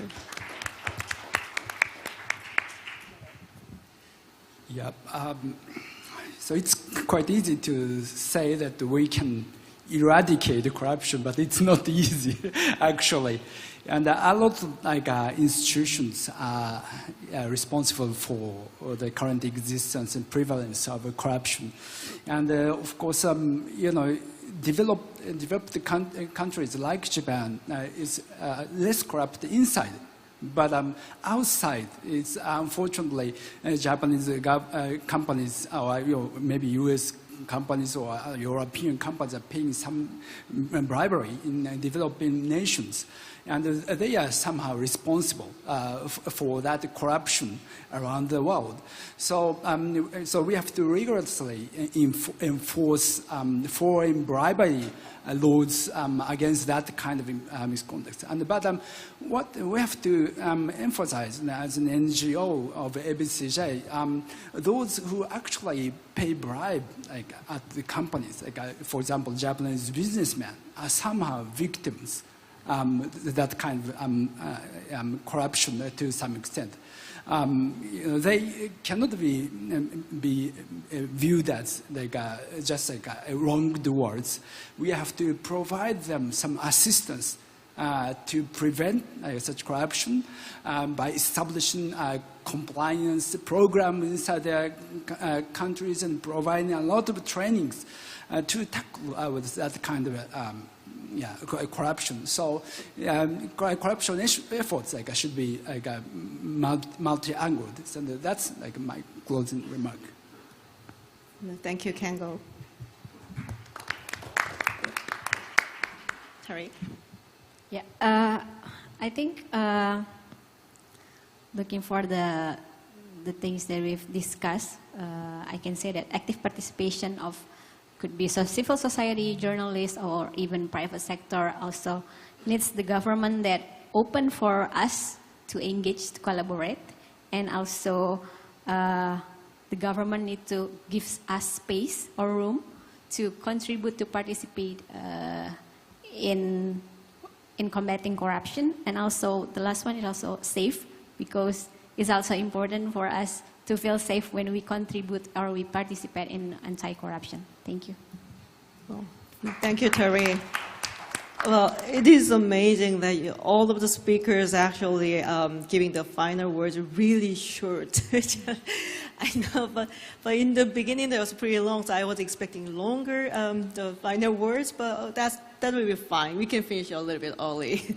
Okay, well, So we covered a lot of things from various perspectives, from journalism, environmentalists, and also the NGOs, and also the person who is dealing with the legal issues of the companies outside his own country. Well, I think one thing is clear, though. The environment, internet, online, and the countries and working in the foreign and the countries, it all going across the nations. So which means that we need the transnational cooperation, not just from all the aspects of civil societies, but it should all go across the nation. That's one thing that we can take away today, I believe. The corruption is not keeping the rules that we agreed on. And I believe if we do not keep the promises we actually made, then it will eventually eat out our society, and that's probably the evil part of the corruption. 2 days ago, Secretary of Treasury Janet Yellen, she emphasized the importance of concerted efforts to deal with and fight against the corruption. And I believe it includes, of course, the civil societies. And our speakers today showed how and why it is necessary. We need the civil society to work together on the issue of corruption. Because after all, I think it is democracy. Although it's declining, we have to protect it for that region. Yes, it is a democracy, and we all have some responsibility to bear to protect it. So thank you very much for your insights, and I also have to thank you very much for what you have done so far to protect the democracy and to establish the better future for our future generation. So it has been a great session, and I believe our audience feels the same way as I do. So please join me thanking our special and wonderful speakers on the stage with warm applause. Thank you so much. Thank you very much. I would like to echo Dr. Kim Ji-yoon's sentiments in that we are very grateful for that fruitful discussion, your valuable insights, and also what you have done in your work. Thank you very much. All right, we will pause now here for a break. Coffee and other refreshments, I believe, are outside, so please do help yourselves, and we will resume with session 3 at 3:30 p.m. We'll see you then.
right, it is now time to begin session 3, the theme for which is technology and anti-corruption.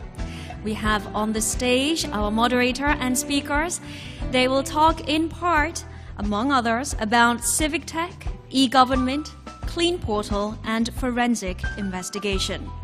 This session's moderator is Dr. Daniel Erickson, the CEO of Transparency International Secretariat. Dr. Daniel Erickson is a passionate anti-corruption advocate and a strong believer in the role of technology in the global efforts to end corruption. So, Dr. Erickson, the floor is yours.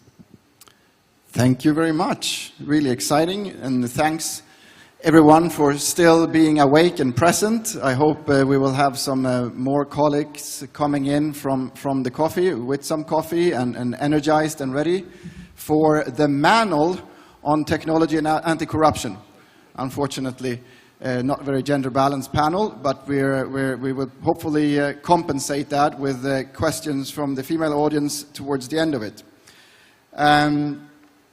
Before I move over to introducing the manual, I'd like to, first of all, by the way, thanks Maria Ressa for warming up the audience to the topic of technology, if you're still in the room. It was a really interesting panel, the previous one, and it sets the stage very well for the topics that we are going to talk about now. Technology is an accelerator. You can use technology to do whatever better, faster, cheaper. That means that technology, if you're evil, makes you better at doing evil. And if you're good, it can make you better at doing good. Technology is neutral. And that is something that we often forget. But it also means that we, let's assume that we are the do-gooders, have to be at least as good as the evil side to use technology. Because if we lose that, we lose everything. Technology has been applied by governments around the world really successfully, and we have examples in Europe like Estonia or Ukraine that under difficult and pressing circumstances have deployed technology to fight corruption in their countries.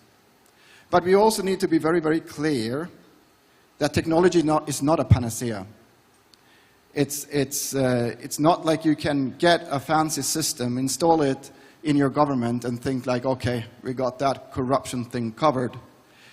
Technology needs certain preconditions in order to be impactful and successful.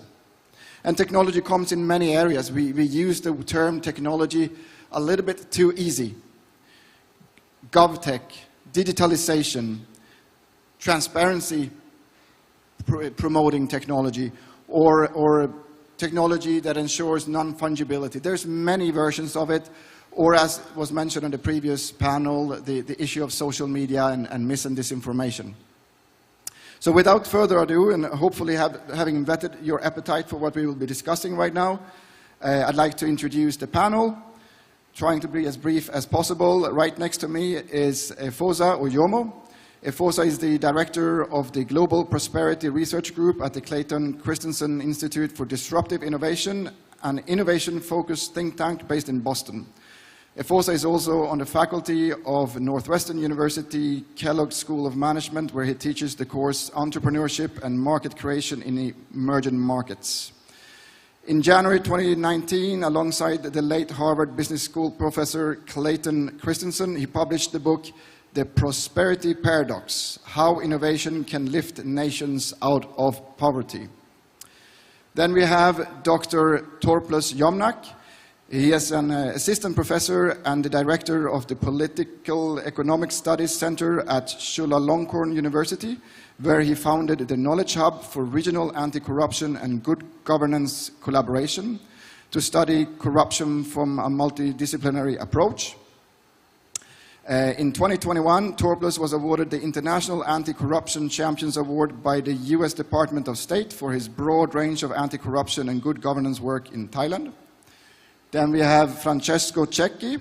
Mr. Cecchi is the UNODC Anti-Corruption Regional Advisor for Southeast Asia. He has more than 18 years of experience working in international organizations in the area of good governance, public administration reform, and anti-corruption.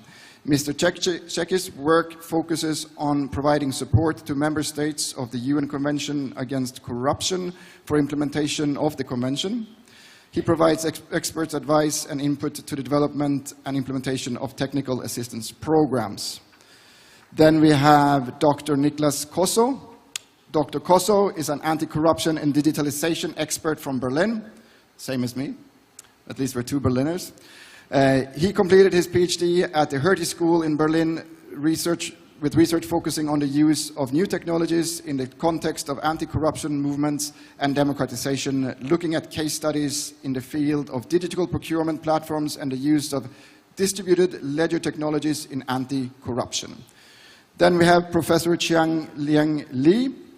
Professor Li is the Distinguished Research Professor and Director at the Institutium in Jurisprudentiae at Academia Sinica and Professor of Law at NTU. His main fields of research include constitutional law, administrative law, environmental protection, and technology law.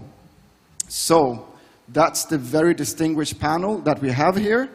And without further ado, then I'd like to hand over to Mr. Ojomo to kick it off. Thank you. Thank you. Thank you, Daniel. I want to thank the government of the Republic of Korea and Minister Park for this event. This is my first time in Korea, and I must say, on the drive from the airport to the hotel, it was a little bit emotional.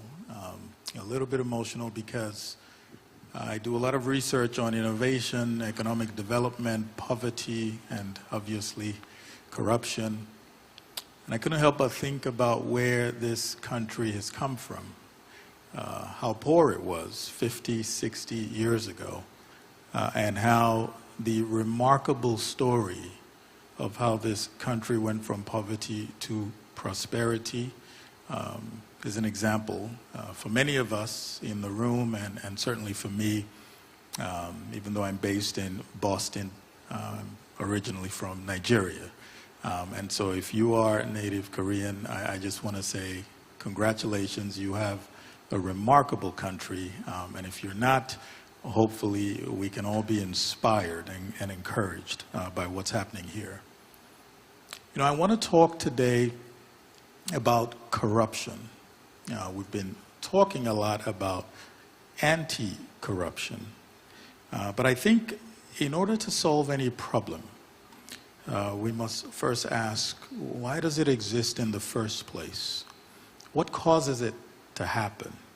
Why do people hire corruption? Why do they engage in it?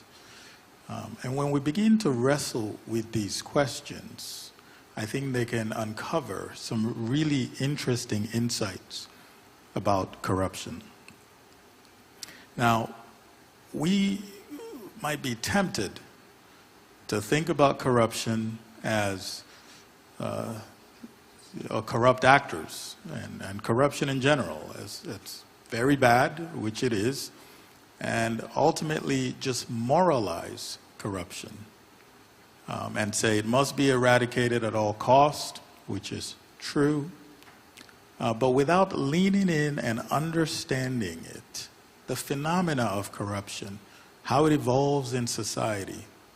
And I'm afraid we're going to spend a lot of time and a lot of money, but we may not make the kind of progress that we want to make. So I'm going to talk a little bit about corruption today. Now, the first question, why do many people engage in corruption, despite the fact that we all know it's wrong? Right? Corruption is quite different from, say, frontier space travel, where we may not quite know yet the answers to those questions. With corruption, I think everyone knows it's wrong, yet we continue to engage in it. Well, one of the primary reasons, not the only one, is the issue of scarcity. Whenever things are scarce in society, it creates a breeding ground for corruption. Now think about it. If you think about the things that are scarce, money, opportunity, votes, access, social progress, licenses. Many of those things tend to be scarce, and so we engage in corruption in order to get access to them. Now, what we've found in our research is corruption evolves predictably throughout society. Societies that are incredibly poor, you have what's called overt and unpredictable corruption.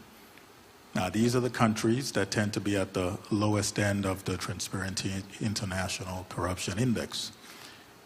Societies that are developing a little bit, growing, perhaps middle income, they tend to have covert and somewhat predictable corruption. It's like a cost of doing business. And then many advanced societies still have corruption, but it's more transparent. And so we sort of see they lean more and more towards transparency. No society is perfectly free of corruption, but they lean more towards transparency. Now, when technology is deployed into a society, when there's a lot of scarcity and little abundance, as we've heard, that technology can actually lead to more corruption. We heard from the Nobel laureate Maria in an eloquent talk about how technology is actually making things a little bit worse. And we see this happening with the data from Transparency International's most recent report. Over the past decade, we haven't quite made progress against fighting corruption. In fact, 26 countries have fallen to their lowest levels, and over 150 countries have made no significant progress against corruption, even though the advent of technologies over the past decade or two has been mind-boggling. And so solving corruption has to be not just about technology, but more about people. Has to be about empowering people, helping people choose something that's different from corruption so that they can make progress in their lives. Now, what do I mean by technology? So many different types of technologies are out there. And so I'll conclude by saying market-creating technologies, which are quite different from other types of innovations and technologies. These are innovations and technologies that expand access to products and services that can make our lives better. When these technologies are invested in by governments, by the private sector, they tend to create jobs, create more opportunities for people, ultimately increase tax revenues, and create prosperity. If we take South Korea as an example, and how it was a very poor and corrupt country 50, 60 years ago, and think about the evolution of Korea's development to a more transparent and democratic society today. It's incredibly difficult to tell that story without talking about organizations such as Samsung, organizations such as LG, Kia, who have, not only for South Korea, but who have invested in products and services, made them more accessible to millions of people across the world, created prosperity for this country so that this country can better tackle corruption. Now, I'll end by saying this. The next time you look at the Transparency International Corruption Perceptions Report Index, notice the top countries are often the wealthiest countries, and the countries at the bottom are often the poorest.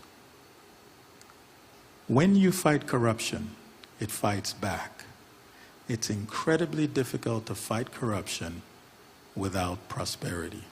Thank you. Thank you. Thank you, Mr. Ojomo. And then over to Dr. Jomnak. Thank you very much. So I'll be quick. I'll jump right into the questions. So the question is about technology and corruption. So please allow me to use a case studies to kind of like answer these questions. So this is a story of, as you can see in the picture here, a beautifully decorated lamppost. So here's the story. So one day a villager walked into this line of beautifully decorated lampposts, but installed in the middle of nowhere. So she wondered why they were there, and she suspected that there's potential risk for corruption. But before she make any complaints or make any reports, she pulled out her mobile phone and opened a website called ACT-AI, or Anti-Corruption Thailand AI, which accumulate all procurement data, which is publicly disclosed, but we just make it more accessible and user-friendly. So she searched for the project, and she found that project. What she found, another thing, is that it detects potential corruption based on data analysis. So why this? First, it shows that each lamppost costs over $3,000 US, which is ridiculously more expensive than the market price, right? Secondly, in the bid, it shows that there were 5 bidders, and 4 bidders proposed the same price, which is, and the winner only won by $30 in a multi-million baht project, which is ridiculous. But not only that, because we also accumulate data of politically exposed persons from the asset declaration from the National Anti-Corruption Commission. And it shows that the owner of the winning company actually had a relationship with the local executive who could jeopardize the decision-making process in that contract. And that's why it was detected as high risk of corruption.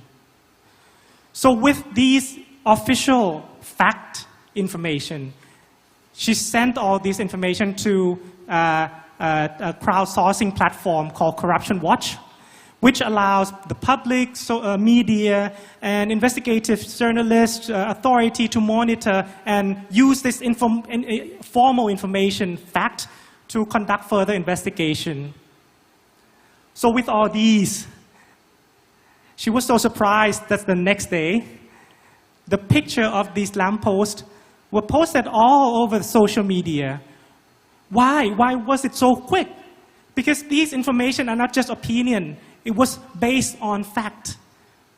But it is publicly accessible and user-friendly. Yeah. And then what happened after this? She was even more surprised that 2 days later, just 2 days later, this happened. So the authority actually came to the site to open an official investigation, which led to a conviction of a local executive soon later. So what I'm trying to say here is that yes, technology is great. It can create innovations that reduce the cost of whistleblowing, make it safer. But this is the twist in the story. But technology alone cannot solve corruption. If you can see from this case, the one who made the change was that villager, I don't even know who that person is, right? So technology, there are thousands of hundreds of digital platform, website, open data platform that has no users, no user at all. And there are thousands of cases like these that has not been checked, not been reported. So the question is, how do we motivate more people to join our forces against corruption? The good news is technology can help. And I'll keep that for the second part of the session. Thank you. The second round, I mean. Thank you, Dr. Jomnak. Very efficient on time as well, and a good message. So over to Mr. Checki. Thank you very much. On behalf of UNODC, the UN Office on Drugs and Crime, first of all, I would like to thank the government of Korea for organizing the summit and all the partners, TI as well, of course. And also, thank to the Ministry of Justice of Korea for the great support to our work that was showcased this morning by the Deputy Minister. So okay, this one. The project, I wanted to say a couple of words because it's very interesting also for technology. This project works on developing capacity of law enforcement authorities to investigate and prosecute corruption at the regional level in Southeast Asia. So obviously, you know, the problem that we face is criminals transferring money and assets extremely rapidly through the financial sector. Laundering through offshore jurisdictions and in a couple of clicks, and the law enforcement authorities lagging behind in investigating and ultimately, you know, being able to seize and confiscate stolen assets. So technology can help. Imagine, for example, if you had the capacity of law enforcement authorities to access, we talked about beneficial ownership data, so beneficial ownership data in another country. Imagine if law enforcement authorities could access asset declaration data from another country, you know, to check immediately what is happening, for example, with a rigged public procurement, if there is some politically exposed person behind it in the click of a second. So these are really some of the activities that we try to promote. We try to promote informal cooperation among law enforcement authorities to discuss and promote exchange of data and intelligence before going into, you know, official cooperation through mutual legal assistance, which, as you know, is very lengthy. So that's part of the problem and part of the solution. We also work at the national level with law enforcement authorities to enhance capacity to investigate very technological issues, such as transfer of cryptocurrencies to launder money from one country to another, from a user to another, and the use of data to conduct intelligence work. So being more proactive when conducting investigation than being only reactive. One of the major problems of these investigative authorities in this region is, and in Southeast Asia in particular, which is the region where I work, is reactiveness in enforcing and going to conduct investigation instead of being proactive. And the data can help the investigative authorities being proactive. And I have a very quick example from my own country, Italy. And I'm sorry I have this example because I have a lot of colleagues in Italy that share interesting information with me that I use for my trainings. That's why I make this example, but of course there are many other very interesting examples. So Italy has an anti-corruption authority which deals specifically with procurement, and I'm going back to procurement because that's a very, very straightforward message there. They developed a database that now contains more than 60 million transactions. It's very well organized, accessible by the public in open data format, so very, very useful. And they developed a series of indicators for red flags for corruption, like many others do. But I want to give you a very specific example of how you can use this for database auditing. So one of the issues that has been spotted by the anti-corruption authorities is the issue of below-threshold contract splitting. So what happens normally is that you have in the procurement law a threshold below which you don't have to go for public tender, you can go for direct procurement, and you have much less oversight than if you are above that threshold. So back in 2017, the ANAC received a complaint from a company for a health-related procurement with a health authority. The health authority in this case was Naples 2, in the city of Naples in the south. And they identified, they went to conduct an audit and identified overwhelming use of contract splitting, which is, of course, dividing the contract in many little contracts to avoid controls. Doesn't mean necessarily corruption. It means that something is sort of, the organization is trying to avoid too much bureaucracy, maybe, or maybe it's corruption. But anyhow, the colleagues then tried to use the database to see if this kind of information could be taken very easily from the database. And in fact, they can, because a colleague of mine took the database, which is actually open sourced, so it's on open data, and analyzed a series of these transactions in the health sector, and noticed, as you can see in this graph, that there were, if you put the value on the horizontal, the value of the contract on the horizontal and the number of transactions in the vertical, 40,000 is the threshold for enhanced scrutiny. You can see in the graph that the number of transactions right below 40,000 are very, very, very many. So, and above almost nothing. This is impossible in normal terms. Why should that be? Obviously, there is this practice of contract splitting.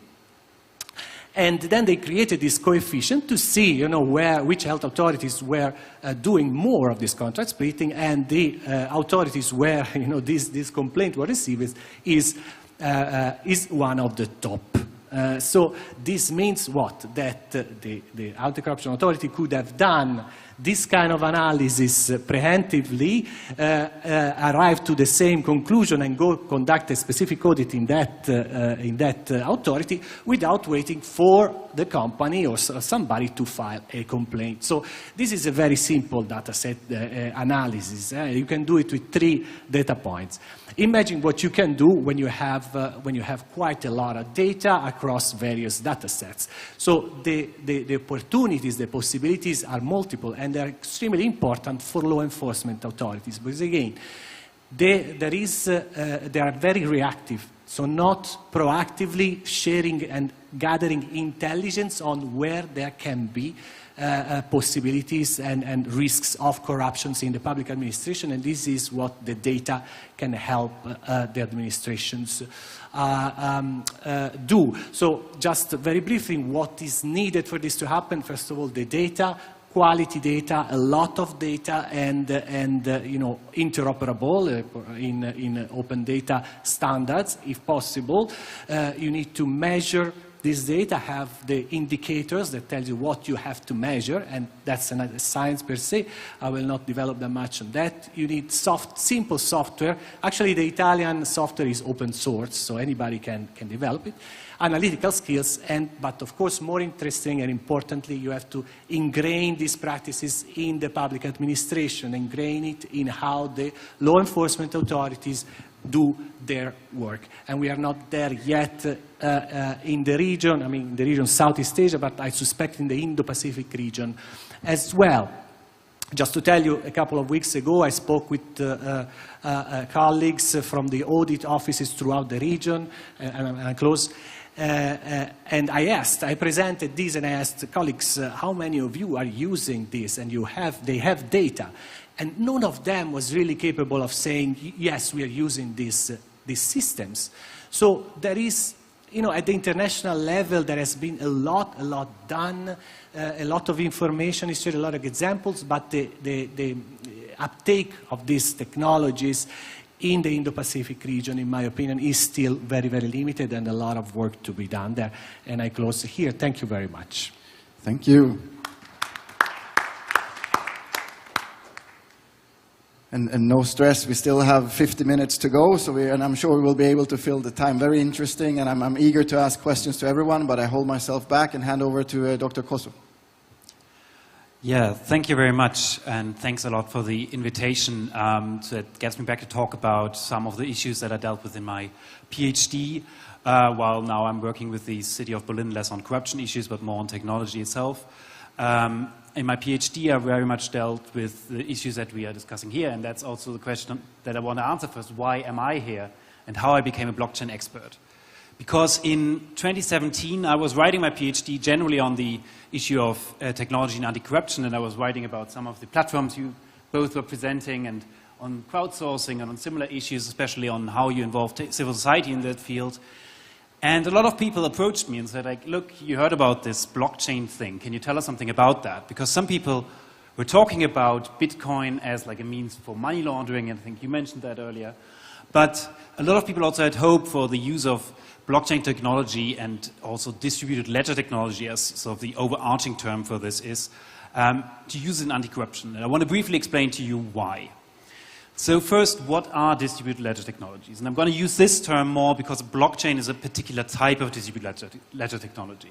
And I'm also not going to go into the technical details here because, let's face it, I think hardly anyone in this room will know how the internet works, but you still use it, and you don't really need to know how blockchain works. You need to maybe know how to use it. So distributed ledger technologies are each time a type of data set, or a type of database rather, a distributed storage of a database ledger across multiple sites or nodes. And each of these network nodes always has an identical copy of the overall ledger. And in order to secure that, there's a type of mechanism that we call a consensus mechanism that is used to update the records in this distributed ledger. So you have a group of partners, and that can be the public, so that would be very many partners, or you can have also a smaller group of partners that always has a copy of this ledger on their storage. And it has some sort of peer-to-peer structure without one centralized database source. So that determines the key features of distributed ledger technology and why we're interested in it when we're talking about anti-corruption. Disintermediation, so you don't go through a third party when you want to create a transaction. Transparency, each of the parties that has a ledger can actually look at what's happening on it and can verify transactions. Accountability, because of that, you usually have a timestamp that tells you when some data was edited or was entered into the ledger. And you have security because of that, because once the data is written on it, it can't easily be tampered with. So can distributed ledger technology be an antidote to corruption? The short answer really is no. But that would make my presentation here pretty boring, pretty short. So I'm going to give you the slightly longer answer, and that is it really depends. And while I'm not going to go through all this in detail, what I want you to think about it is as a mitigator for corruption risks. So when you have a transaction that is potentially prone to corruption, you can look at it as from the lens of corruption risks. So for example, individual factors like I'm not being paid enough, so I need to extract money from a certain situation, or I just have the opportunity to grab some money from a government transaction. Or working process factors, when something is just working not transparently or has poor working processes and I have an opportunity for corruption then. Or organizational factors, when there are poor guidelines in the organization or people do not work properly together. And finally, contextual factors, an unclear mandate or a missing judicial system or a judicial system that doesn't work very well. So can blockchain work as an anti-corruption tool? Yes, it can in specific settings, and only when addressing specific corruption risks. And as those corruption risks, we can see organizational factors and working process factors. It cannot address the sort of overall contextual factors that you have in a country or individual factors. And how does it do that? It can improve the quality of a paper trail and the data that is available in the chain. Storing data on a blockchain or using a blockchain in the context of data storage can increase the transparency between stakeholders, and the public can but doesn't have to be one of the stakeholders in this context. And finally, with using DLT, we can improve data security and accountability, because you can always see when data was entered into the chain and when it was also potentially edited. So can distributed ledger technology be an antidote to corruption? It depends, and later on I can also give you some examples. Thank you, Dr. Koso. Very interesting. And last but absolutely not least, Professor Lee. Thank you. Thank you in introduction and the invitation. And I'm Jianliang Li, and I work as a research professor at the Institute of the Law, Academia Sinica in Taipei and Taiwan.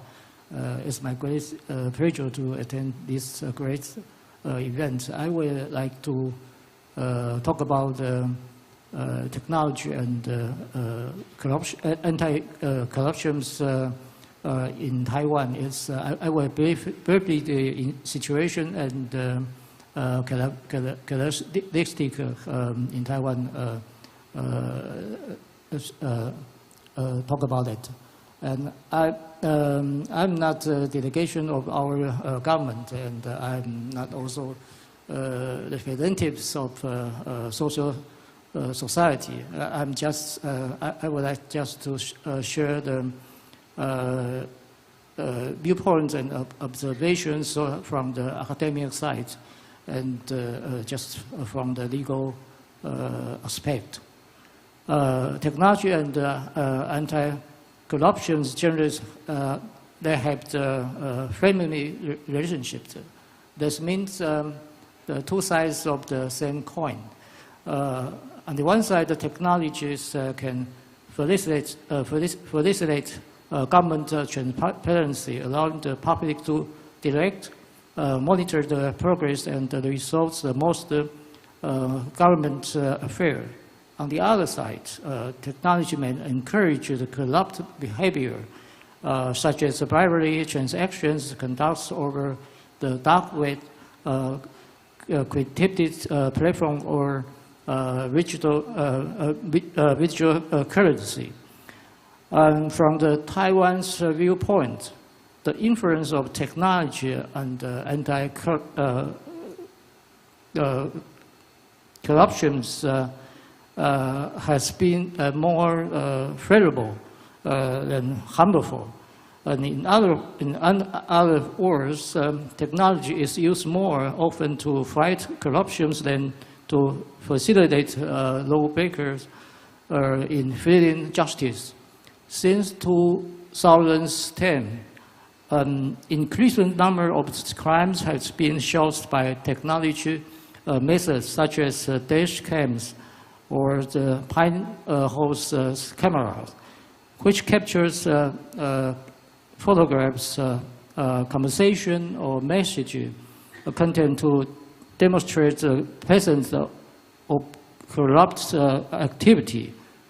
The evidence obtained through technology means is submitted into codes, the so-called digital evidence, and becomes the primary basics for evaluating whether corruption has occurred.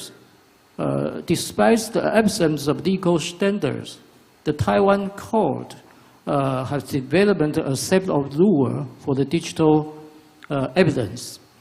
But it should be noted the fact that the Taiwanese public sectors has not yet established quite remarkable technological accomplishment in the fighting against corruption and crime. In the most cases, the vast majority of digital evidence floating into the courts is obtained by private sector. The emphasis of the Taiwanese government on the technical applications is limited to typical crimes such as murders, robbery. For example, use car to capture communication information of the burglary. However, the Taiwanese government has not yet fully utilized technology to combat corruption, merely due to the incomplete legal framework, and more important is concerns regarding human rights. This I will be in my conclusion against emphasize. Thank you very much. Thank you, Professor Lee. Very interesting, the concept of the M-cars there, and I'll get back with the questions in a minute when we go through again. But for those who are not familiar with the M-cars, or I think they're called Stingrays, the technology that sits in them, and you can Google away until we get back to the question, because I'd like to deep dive into that topic. Before I ask the first question to Mr. Ojomo, I just like to make a bit of a summary of how I see it. And I was introduced as a techno-optimist. As I say, though, technology is an accelerator. It depends on who you put it in the hands of if it goes in the right or wrong direction. But my sense was that Mr. Ojomo was talking about the need to put development before the fight against corruption or the introduction of technology which might not be appropriate or cost efficient for the context where it's put. I'm doing assessments here. You feel free to disagree in a minute. Then we had the example of a tool being used to make information accessible to the citizens and to get the citizens engaged, to get the citizens to feel like an owner of their own country in order to be able to see and question what's going on. Then we had an example of a more comprehensive set of systems building essentially on the kind of citizen reporting, citizen auditory that Dr. Jomnak was presenting, but then using that data for more advanced analysis to see what we can do in a, it might not be big data, but in a more quantitative analysis. Then we had from Dr. Koso a presentation.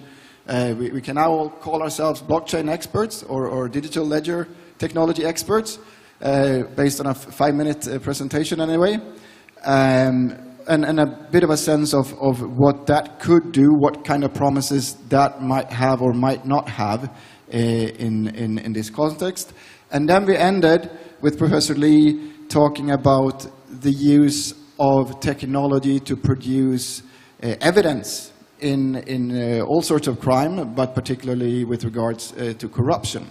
Coming back to where I started, I'd like to argue that each one of these technologies could be equally interesting to an autocracy wanting to root out freedom amongst its people. You just twist, you take any one of these, and when we go around with questions, I'll see if I can put my dictator hat on and show that. Meaning that for those who sit in the room and think that technology is a panacea to save democracy, it's not. It just makes us work faster, and we need to be faster than the other side. So on that note, I will go over to the first question, and I already hinted to that, Mr. Ojomo. Did I interpret you correctly? Are you implicitly saying that development comes, economical development comes first? It makes no use in investing in technologies or even fighting corruption until a country is developed? Wow. I think the struggle is the second part of your statement. It makes no use fighting.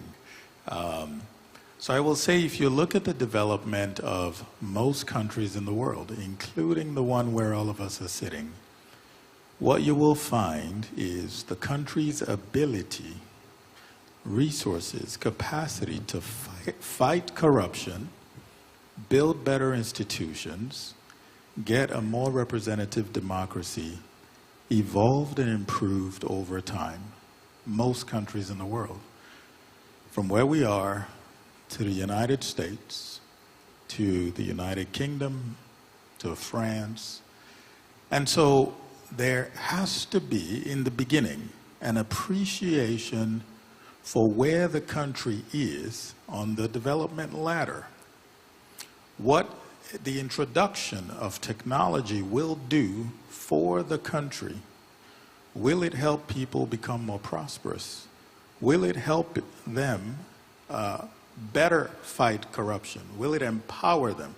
Will it change the individual context in which they live?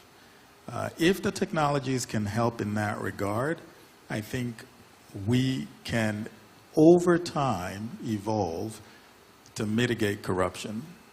Just to give you some hard numbers, if you take the national budget of the United States of America and divide it by how many people live there, it comes up to about $30,000. And so every year, President Biden spends $30,000 on me.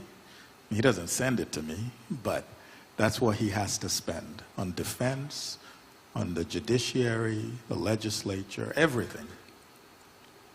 Nigeria, as an example, spends roughly $200 per person per year. Now, what kind of technology are we going to introduce to Nigeria that's going to help the country eradicate, mitigate corruption at $200? That's what we have to spend on educating our kids, on health care, on paying salaries. And we also have to appreciate that many, again, this isn't my data. If you look at Transparency International's data, you will find many countries at the bottom have the worst corruption scores, are incredibly poor, or find themselves at, in some kind of conflict. And the more you practice something, the better you get at it. So the more you practice corruption, the better your country gets at it. Which means, if we want to introduce technology today to solve corruption challenges in Nigeria, some of the technologies we've heard about today, that technology is being introduced into an ecosystem that has been practicing overt corruption for decades. And so we may be able to get people who signed bad contracts and embezzled money, but we have to infuse those people into perhaps a corrupt judiciary system. It's quite different from how the technology will impact corruption in, say, Korea or the United States. And so understanding that context is incredibly key, appreciating where people are as far as their development. And so I promote, in addition to fighting corruption, we have to always think, how are we going to do development? Thank you. So I suppose that could be in a context of so-called appropriate technology. But I promised to, and I know I'm going off script here, but life is better without sort of any structure. So let's just wing it.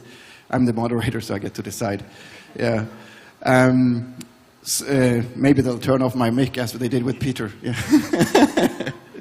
In any case, what about Singapore? That's the one I come to think of. Yeah, the logic doesn't work there, and there's a slew of countries in the middle there. Azerbaijan as another example.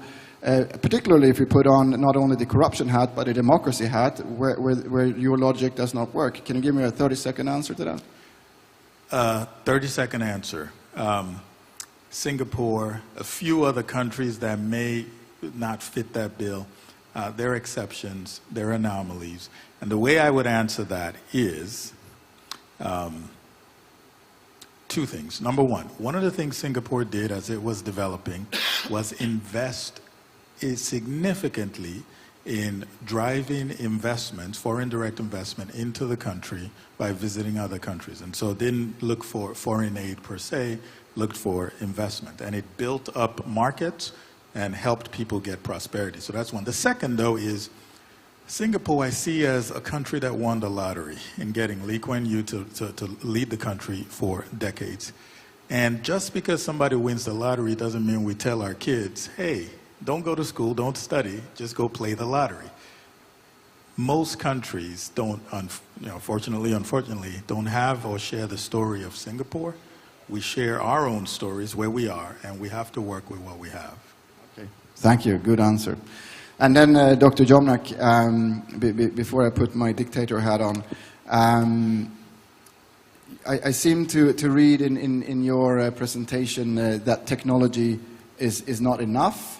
What is it in addition to that? How do you create this critical mass? You mentioned there's thousands of open source tools out there that are not successful. How do you make it successful, and what do you need outside of the technology in order to make this successful? Okay, so thank you very much. If possible, can I go back to the presentation that I have? Otherwise, I'll start answering your question first. So first of all, I totally agree with you that technology alone cannot solve corruption, and that it can lead to other negative consequences as well. So how can we do about it? So the answer is to empower people. So technology is just a tool. People are the one who use this technology, and technology that allows fact to be that make facts available to the people. That it's kind of like the heart of the democracy as we are talking about. So if we can't go back to the presentation, then I'll just talk about it. So how do we motivate people? How can we incentivize people using technology? So in one of our projects, we use gamification methods. We use this game called Corrupt the Game, which is a scenario game to understand people. So players go to the different scenarios and they have to decide whether they're corrupt or not. And this scenario is different. Some bribery, some nepotism, and then so on and so forth. So with insights from over 100,000 players, we analyzed that the Thai young generations think that bribery are more detrimental than nepotism. So they spend less time thinking about whether they will bribe or not. They just immediately click, no, I won't bribe. But when I need to help my friends, then I'll take so much more time to think, and perhaps, yes, I help my friend. So with that insights, we can, if we want to create a campaign to allow more people to join our forces, maybe we focus on bribery first, and then we gradually extend to nepotism. So this is just from one example. But technology doesn't stop at understanding people at the individual level. It helps us to understand organizations and how each organization collaborate with each other as well. So we use social media and social network analysis methods to quantify and understand the patterns of collaboration within Thailand's anti-corruption network, and was able to make suggestions of how they should work together in a more efficient way. And also with that information, we simulate a flow of information which allow the case of the decorative lamppost to be exposed. So see, we understand people, we understand how all organizations work together, using facts to make suggestions, to make policy recommendations. And that, with advanced technology that use fact, that understand people, we might have a chance to create, develop a more efficient and effective anti-corruption ecosystem in our system that will lead us to win the fight, win the war against corruption. Thank you. Thank you. Well said, well said. On with the dictator Ericsson hat. How would I use that? Well, it's a citizen reporting system. In this case, reporting on suspicious procurement or infrastructure. Well, I can just use it to report on suspicious neighbors. The neighbors are doing something wrong or not following the party's logic. It's technically the same system. Which is what you said as well. It's a low-hanging fruit, not a very advanced example, but it goes to show that the technology is not the issue, it's how you use it, yeah. Correct, yes. Yeah. And by the way, you mentioned gamification. We don't have time to talk about it now, but I think gamification as a methodology is something in our field of anti-corruption that is underused, both in terms of simulation, what you mentioned, but also as a tool to entice user engagement with these kinds of tools. That's sort of the TripAdvisor version of reporting suspicious procurement. Yeah. Yes. I suppose that was your experience with your case as well. Yeah? Yes, and we can teach younger generation to learn how to use, not just to tell them that this is good and this is bad. You should do this and you shouldn't do this, but you allow them to practice using open data transparency. So when they became adults, when we became active citizens, they can use this as fact and not opinion, not just opinion, and then it could lead to a better and positive outcome, not just using opinions and like what you suggest, report on your neighbor with no evidence at all, but how do we proceed with better evidence based on facts and publicly available information. Thank you, thank you. I can give you a tip for a good game on corruption. It's actually called Democracy, only available on Steam, that simulates you being a president having to deal with corruption. Transparency has nothing to do with it, but I tried it and I liked it. Over to Mr. Checki. You mentioned enabling environment as a requirement. Could you elaborate on, because that's kind of the same question as I gave to Dr. Jomnak, but on a bigger scale, and particularly from your experience in a developing country context, what are those enabling environments that are required, and how do you get to them? Thank you. You know, the UN Convention Against Corruption is a very interesting tool. And we have also, maybe some of you do not know, a review mechanism of the convention that looks at how the convention is implemented. It's a peer-to-peer review system whereby two countries review another, so it's intergovernmental review. And the reviews, by the way, are available. They are on the UNODC website, the executive summaries, so you can look at them. They are quite interesting. And if you look at the Indo-Pacific region, generally speaking, of course, there is a deficit on some of the key elements of the legal and institutional frameworks, as well as how this framework is implemented in practice. Key elements that are fundamental for these technologies that we talk about to work. So, for example, we talk a lot about open data. Of course, everybody knows about open data, the open data portal.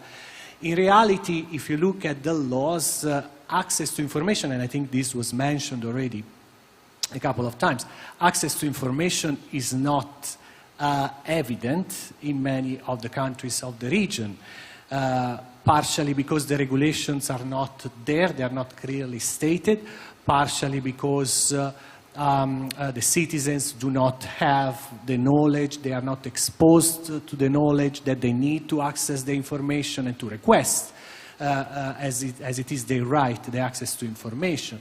But partially there are also privacy laws, defamation laws, security laws that are, over protecting, let's say, the information that are possessed by governments. So that's a reality, and that's just one example. If you don't address these, all these technologies that we're talking about is going to be pretty much useless.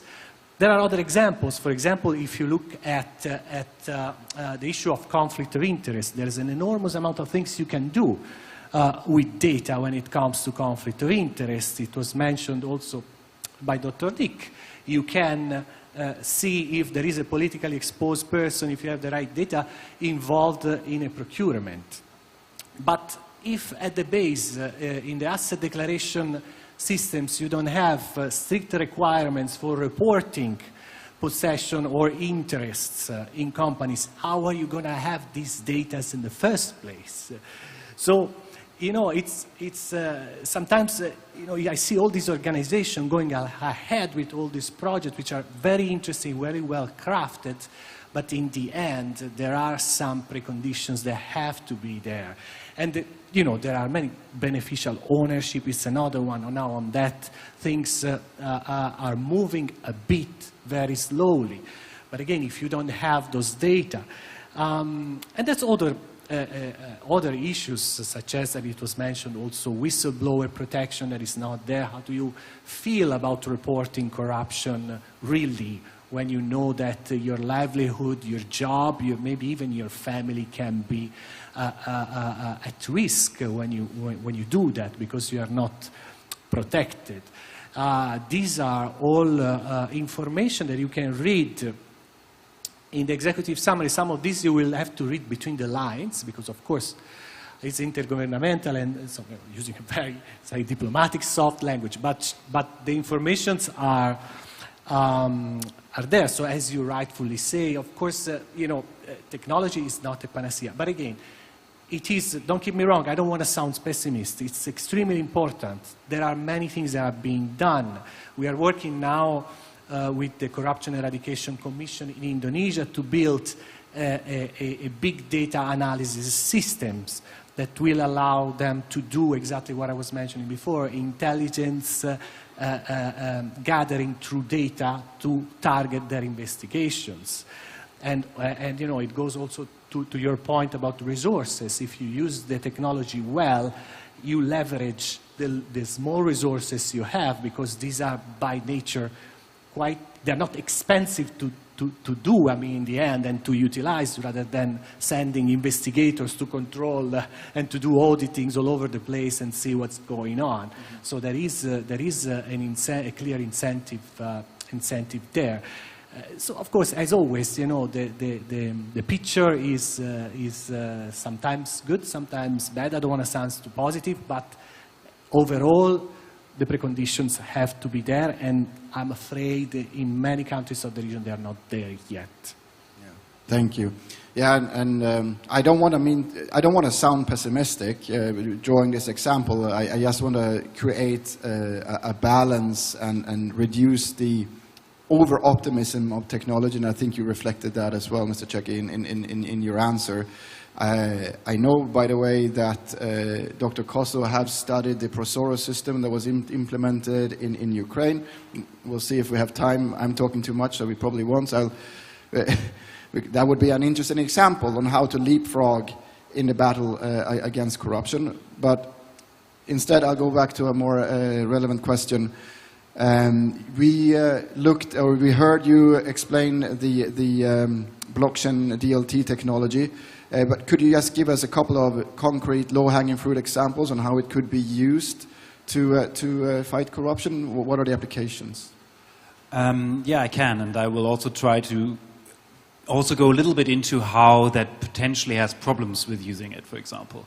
One example of DLT being used in this context was very early on a project called Exonym by a company called Bitfury. They worked with the government of Georgia on putting a security layer onto their land titles. So they basically had a digital cadastral system already, and together with this company they worked on securing that using a blockchain. And the interesting thing about this project is that they didn't use the blockchain application to store the data, because actually oftentimes DLT applications are not very good in storing large quantities of data, but rather they used it as a security layer on top of it. So they created digital hashes, so digital images, cryptographic images of the data that was stored on it, and they timestamped it and basically gave you an opportunity to double check if your entry in the land registry system would be correct, or if it would be authentic using the DLT system. The problem that you have, of course, with a system like that, and it worked quite well in Georgia, but is the fact that in order to use that, you have to be sure that the data that you enter here is correct in the first place. Because if you use fraudulent or corrupt data and you enter it into a system that gives a sort of certificate on it that it's correct, then you certify the corrupt data, and that's also, of course, not very good. Another example that is quite often cited would be the True Budget application.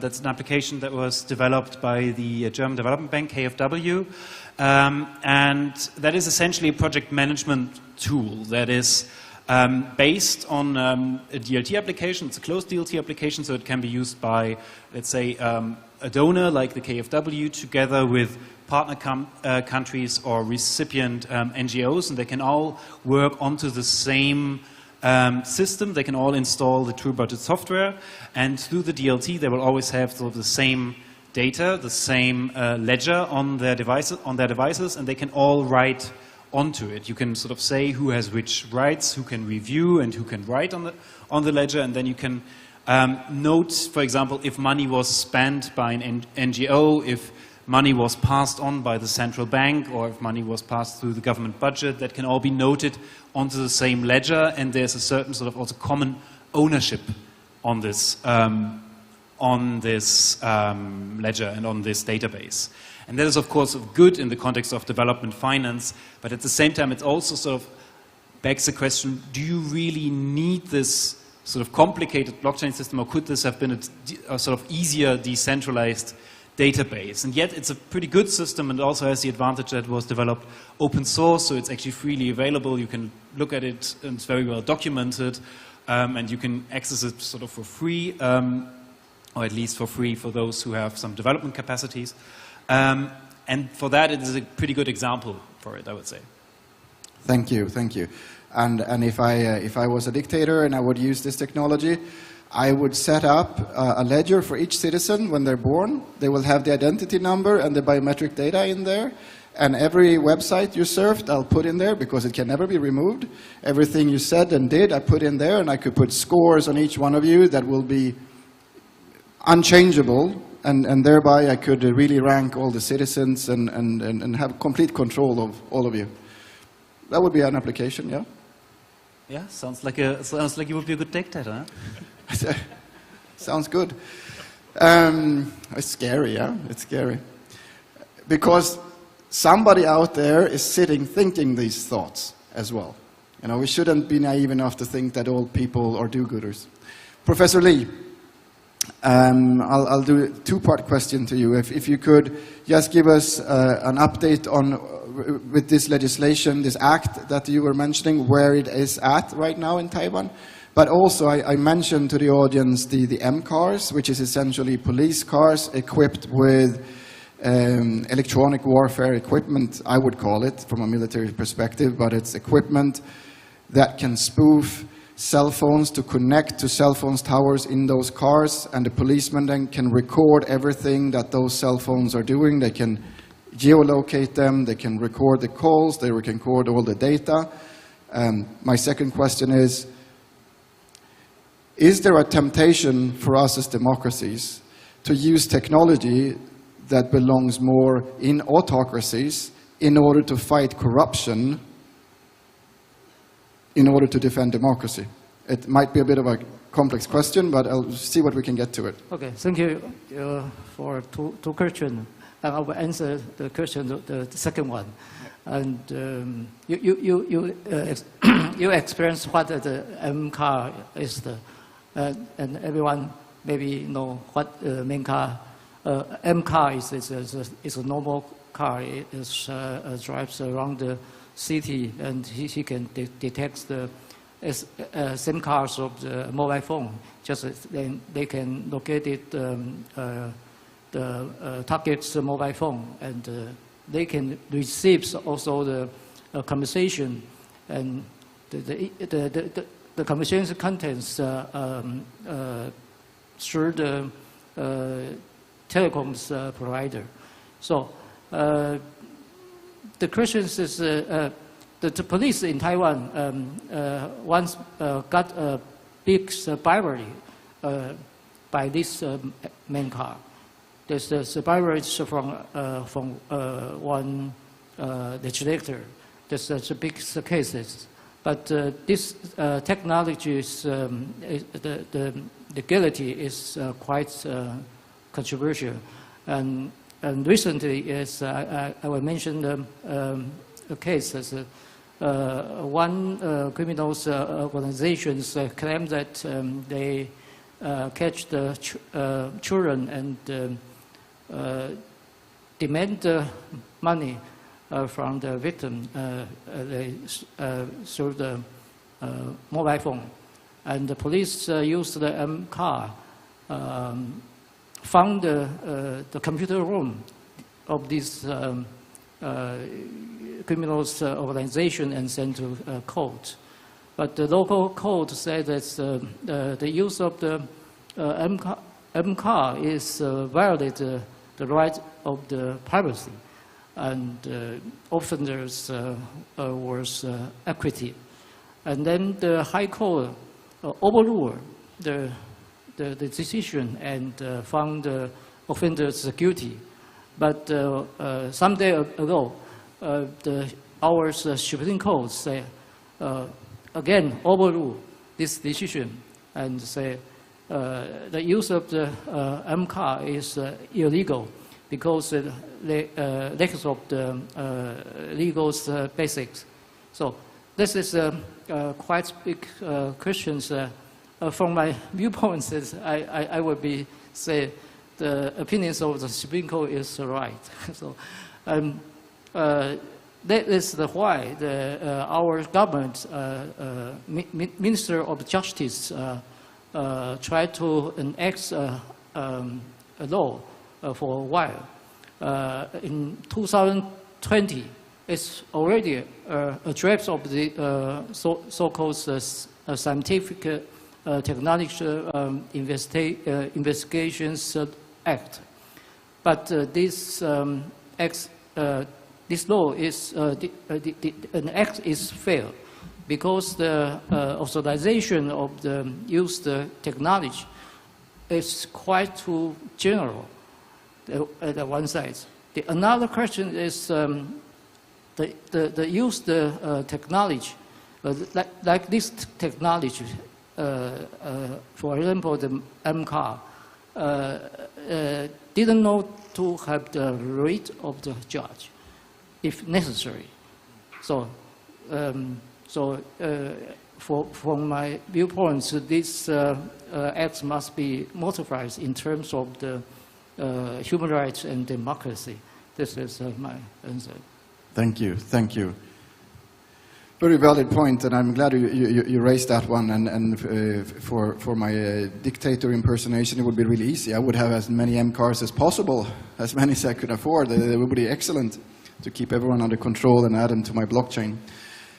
With that, I will take some questions from the audience. Yeah, and any female audience member gets priority to even out. Everyone can put up their hand.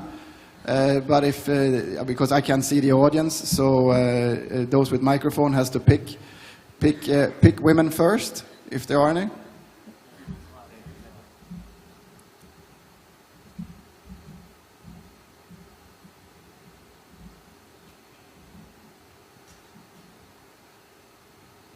네, 안녕하세요. 반갑습니다. Pleased to 오늘 여기 meet you. 오니까 Being here today, I am able to listen to very interesting information. It was very useful. In particular, our moderator, always putting on the hat of a dictator, asked very interesting questions indeed.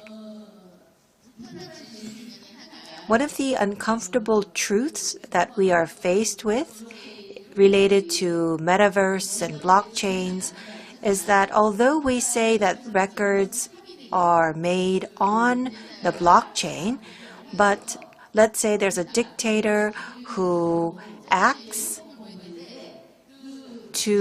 for his own benefits. And I studied criminal law myself.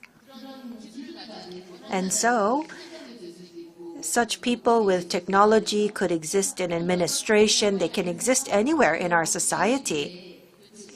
And this could infringe on privacy. And so in order to protect the privacy of different individuals, because there is no technology that cannot be hacked, I do believe that prosecutors and judges in the judiciary system need to have insights into the loopholes. And we need to make sure that prosecutors and judges are well aware of these possible issues. And so I wanted to share that opinion of mine. And I would like to take this opportunity to thank the panel for this very interesting discussion. Thank you very much. I don't know if it was a question really, more than a comment, but I sensed some. Dr. Koso might have some because it was kind of blockchainy. Yeah. Yeah, I mean, I wouldn't.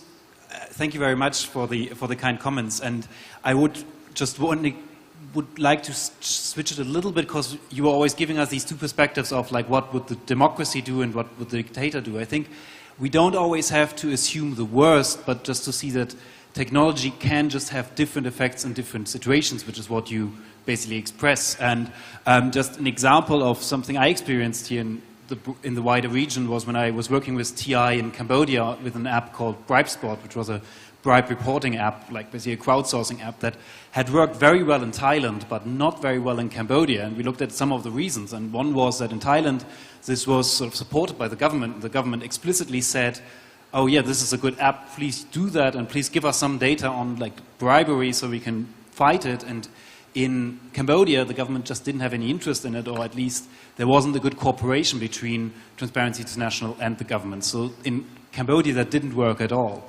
And at the same time, I had as well, and these are all anecdotal evidence, or anecdotal examples, of course, but I crossed the border between Vietnam and Cambodia, and in Vietnam, they didn't have a lot of technology on the border. They basically still did it with hand stamps, and there were people running around with money in their passports, like running to the front. It was very obvious that this wasn't the most clean of all procedures. And on the Cambodian side, they had actually like border technology where there were cameras and there was a lot of supervision, and these scenes wouldn't happen. And so in this case, yeah, the Cambodian government totally used the technology, and it helped in the fight against corruption.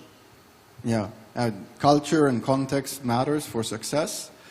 On the closing part of the question, any technology can be hacked. I mean, we also have to realize that technology develops extremely fast. I mean, take the example of the GTP systems, which, I mean, for us technologists, they've been around for a long time. It's just that they've been made available to a broader public now, which makes them scary to a broader public.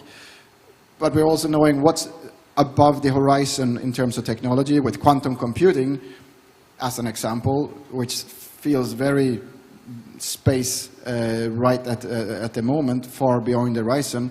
But in 10 or 20 years, they will be here, meaning that there will be no crypto technology that will keep anything safe. Can we have another question? It could be one last question before we go close. I don't see if there's any hands. There's one hand over there.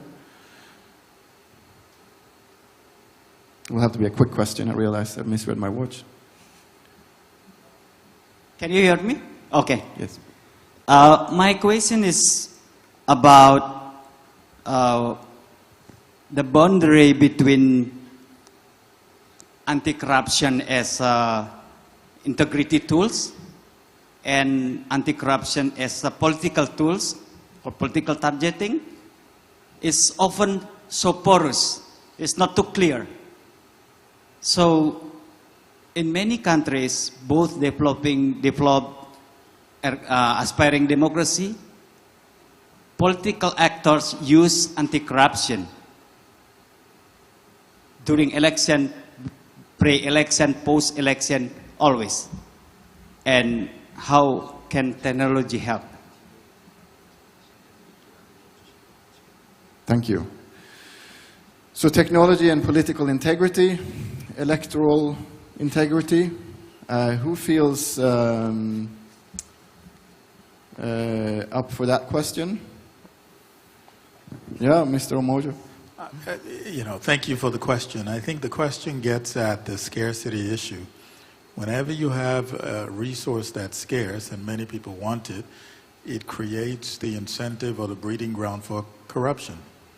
Elections, elected officials, political offices, that's incredibly scarce in any country. And so we have to know as citizens and as patrons of the nation that that's always going to create incentive for corruption. And so the question in our minds is, how do we leverage technology to prevent corrupt actors from infiltrating those systems? That's never going to change, right? Regardless of how wealthy your country is. Over time, however, the more you practice using these technologies to guard against corruption in these spheres, people's faith and trust in the systems will improve and it'll get better. But I think you've hit a very important nail on the head, which is whenever a resource is scarce and many people want it, we should expect bad actors to use technology to infiltrate the system. Thank you, Mr. Ojoma. With that, I will do a 90-second sum up because we only have 90 seconds left. We use this opportunity to showcase technology, and there's so much. We could have had 2 days on technology alone. We just skimmed the surface, and we tried to keep it accessible to you all. I wanted, with this panel, to showcase that technology has potential. It has proven itself as a good tool to fight corruption in many countries. but it is not a panacea. It needs rule of law. It needs processes and systems and regulatory frameworks in place in order for it to work. It accelerates. It accelerates good and it accelerates evil. We, as a community, as democracies, need to be at least as good as the others to apply this in order for us to keep our countries democratic. And today I want to thank the panelists. I want to thank the Korean government and the whole team. Also, all my colleagues from TI that have been here up on the stage and those organizing the event behind the scenes. Thank you so much, everyone. Thanks again, panelists, and looking forward to the next session. Thank you very much. I believe that I do speak for the whole audience when I say that that was a very lively and engaging discussion on the role of technology as an accelerator in anti-corruption. So thank you very much. Once again, we will resume for a break. Coffee and refreshments are provided outside in the hall. And please do come back for session 4, which will commence at 5 p.m. I'll see you then.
is time to begin the fourth and final session for today, which is about financial transparency and integrity.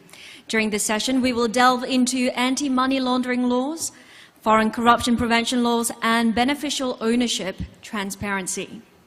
Up on the stage is your moderator and 5 speakers. Heading this session is Professor Anita Ramasastry, the Henry M. Jackson Professor of Law and the Director of the Sustainable International Development Graduate Program at the University of Washington School of Law. She's an expert in the field of anti-corruption, commercial law, sustainable development, and business and human rights. And back in 2021, Professor Ramasastry was appointed as the Special Representative on Combating Corruption at the Organization for Security and Cooperation in Europe. So without further ado, I will like to invite Professor Ramasastry to take over the floor. Thank you. Good afternoon, everyone, and thank you for sticking around for this last session, which I think will be quite intriguing. To begin, I think we all can agree in the general idea that transparency is important and that as part of this fight against corruption, we do need more access to information. And we're going to really find out about sort of what are the challenges and what's the progress that we've made in this area. But I want to start with just making sort of 5 key points about why transparency is so important now and what brings this issue to life. The first is the pandemic. We haven't really talked that much about it today, but I think we saw through the pandemic that issues of corruption in the area of procurement became a matter of life and death, as we saw the misappropriation of funds and fraud, as hospitals tried to procure personal protective equipment, access to essential medicines and vaccines. So if we haven't learned a lesson from the pandemic about transparency and the need to deal with these issues, I hope we can start to think about that.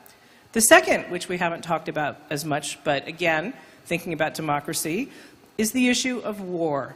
We have conflict around the world today. We did have some questions about Myanmar, but we have conflicts waging in many parts of the world. And so as we try to find the proceeds of corruption that are related to war economies, we find ourselves once again needing that transparency to find the money and to deal with those issues in relation to conflict prevention. So we've gone through pandemics, we're dealing with war. We've had increasing numbers of journalists who keep finding more information. So we've gone from the Panama Papers to the Paradise Papers, and there are new papers and more papers, but they just show to us how much has been hidden, stashed away. The fourth point is that this is kind of the era of open. We've finally moved to this world of openness and open initiatives. Open data, open ownership, open government, open contracting. And so we'll explore a little bit about what these initiatives and these commitments have actually meant over the past decade. And then finally, of course, the big topic that I think we've heard about in almost every session today, which is beneficial ownership reform. As I get older, I remember the old days when this was really a topic that was taboo. We did not want to discuss this, but now we're in this place where governments have made significant commitments, and civil society certainly continues to advocate for more transparency when it comes to the issue of beneficial ownership. So with those points, I really want to introduce our wonderful panel today, who will talk about, I think you'll hear a lot of common themes and threads through each of their remarks, and so I hope that will provide food for your questions and interventions. We'll begin with a keynote from Sanjay Pradhan, who is the CEO of the Open Government Partnership, who's going to talk a lot about the recommendations of the Summit for Democracy, Financial Transparency, and Integrity cohort, as well as the important work with many of the governments that were represented here at the summit in terms of promoting open government, financial transparency, and integrity. We have as speakers Cynthia Gabriel, who was mentioned this morning for her award-winning work fighting corruption, and she is the founder and a board member of the Center to Combat Corruption and Cronyism and is an outspoken voice dealing with corruption and accountability in Malaysia.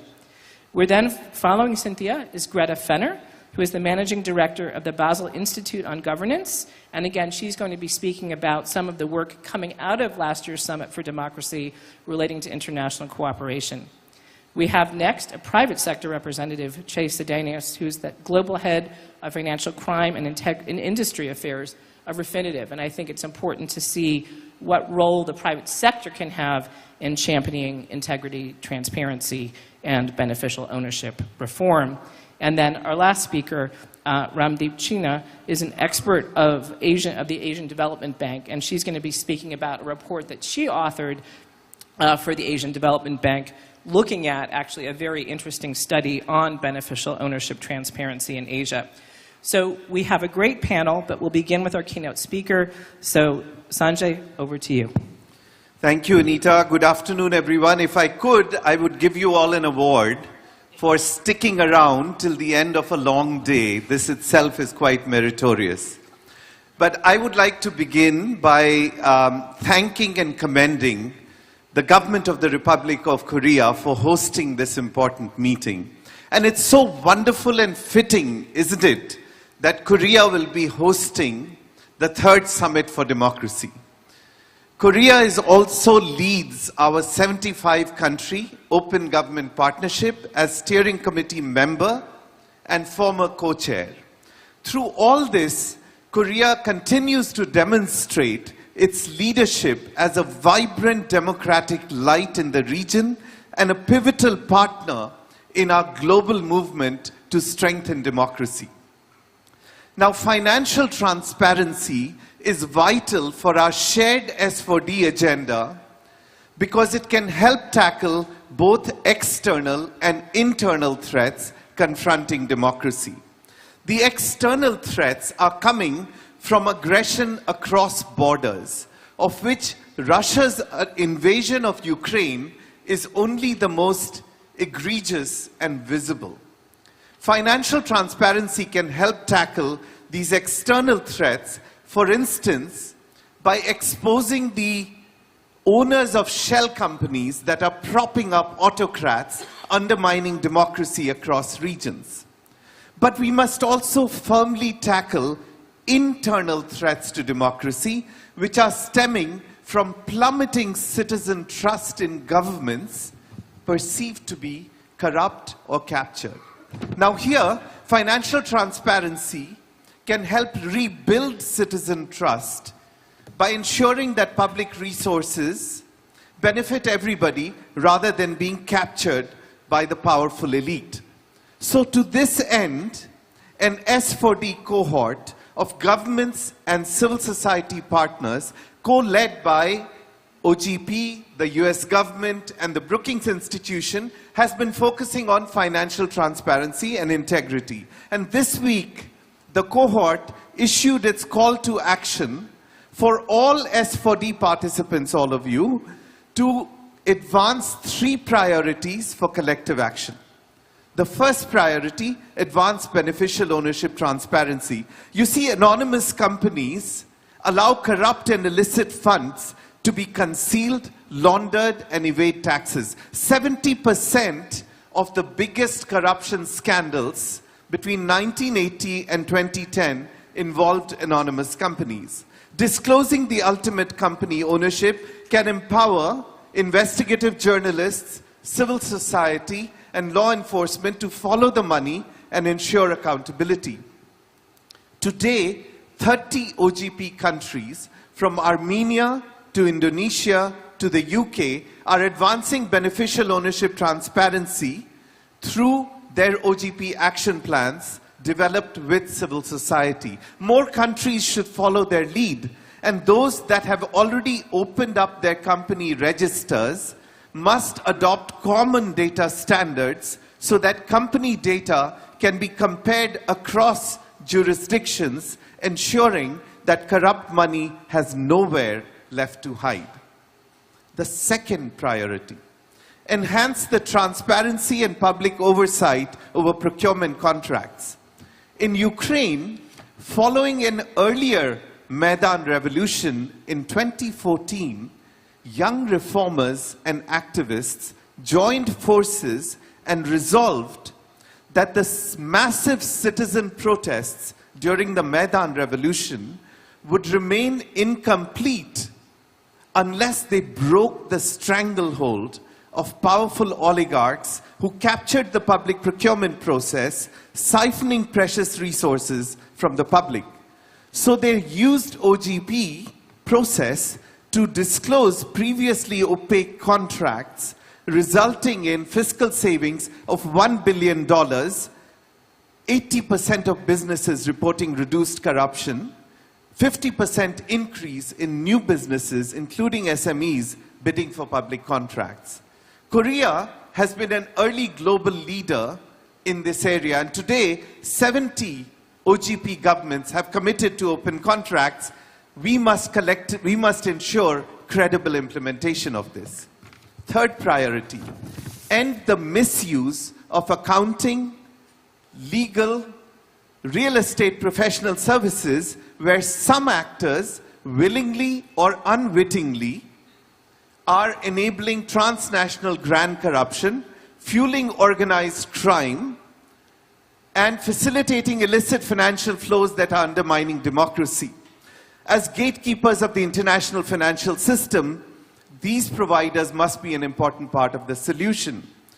2 OGP governments have taken renewed action on this. The United States has committed to actions that will close some money laundering loopholes that these gatekeepers exploit. And a recent review in the UK has called for enhanced supervision and verification of these services. The Financial Action Task Force is driving forward its recommendations. Despite all this, progress has been slow.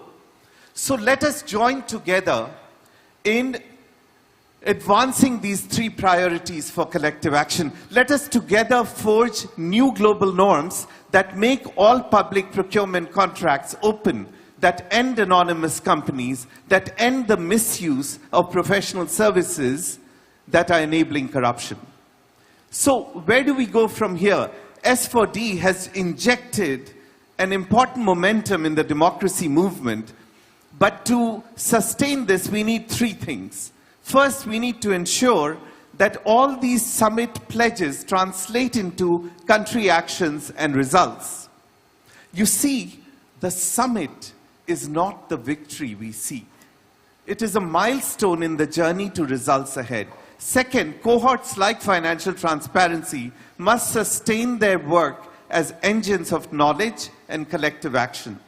And third, we need continued political leadership, such as what we have seen from Korea today, propelling the S4D agenda, convening leaders on an international stage, and mobilizing political and diplomatic capital to advance the S4D agenda in key global forums such as G20 or the UNCAC.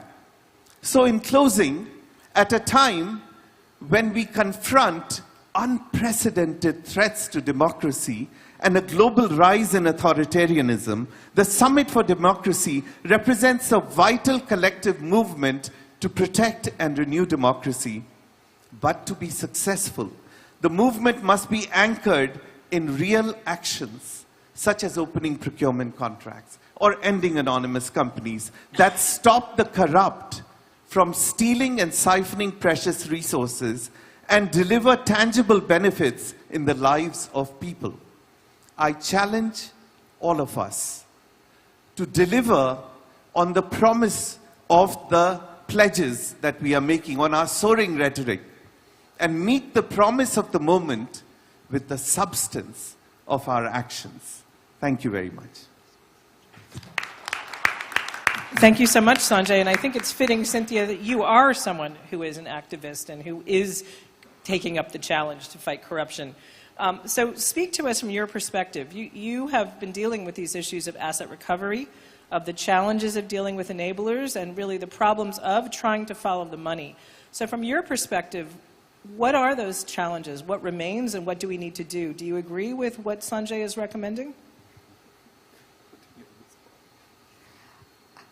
Thank you very much, Anita. I was hoping to answer some questions after my presentation, but let me just say what we are talking about today is really one of the most difficult tasks for civil society. and for investigative journalists, for whistleblowers, and for democracy activists at large. Because what are we talking about? We're talking about holding powerful people to account, to be accountable. And for powerful people to be accountable is one of the most difficult tasks ever, because it's about how they can shape power to harass, intimidate, and violate much of our human rights, up to the point that it can create fear among society, etc. So this is the challenge. But what I was hoping to also do in my presentation was to show why it's also fascinating to start looking at the challenges around anti-corruption work, and why young people, why newsmen, investigative journalists, why more of us need to actually get involved.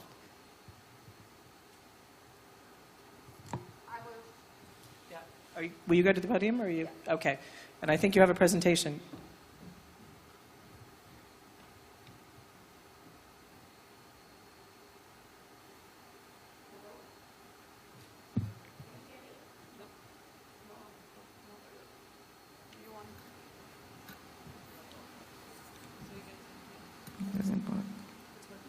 Hello? Okay.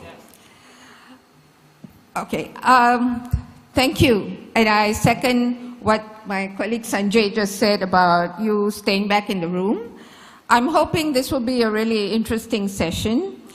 One of the things I wanted to do was to actually describe and show you how difficult it is to do anti-corruption work, and why we're talking today as a network of actors, of stakeholders, and of different people from different backgrounds looking at anti-corruption work as a central pillar to democracy. So I actually wanted to start by also thanking the South Korean government and the United States government for putting the issue of anti-corruption on the table. For a long time, it was always seen as a side issue, as something that wasn't quite important enough to be discussed at a big summit like this. And of course, it's a newer subject matter, so we are actually looking at the future in which anti-corruption work will get more complicated, more sophisticated, and how we actually need to step up the plate to make a difference. So one of the ways I thought was the best way to highlight what Malaysia actually experienced through one of the largest financial crimes in recent history, the 1MDB scandal. And I believe that some of you already know some of the details, but I did want to show you the reality of what we are talking today and how important it is. So the 1MDB scandal actually has three big tranches that the Department of Justice of the United States and several other international jurisdictions have found. But through the Pandora Papers, there have been more revelations of even more money trails, and how complicated it is that it has involved so many international domestic jurisdictions, it has involved so many stakeholders, and it has involved so many different international financial institutions as well. So you will see from the first slide, the first tranche of money called Good Star actually started with 5 billion Malaysian ringgit, which is public taxpayers' funds, which actually went into the Dish Bank and M-Bank, and then the first joint venture which actually started.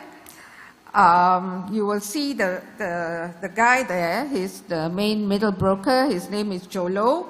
He had actually siphoned off $700 million into his personal companies and bank account. So this is how the money tranche actually went. I'm not going to go into the details, but I'm just going to show you some of the actors. Now, Good Star, the Abu Dhabi, Kuwait company was actually assisted by legal firms. And many of these legal firms are also international legal firms. So what are we talking about? We're talking about banks being involved, we're talking about legal firms being involved, and we're talking about middlemen and brokers working on behalf of the former Prime Minister of the country. And then these are some of the recipients. The guy on the right used to be the former Prime Minister that many actors actually tried to hold him to account. Including ourselves. So these were the many things that were actually bought with the stolen money. You've got a private bombardier jet, you've got luxury hotels, and party with Hollywood actors and actresses, and the money actually flew all over the world, including making a Hollywood movie that actually won an Oscar nomination, and big Hollywood celebrities that were also involved. This is the second tranche that involved $3.5 billion from Goldman Sachs. And Goldman Sachs is a Wall Street bank. So this is the level of what we're talking about. Wall Street banks, merchant banks, commercial banks were actually lured with so much money that money laundering was taking place at such a grand scale. So I'm still recalling what our FATF president said this morning, that there's so much that was tightened in recent times to make sure that money laundering was not allowed to happen. So for the case of 1MDB, we're looking at Singapore, we're looking at Switzerland, we're looking at the United States, and some of the Middle Eastern countries in which the loot and the money continues to be there. So more proceeds had gone to different companies, different shell companies, the Falcon Bank, the BSI Bank, and many other banks were actually involved. So some of the transfers of the money that had taken place. The guy at the bottom, red granite, is the son-in-law of the Prime Minister who actually was given money to produce the film, The Wolf on Wall Street. Okay, so these are the recipients. Former Prime Minister was also there and involved. How the money was actually utilized and distributed. So please look at the money flow, of course, and then where the money actually went. It actually went to buy diamonds for the Prime Minister's wife, for celebrities, hotels in New York, in London, in Paris, and so on. And to think that the number of banks involved in the 1MDB scandal, as investigative journalists and the Department of Justice pointed out, incorporates all of this, from Goldman Sachs to local commercial banks like M-Bank, to international merchant banks like JP Morgan, Falcon Bank, RBS Coutts, BSI Bank, and it goes on. So, offshore companies. There were just so many offshore companies that were found in the British Virgin Islands. ABBA BVI was one of the bigger ones that was established to actually mirror another company, but this is actually a shell company in which some of the money actually flowed into all of this. Tano Finance and so on were actually shell companies that were used to transfer proceeds and stolen money in the 1MDB scandal. So, okay, let me not go back to this slide first. Okay, so what are we talking about here? I'm using this case study to actually talk to us about where financial transparency and integrity had actually cost the Malaysian people and the Malaysian government a whole lot of complex issues involving our democracy.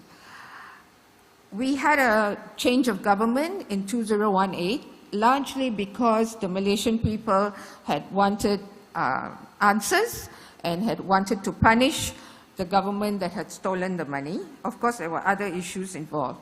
But since then, the democracy has been incredibly unstable. The democracy has been incredibly turbulent. We've had 4 prime ministers in 4 years, something that Malaysia is not very used to. But this is actually caused by a mega grand corruption scandal. We are struggling with paying the debts of 1MDB. So as of 2023, we have to pay $32 billion to the different loans that were taken to finance the scheme. We are struggling with the issue of recovery of stolen assets. To some extent, the government-to-government cooperation has been quite progressive and positive, but there has been no transparency around what the process is. So there are some announcements that are made in the press, oh, we have recovered with the help of Singapore, with the help of the United States, this amount, so and so and so. But there's no information that civil society or journalists or any kind of group that can actually look at how to find the information. Now, I know that my time is up, but one of the things I wanted to talk about is how to move forward around transparency and information, and that how we should be building investigative capacities, looking at technology to fight corruption, and building a lot of awareness among local democracy activists about how important it is to incorporate anti-corruption narratives in their work. Thank you. Thank you very much, Cynthia, for showing us visually, but also walking us through how difficult it is to deal with following the money and the enablers that are part of the ecosystem. So appreciate that presentation. Greta, you're going to speak next about another Summit for Democracy initiative and cohort focusing on international cooperation. So we've looked at enablers, we've looked at sort of the challenges of following the money, and of course international cooperation flows from that. So maybe you can talk a little bit about the recommendations from the cohort and your observations about kind of what came out of that you think is novel or innovative. Thank you, Anita. I'll see about novel and innovative, because although a lot of people today have referred to the fact that it's great that corruption has been put on the agenda, it has been on the agenda for a long time. And so maybe not everything is novel, it's just a matter of actually doing it. A lot of what we heard from Cynthia is in fact the kinds of cases that we discussed in the context of this Moldova-led cohort that I've been asked to report about to this group, a cohort that we have co-led, well, obviously with the government of Moldova as well as Transparency International. I'd like to just point out to another interesting fact, namely there were 3 cohorts that sort of dealt with corruption, the one that Sanjay talked about, the Moldova-led on international cooperation / investigation asset recovery, and there was a 3rd one led by Bulgaria on anti-corruption policy. And I did, which we also co-led together with another organization. And I do find that quite revealing that 2 out of 3 cohorts on the anti-corruption topic come from Eastern Europe. It's not a surprise. We've known corruption is a huge problem for a long time, and these countries have felt it more than any other country at the latest, but actually before even the outbreak of Russia's illegal war in Ukraine, and they are immediately threatened. Their democracies are more threatened than any other because we have allowed, we as in our governments, for more or less justified geopolitical reasons, in my personal opinion, have allowed this kleptocracy to grow and undermine all democratic structures, and in Eastern Europe they are feeling the brunt of it now. So I do think it's great that 2 of the 3 cohorts come from that region. They really know what they're talking about. So this cohort, I've got a few slides. I won't go through every point, but it's sometimes easier if it's also written on the screen. As I said, is on international cooperation, asset recovery.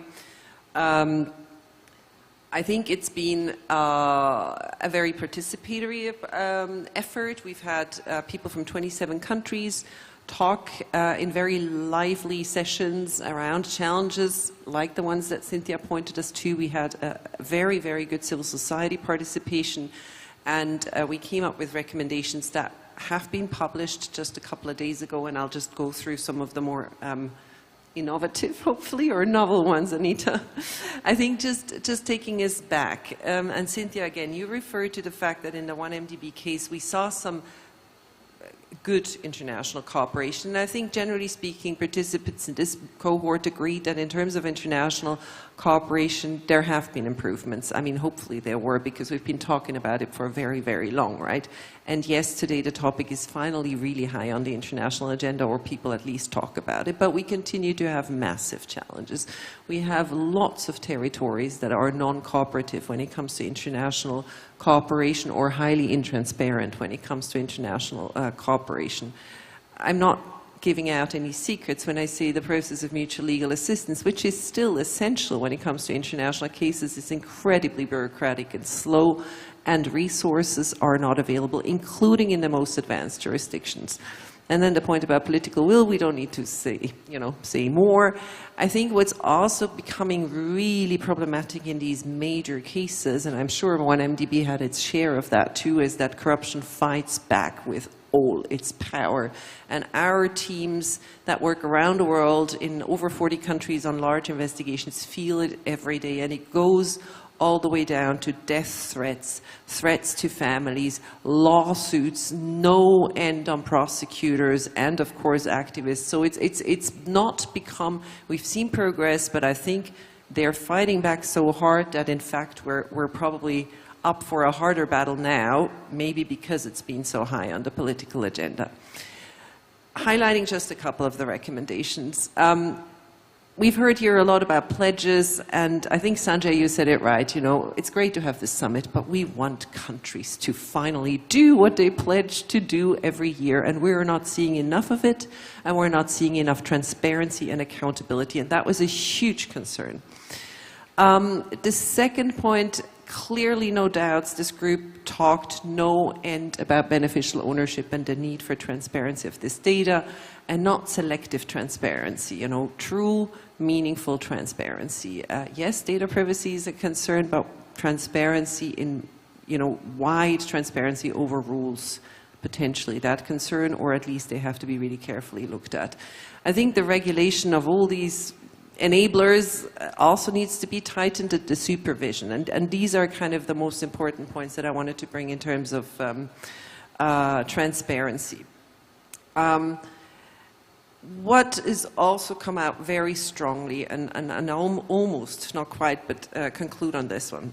No, I'll come back, first of all, international cooperation. I think participants, both from government and civil society, said we need more transparency when it comes to MLA, and we need to be more honest about putting pressure on the jurisdictions that don't cooperate. We know very well which jurisdictions don't cooperate, and it's not acceptable that we accept this any longer, especially when we have the weight of major countries like the United States, like Korea, behind this summit. We need to request other jurisdictions to be participating in this effort. I'll conclude, because I'm running out of time, but I'll conclude with the first point here on stakeholder collaboration on two notes. First of all, there was a huge frustration among participation about the lack of take-up by government entities, investigative authorities in particular, of the wealth of data that has been produced by civil society, investigative journalists, the media. They are sitting in their offices in most cases trying to investigate. Sometimes I see that personally, sending mutual legal assistance requests to other jurisdictions on information that's on Google.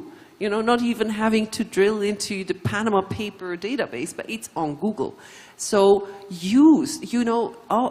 enforcement people always fear the media and CSOs. They are their best friends if they were only to use that information. And so I'll conclude on that, referring again to Peter Eigen this morning. Peter, you gave a wonderful speech. It's great to see you again. On the multi-stakeholder engagement, which is something that you've been fighting for forever, and my institute as well. And I just want to say, this cohort, from my experience, was probably the first time, and that is an encouraging note, Anita, we're talking about positive stories, where I felt, and I think Transparency International, Gillian, we talked about it this morning, agrees, we were sitting at the same table with the government of Moldova. We had exactly the same voice, and our comments were integrated just as much as the government. It was not a government-led plus two nice CSO technical advisors.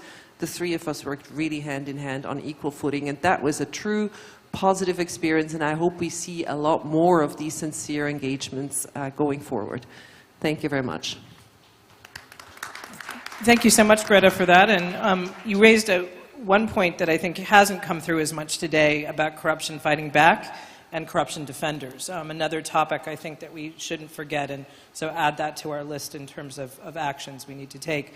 Shay, you're here as someone representing the private sector, and you've partnered in a multi-stakeholder way with civil society and with government. So maybe you can talk to us about, again, the perspective of what's in it for the private sector and what it means to engage on beneficial ownership reform.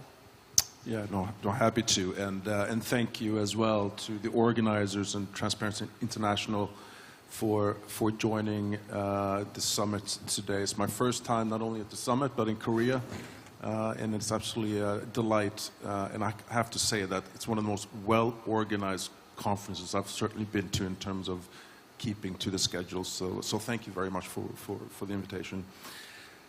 So the first thing I'll say in terms of our engagement and our observations in terms of some of the challenges, but also opportunities. But before I do that, I do recognize, and I read the Seoul Declaration that was part of the package, and I was delighted to see that there was very much a recognition that corruption in its various forms is multidimensional. And it impacts a whole host of issues. It impacts not only the graft issue, of course, but it has a human trafficking element. It has a sustainability element, something that we at Refinitiv call green crime, that sustainability and financial crime are interlinked. Illegal logging, illegal fishing, illegal mining are very much enabled by corruption. And we know that theoretically, we know that through our data. And I'll get into how I'm backing that view up. So for those who may be less familiar, so who is Refinitiv? What do we do? So we are a data provider to both the private sector and the public sector for either purposes of meeting their regulatory obligations, like banks who need to meet their anti-money laundering obligations, to corporates who are managing their supply chain risks, or to the public sector, including the prosecutors and financial intelligence units, as far as when they start building up cases and trying to uncover the different shell companies and corporate structures that are, of course, global. They're designed to be opaque, and they're designed to be quite difficult to uncover. So that essentially is what we do. So what does that mean? We're a bit like the connecting tissue within the ecosystem. So we work very closely with NGOs. We work very closely with law enforcement. We work very closely in the private sector overall. And so we are for transparency, obviously. And I'll get into what the challenges are in that space, because we work with the public registries themselves. So I'll share with you the state of affairs in that regard. On the importance of cooperation and collaboration. So transparency is a prerequisite, but it's not enough. You actually really do need to collaborate and cooperate in a better way. And I'll give some tangible examples of what that's meant for us. So the first thing that I'll point to is our collaboration with the South African government and something called the South African AML, or Anti-Money Laundering Task Force, which is the first public-private partnership in the sub-Saharan region, sub-Saharan African region, to really bring experts together to really tackle some concrete predicate offenses.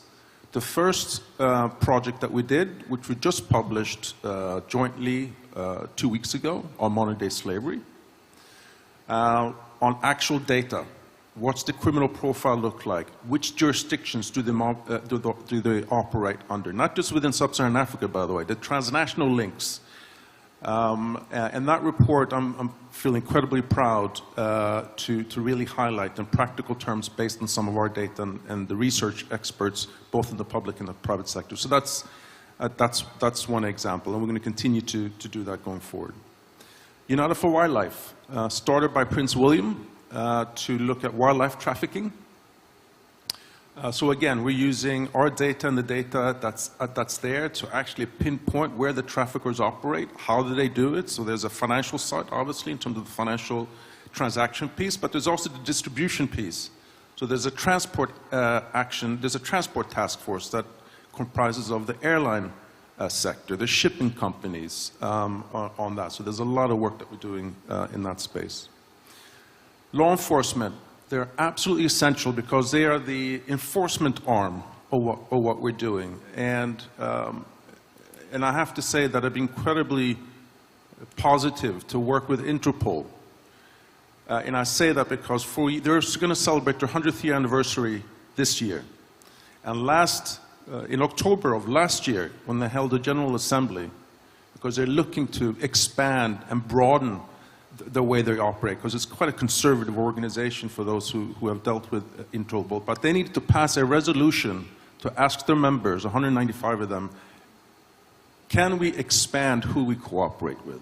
Not just within ourselves, but actually the Egmont Group, or the financial intelligence units, the private sector and NGOs. And they passed that resolution by 99.1%, which was historic for what I understand.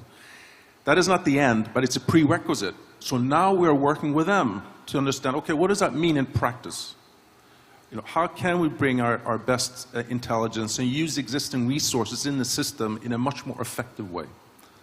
And then the last I'll mention is, and I'm out of time, is there's a lot of work that we're doing at the B20 level, and as Greta knows as well as being part of it, we formed a group called the Global Coalition to Fight Financial Crime, which represents the ecosystem, law enforcement, banks, NGOs, to bring our best insights. And very quickly on the challenges, frankly, there's more to be done on the public registry piece. Only half of the public registers that are currently in existence, about 237 of them, have any information on directorships. 43% of public registries have no information on shareholders whatsoever. There's a huge issue in terms of the data that's being incomplete, out of date, and no one actually verifies that the information is usable. The second is lack of interoperability, and this was mentioned before. And it's an essential piece, because having a good public register in one jurisdiction means absolutely nothing if you actually can't compare it to another jurisdiction, because they're designed that way. So I think that's the other piece. In terms of data, from our perspective, another challenge is the exponential growth of unstructured data, which basically means that, because we get a lot of information from journalists, from reputable media sources, sanctions lists, and others, and it's how we can do it in a better way, where my name, for instance, can be spelled a whole variety of names. And so having more structured data capability would then solve for more, will bring more effectiveness and also reduce financial exclusion, which is a huge problem, particularly in regions that share a similar last name. Lack of enforcement is a huge issue. Companies are based, their behavior will be based on incentives. In the current structure, the incentive structure is just not there. And then the last piece is, I think there's more parties here to include in terms of the incentives piece. Rating agencies have a role to play, because if they start using corruption or other metrics, if you will, as part of the evaluation process on the sovereign rating, that will have an effect on a country's, the amount that they have to pay in terms of the rate when they go out to the market. Corporate ratings, you know, what does a company actually do to address these issues that will have an effect on the corporate rating when they're trying to issue a bond? Regulators have an important role to play in terms of including what banks are doing as part of their capital structure and the capital that they issue to banks. Because once you start twiddling with the return on equity in the private sector, then you start to see actual behavior. And I think those are aspects that can be considered. But I appreciate I'm out of time, but thank you. Thank you so much, Jay. And Ramandeep, your study is really looking again at how different governments are actually implementing beneficial ownership legislation. So if you can walk us through some of the key findings of your study.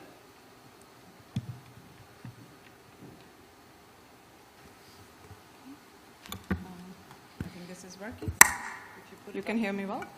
Okay.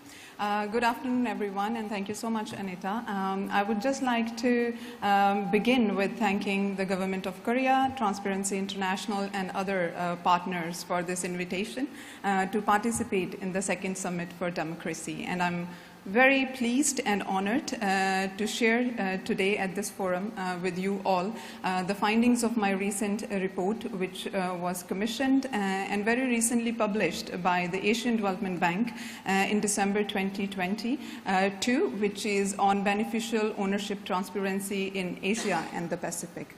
So as a part of this study or report, we have analyzed ongoing reforms, challenges and opportunities relating to beneficial ownership transparency in 9 jurisdictions in Asia and the Pacific region, and this includes 5 Indo-Pacific countries. And what we have found what we have found as a part of our analysis is that there is a varying degree of awareness and support for beneficial ownership reforms in the region, and as a result of which the beneficial ownership transparency landscape has developed very unevenly across the countries. There are some countries, such as Papua New Guinea, which still has to impose legal obligation on their companies and legal entities to obtain and disclose beneficial ownership information. There are countries such as Timor-Leste which have taken some initial steps, but they still have to work on their laws and regulations which are not clear in this area of how they will ensure this transparency of beneficial ownership.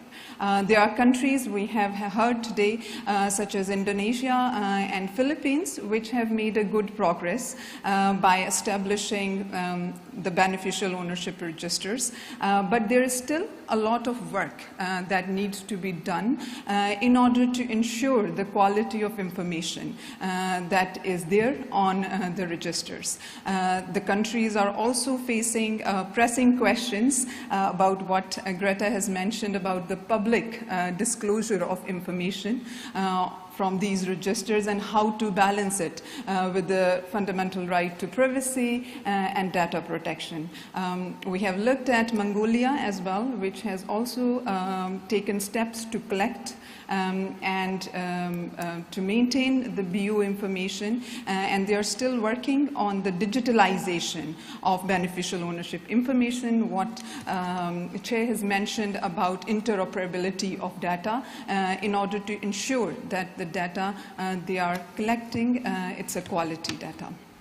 So, as a part of this study, we have, based on our analysis, what we have identified is that the countries in the region, they are facing some common challenges in ensuring beneficial ownership transparency or in implementing beneficial ownership reforms, which are both at legal and regulatory level, policy level, as well as technical level. And they range from the lack of clear, or if I would say a clear, uniform definition of beneficial ownership or beneficial owners in their laws and regulations.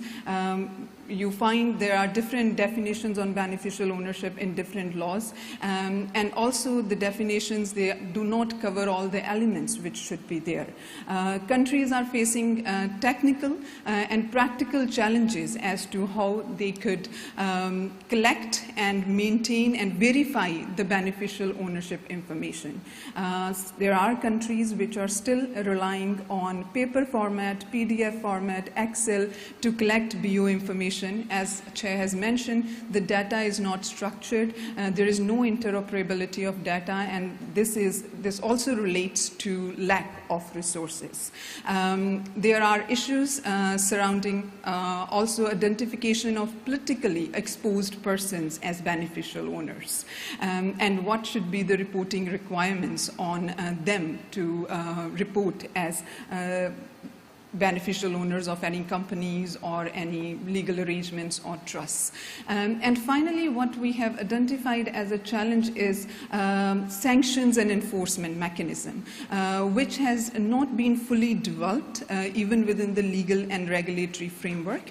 And there has also been gaps in the implementation of these sanctions in case there is a failure to report or disclose beneficial ownership information. So based on the challenges which we have identified as a part of this research or report, the study has made some recommendations while highlighting what are some of the good practices from other jurisdictions, both within the region and outside the region, as to how the policymakers and the implementers could move forward when they are implementing beneficial ownership reforms. And there are a range of these, if I would say, key considerations for them, including how they can have this robust, clear, all-comprehensive definition of beneficial owner, what are the scope of entities which should be covered within the disclosure regime, applying a combination of verification mechanisms in order to ensure that the information they are collecting is accurate and it's up to date, and also applying a combination of sanctions, not only monetary sanctions, but also civil, criminal, on both natural and legal persons, and covering wide range of misconduct in this field in case there has been a violation of beneficial ownership requirements.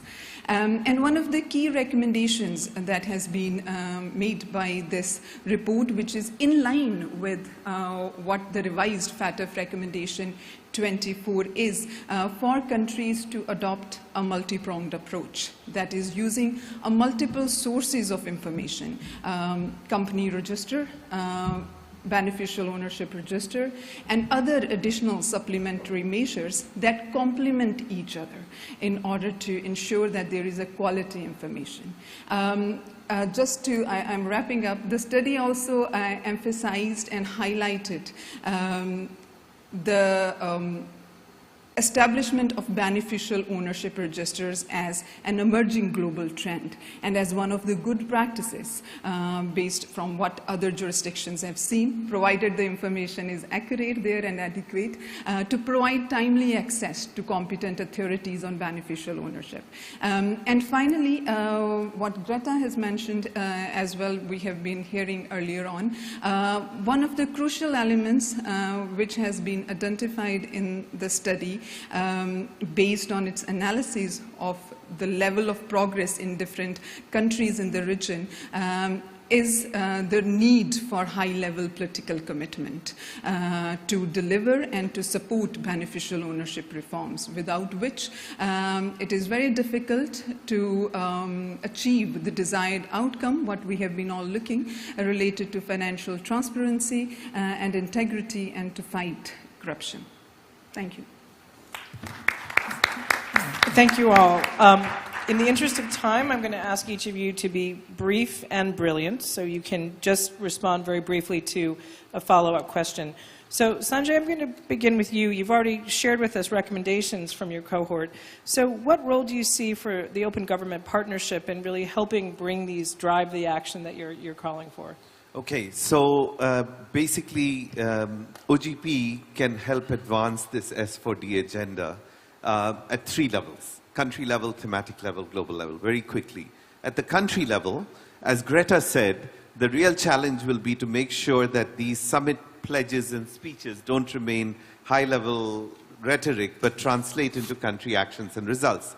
OGP is an action platform. Over the last 11 years, government and civil society across our 77 member countries have implemented 5,000 reforms, including translating global commitments into country actions. So after the London Anti-Corruption Summit, 20 OGP countries took the global commitments and translated into country actions.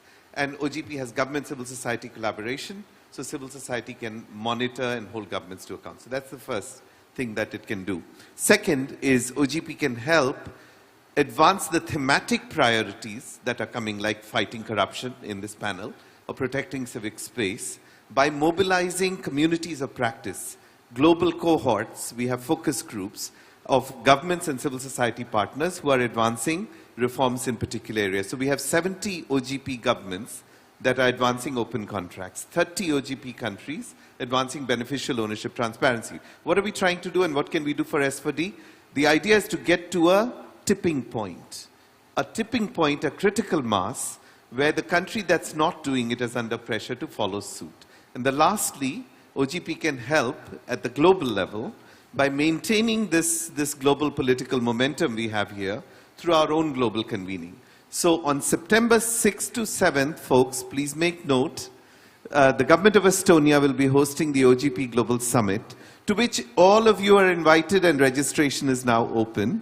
After this moment in March, that will be the next big democracy-oriented moment, where we will be asking countries to report on progress in translating S4D commitments into country OGP action plans, but also by convening leaders across 75 member countries, growing number of local governments, thousands of civil society organizations and international partners. We want to continue this process of forging a stronger global coalition, a positive global force for democracy, and a countervailing force against the rise of authoritarianism. And if for some reason we can't pack our bags for Estonia, will there be a virtual participation? Absolutely, Okay. it will be. In fact, Government of Korea hosted our last summit. They were the chairs in 2021. Because of the pandemic, it was virtual, so we've learned a lot from that. Korea did a great job, so we will be doing a hybrid. So yeah, but come visit. Excellent. Thank you. So Cynthia, you've talked about the challenges and you showed us visually how hard it was to figure all of this out. What about some of the progress that you've seen through this challenge? There was some amount of progress, definitely. Since 2018, once the government changed, the first thing that was done was the setting up of something called the National Financial Anti-Crime Center, which basically brought law enforcement together to share intel, something that never happened before, because the 1MDB scandal earlier also showed that one of the law enforcement actually leaked some information to the former Prime Minister. So it was very important to now share intelligent information and to look at that. So this center still exists, and there is a number of other crimes that are being investigated by this center. So that's the first thing. The second is the mooting of political financing laws in the country and beneficial ownership transparency regulations, not to the point of legislation, but beneficial ownership is something that is being initiated by the Companies Commission of Malaysia to actually look at amending the Companies Act so that proxies no longer can be at the forefront of registered companies. But what is not there in the beneficial ownership framework for Malaysia is the word transparency.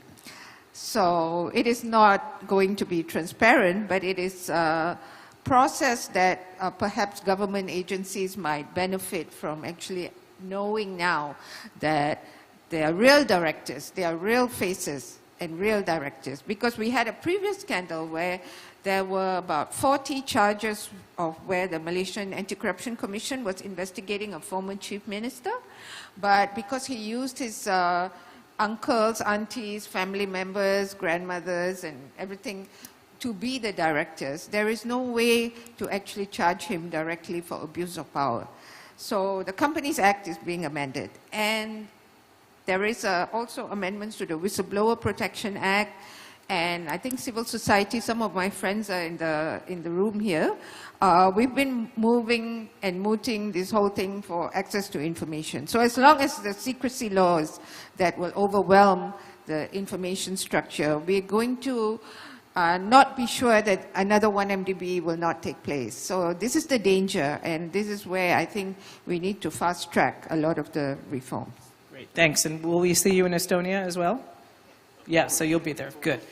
So Greta, I'm going to ask a question that's a slightly different, taking us in a different direction, but we've been talking about we need cooperation, we need transparency, and there's been a lot of discussion about the need for an international anti-corruption court as sort of the big solution to all of our problems. So what is your reaction to that recommendation? We just heard that the event in Estonia is the solution, so we probably don't need the court. But Sanjay, allow me to challenge you first before I answer Anita's question. Every day should be a major democracy day, not the summit in Estonia. That should just be nice to have, and we can all talk about it, but we should really focus on the everyday work. But I know you agree with me in many ways, so it's just a bit of a... We need to challenge each other, right, on the panel. On the court, it's a very appealing idea.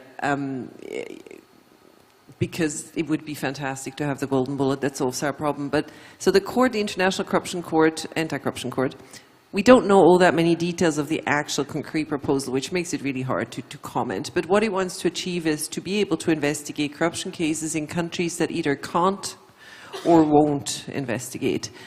And that's a noble effort, right? A noble idea. But the challenges that we already have today will not be solved, in my opinion. First of all, we can already do that because we already have the possibility of externalizing investigations. So my country, any other country which has money flowing through their jurisdictions, can investigate for money laundering and just pick up the burden if that country is overburdened or won't.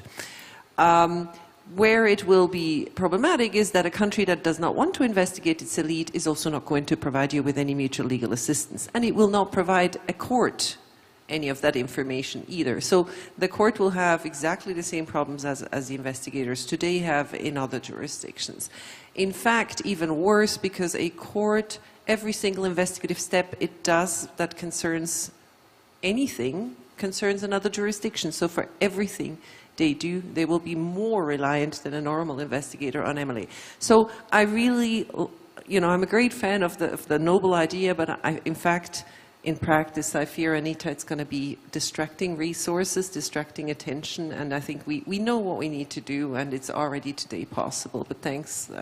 I think it's important to discuss it transparently here, talking of open. Great. Thank you for those views, Greta. And Shay, back to, again, you mentioned you have a business interest in transparency, but for the rest of the private sector, what is the case for, how can they become champions for this transparency?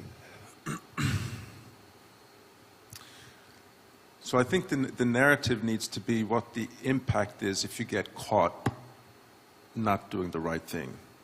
But that's also a function of the culture of the organization that you're working with. And there's some, like anything else, like there's good countries and less good countries. There's good companies and less good. And so very much the tone from the top is very much there. But the way we certainly speak with our customers, with our clients, with industry overall, that it's in your interest to protect the value of your franchise rather than chasing short-term gain. Because studies have been shown that with more diversity at the board, with a longer-term view of revenue seeking and profit seeking, it's just a more stable environment to operate in. But that's not, of course, to say that it's quite difficult for some companies, and we heard from our Japanese representative, to deal in jurisdictions where, it's just a very difficult environment to work in. So you're faced with a choice. Either you play or you leave. And so I think that question is incredibly important. And I would propose, and I hope, that we need to bring in more private sector actors to tell you what the real world actually looks like from their perspective. And so I think this gets into the incentives piece. I think the incentives piece is in there, both on the positive and on the negative, to punish, but also to award and reward companies who are trying to do the right thing, potentially at an expense of business opportunities. So I think that the incentive structure is not there, and I think we can come up with what that looks like. So it's not enough just to say, I want to do the right thing because it's the right moral thing to do. I want to do the right thing because it's good business practice. And I think that really hasn't, that narrative hasn't translated, I think, in a way that it could. Thanks. And again, I think another big incentive is tying transparency to procurement. Government procurement is one big carrot.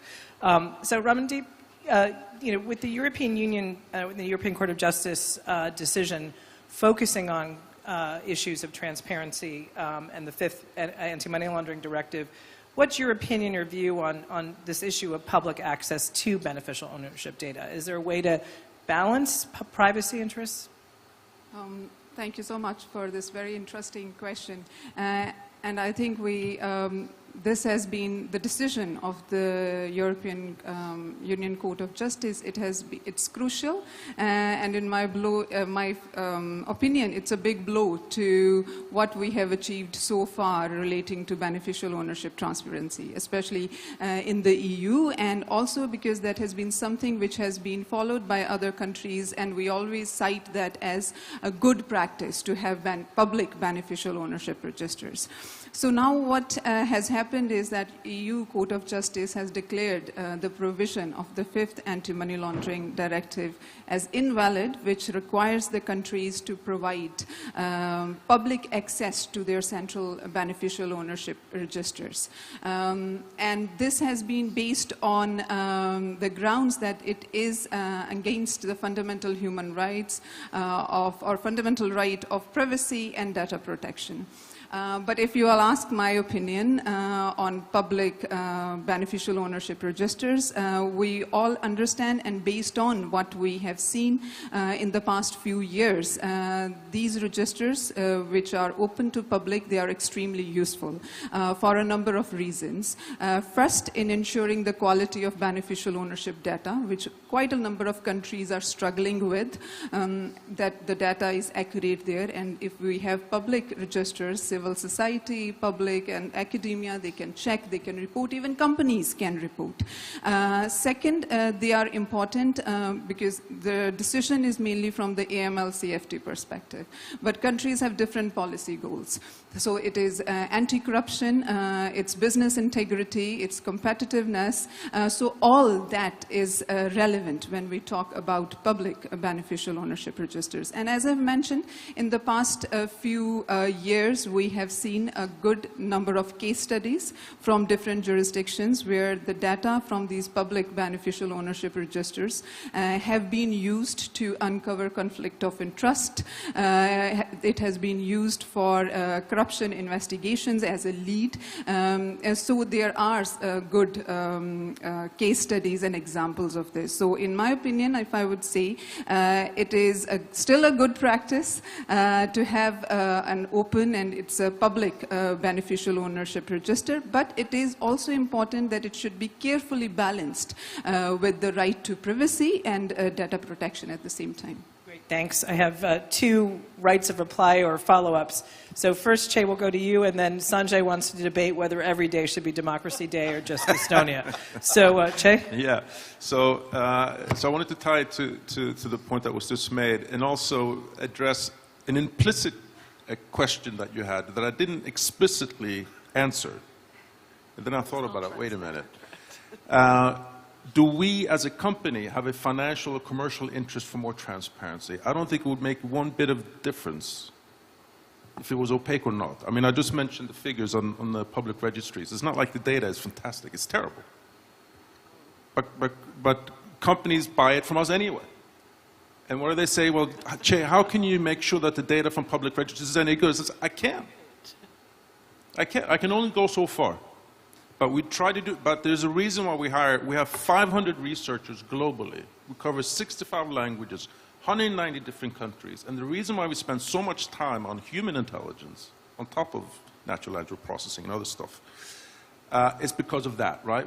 They are like investigators, right? They're taking, Che owns a little piece here in Iceland, and actually that's also connected to Zambia, and to uncover that piece. So to answer, if there was an implicit piece that, transparency and a commercial interest, I don't think it would make any difference whatsoever. The outcome would be better, and that's why I'm here. Because the outcome at the moment is terrible. We've been at this for 30 years, if you want to use Financial Assessment Task Force as a measuring stick. 30 years, and yet we're achieving a less than 1% outcome if you want to use the UNODC study. I mean, that's the proxy, but that's the one that's being mentioned. So that's why we are here, because it has societal implications, tax implications, it deals with social issues like human trafficking, sustainability. So that really is why we're committed, and that's just part of the culture that I come from in the organization that I look after. Very quickly, Sanjay, and then we'll go to questions if there are any.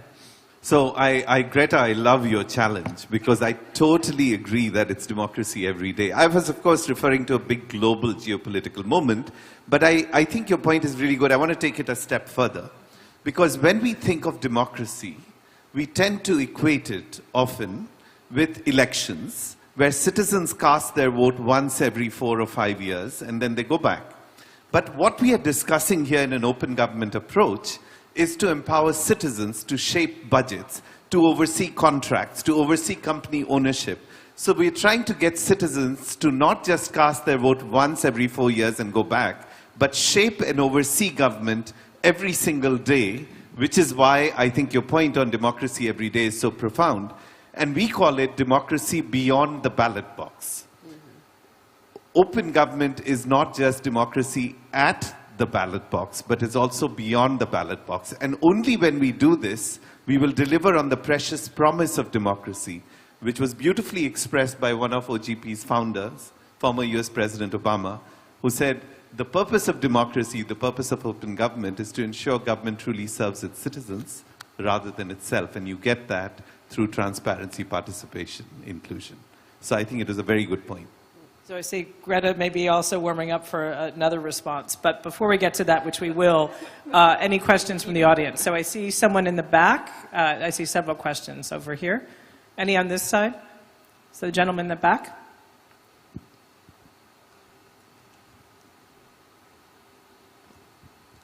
Hi, I'm Niranjan Sahu from India. I have a question to Sanjay. In the context of financial transparency, illicit flows, which is a very valid point to fight the corruption at the global level, I just wanted to flag the issue of kleptocracy.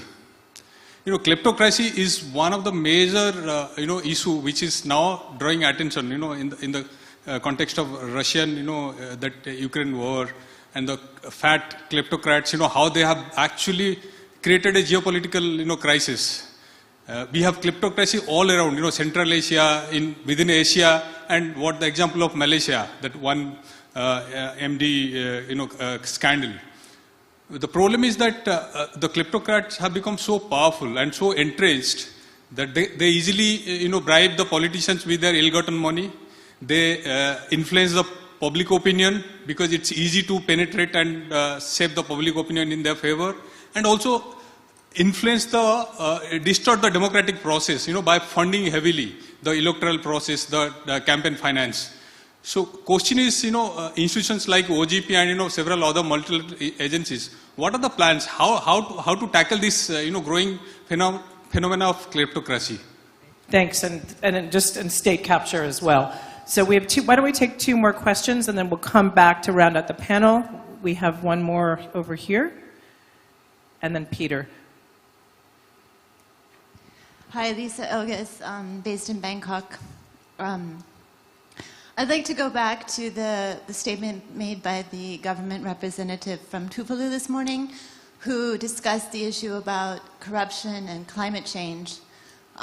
That both the democracy and the future of his country, the inability to address that could be an issue of corruption. We also know that, and it was discussed on the panels, that if you could sequester some of the money that was lost to corruption, potentially we could finance climate change and solve many of the world's problems with mitigation and adaptation. We also know that corruption is fueling the delay to effective climate change mitigation. There is a reluctance to move away from oil, gas, and coal.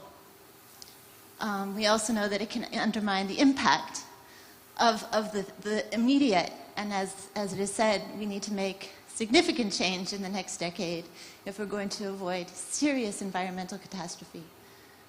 On these issues, I think I would like to hear more from the panel on what your thoughts are and how you can actually ensure that climate money will have to make a difference, especially in countries, perhaps LDCs that are lower on the development spectrum, as another panelist has suggested, where the certainty that, or assurance that climate money will have an impact because you cannot identify beneficial owner transparency and so on. You're not sure.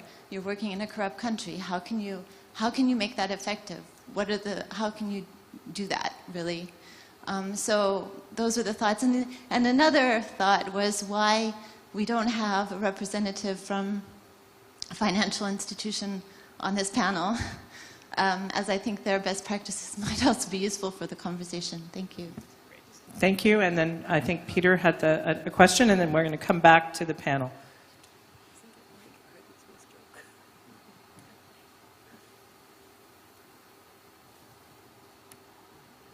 Thank you very much. I don't know to whom to address this question. Probably I simply want to link up to this wonderful controversy between Greta and Sanjeev. I want to make today's discussions a day of democracy. And therefore I'm asking myself a little bit what is happening to all the wonderful work which has been done last year, for instance, by the various cohorts. I know that the recommendations of the financial cohort is clear. It was made public and it is sitting in our papers. But I don't know what is happening to your recommendation.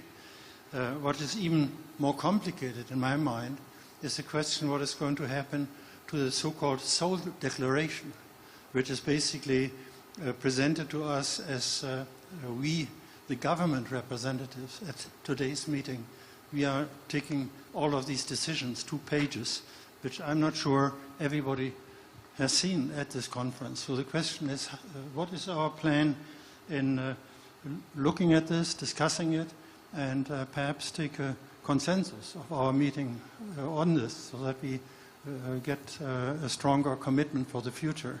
I mean, this issue on kleptocracy and the work which has been done last year on this, extremely exciting. Again, what are we doing in that field? Have we consolidated some view on this with our sort of multi-stakeholder approach today and yesterday? Or are we going to just let this sit in our big bookshelves in the future? So this is a basic question which I have, and I simply would be interested what the conference is planning to do with this. Thank you. Fitting question to end. So we have 3 questions. One about sort of political capture by kleptocrats. What can we do about that? What can OGP? Second is about climate and the issue of beneficial ownership and sort of, again, thinking about how can we prevent with climate financing corruption. And the third is what about all of these different kinds of recommendations? Where are they going? Where are we going? So you've each got less than a minute. So Ramandeep, I'm going to start with you, and we'll make our way back to Sanjay. Last remarks. Yes, so as my last remarks, I would just like to emphasize, and what we have been discussing since this morning is the significance of beneficial ownership transparency in the fight against corruption, money laundering, terrorist financing, tax evasion, and other crimes. And this has been very well recognized internationally. But at the same time, what we have seen and what we have discussed and what has been highlighted in this panel and throughout the day today is there is a lot of work that still needs to be done in this field, both at country levels, by the governments, by private sector, by civil society, and also at the international level. That is in ensuring effective cooperation between countries in exchange of this information on beneficial ownership, where the companies are incorporated or registered in different jurisdictions.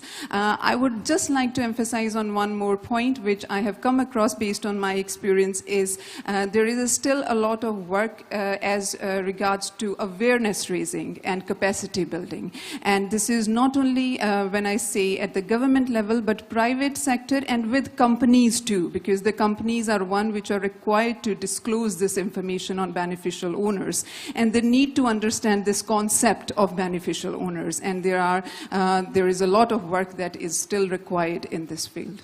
Thank you. Che? Great observation about the sustainability point, and I'll try to unpack that briefly. I don't know how brief or how insightful it's going to be, but I'll do my best. It has to be brief. Yeah, it has to be brief.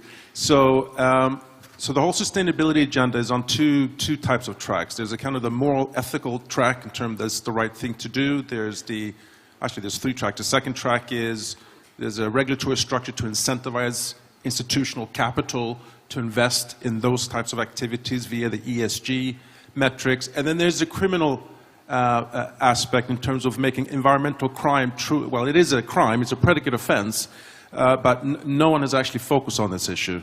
There's been no enforcement, there's been no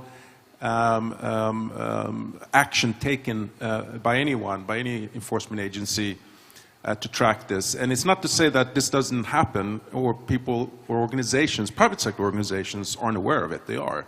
We did a study 2 years ago that asked, do you think or are you aware that your supplier or your counterpart isn't involved in some type of activity that may be illegal related to environmental crime? And 74% said yes.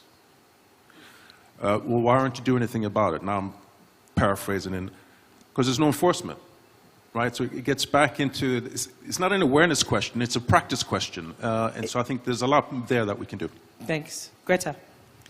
Well, I think environmental crime is something that's getting more attention, but climate financing and the risks related to climate finance instruments remains heavily underexplored. And to be honest, we also are challenged because it's very special. So it really, this is an area, Lisa, it's good you're bringing it up. There needs to be a lot more done on this.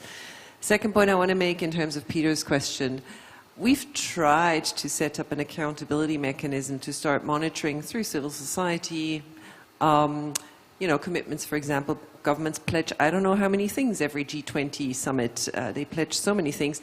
It's very difficult, strangely enough, to find a donor who wants to finance that sort of stuff. So in response to your question, a challenge still to be tackled.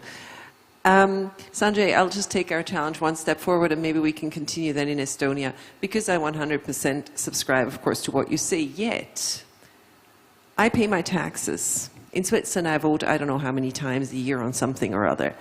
Don't I at some point want to be given a break as a citizen and rely on my government and the people I pay with my tax money, the parliamentarians who should really consider themselves to be service public and not service individuel?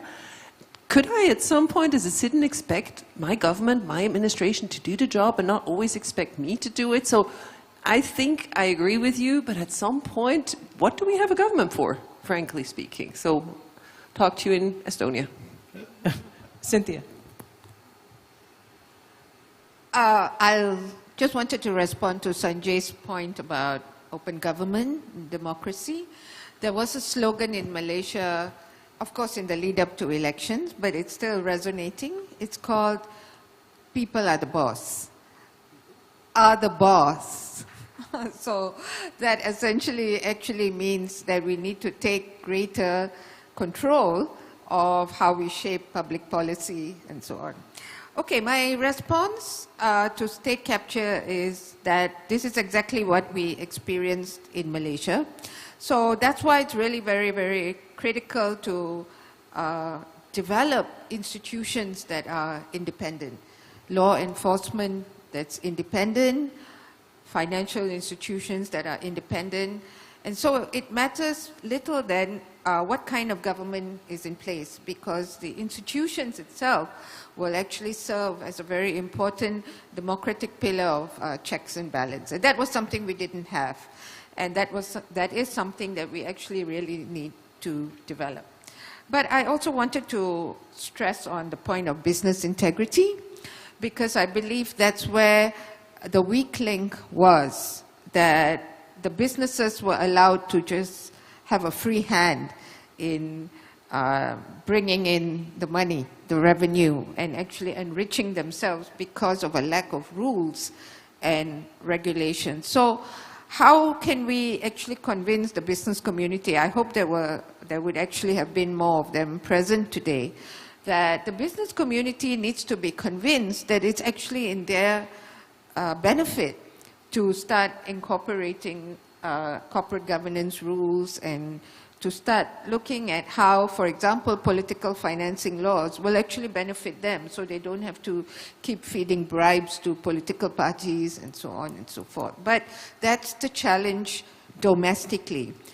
The one point I wanted to add that we learned also is that we really require international solidarity and communication with journalists, with whistleblowers, with investigators, because we couldn't do it alone in uncovering the scandal. So my question back to all of us to consider is, what do we need to strengthen in the criminal justice system internationally? Because for the 1MDB scandal, the kleptocrats, some of them, are still hiding in safe havens and they can't be found. So where is Interpol in all this and all the international agencies that are supposed to help? Something is not working. So if it's not the courts, then what? Right. And so Sanjay, really quick. Yes. So on the question from India, obviously when you have authoritarian populists or authoritarian kleptocrats who have amassed power and put a stranglehold undermining institutions, that's hard. Two things. One is, in terms of what we are discussing, a lot of these kleptocrats are hiding their money in Western capitals. So beneficial ownership, transparency, and cross-border cooperation on that will help clamp some of it. Secondly, if you look at the life cycle of these authoritarian kleptocrat populists, they first capitalize on citizen distrust in government, and then they say, give me power and I will steal power and amass and undermine institutions. So in that earlier stage of the process, we must rebuild citizen trust through participation, accountability, transparency. That's one way in which you can stop it before it gets too late. Peter, on your question, two things. One is, let's not look at these moments, the next Summit for Democracy, as just yet another moment where we have another set of pledges, another set of things and cohorts. I think we need to do two things. We need to track and see if the pledges translated into country actions, which is what we did after the London Anti-Corruption Summit that I cited, where civil society in 20 OGP countries monitored and ensured that their summit commitments made it to action plans. Secondly, these cohorts, thematic actions we need to track.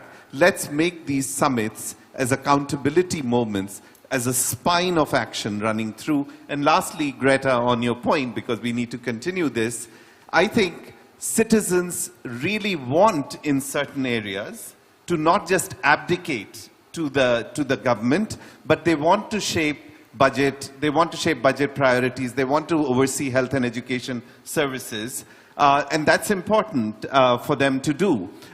When we see corruption, which is why we have this whole Summit for Democracy day to day, if you simply abdicate your responsibility, you will not be able to fight it. When you look at the political economy of successful corruption fight, it comes from a combination of reformers in government and engaged citizenry. When you combine the two, you have a positive combustion which you need to fight corruption. Great. Thank you for that, Sanjay. Although I have to say, I think I agree with Greta that sometimes I'm a little tired and I just want my tax-paying role. But thank you all. And I just want to say that what we've heard is a really lively discussion today, but it's really about how we're going to move. As a professor, I have my students form offshore companies. I show them how easy it is. And each year it's fast. But it's getting faster to figure out who a beneficial owner is, right? That there are tools, thanks to all of you, that makes this easier. So there needs to be an equivalence of it's got to be easy to do business, and it's got to be easy to find out who is the business. So please join me in thanking this wonderful panel, and thank all of you for staying with us. And thank you, of course, to our host, the Republic of Korea, and to Transparency International for this wonderful event. Thank you. Thank you very much. Now, on behalf of the audience, I would like to once again thank Professor Ramasastry and all speakers for such lively and extensive discourse on financial transparency and integrity. And with that, we will wrap up session 4, as well as the conference sessions overall. It is our sincere hope that the in-depth discussions held throughout today will go a long way in further reinforcing the global efforts toward anti-corruption, so that we may together be a step closer to our ultimate goal of prosperity of democracy. Thank you very much. Now, our next agenda is the official banquet, which will begin at 7:30 p.m. Please note that only those who have received extensive and explicit invitations may join this banquet, but prior to the banquet, an open reception will be held just outside in the foyer until 7 p.m. It has been a rather long day with extensive sessions, so we do invite you to come and relax and enjoy the refreshments. With that, I will bid you farewell. This has been your MC, Ishoda. Thank you and good night. 고맙습니다.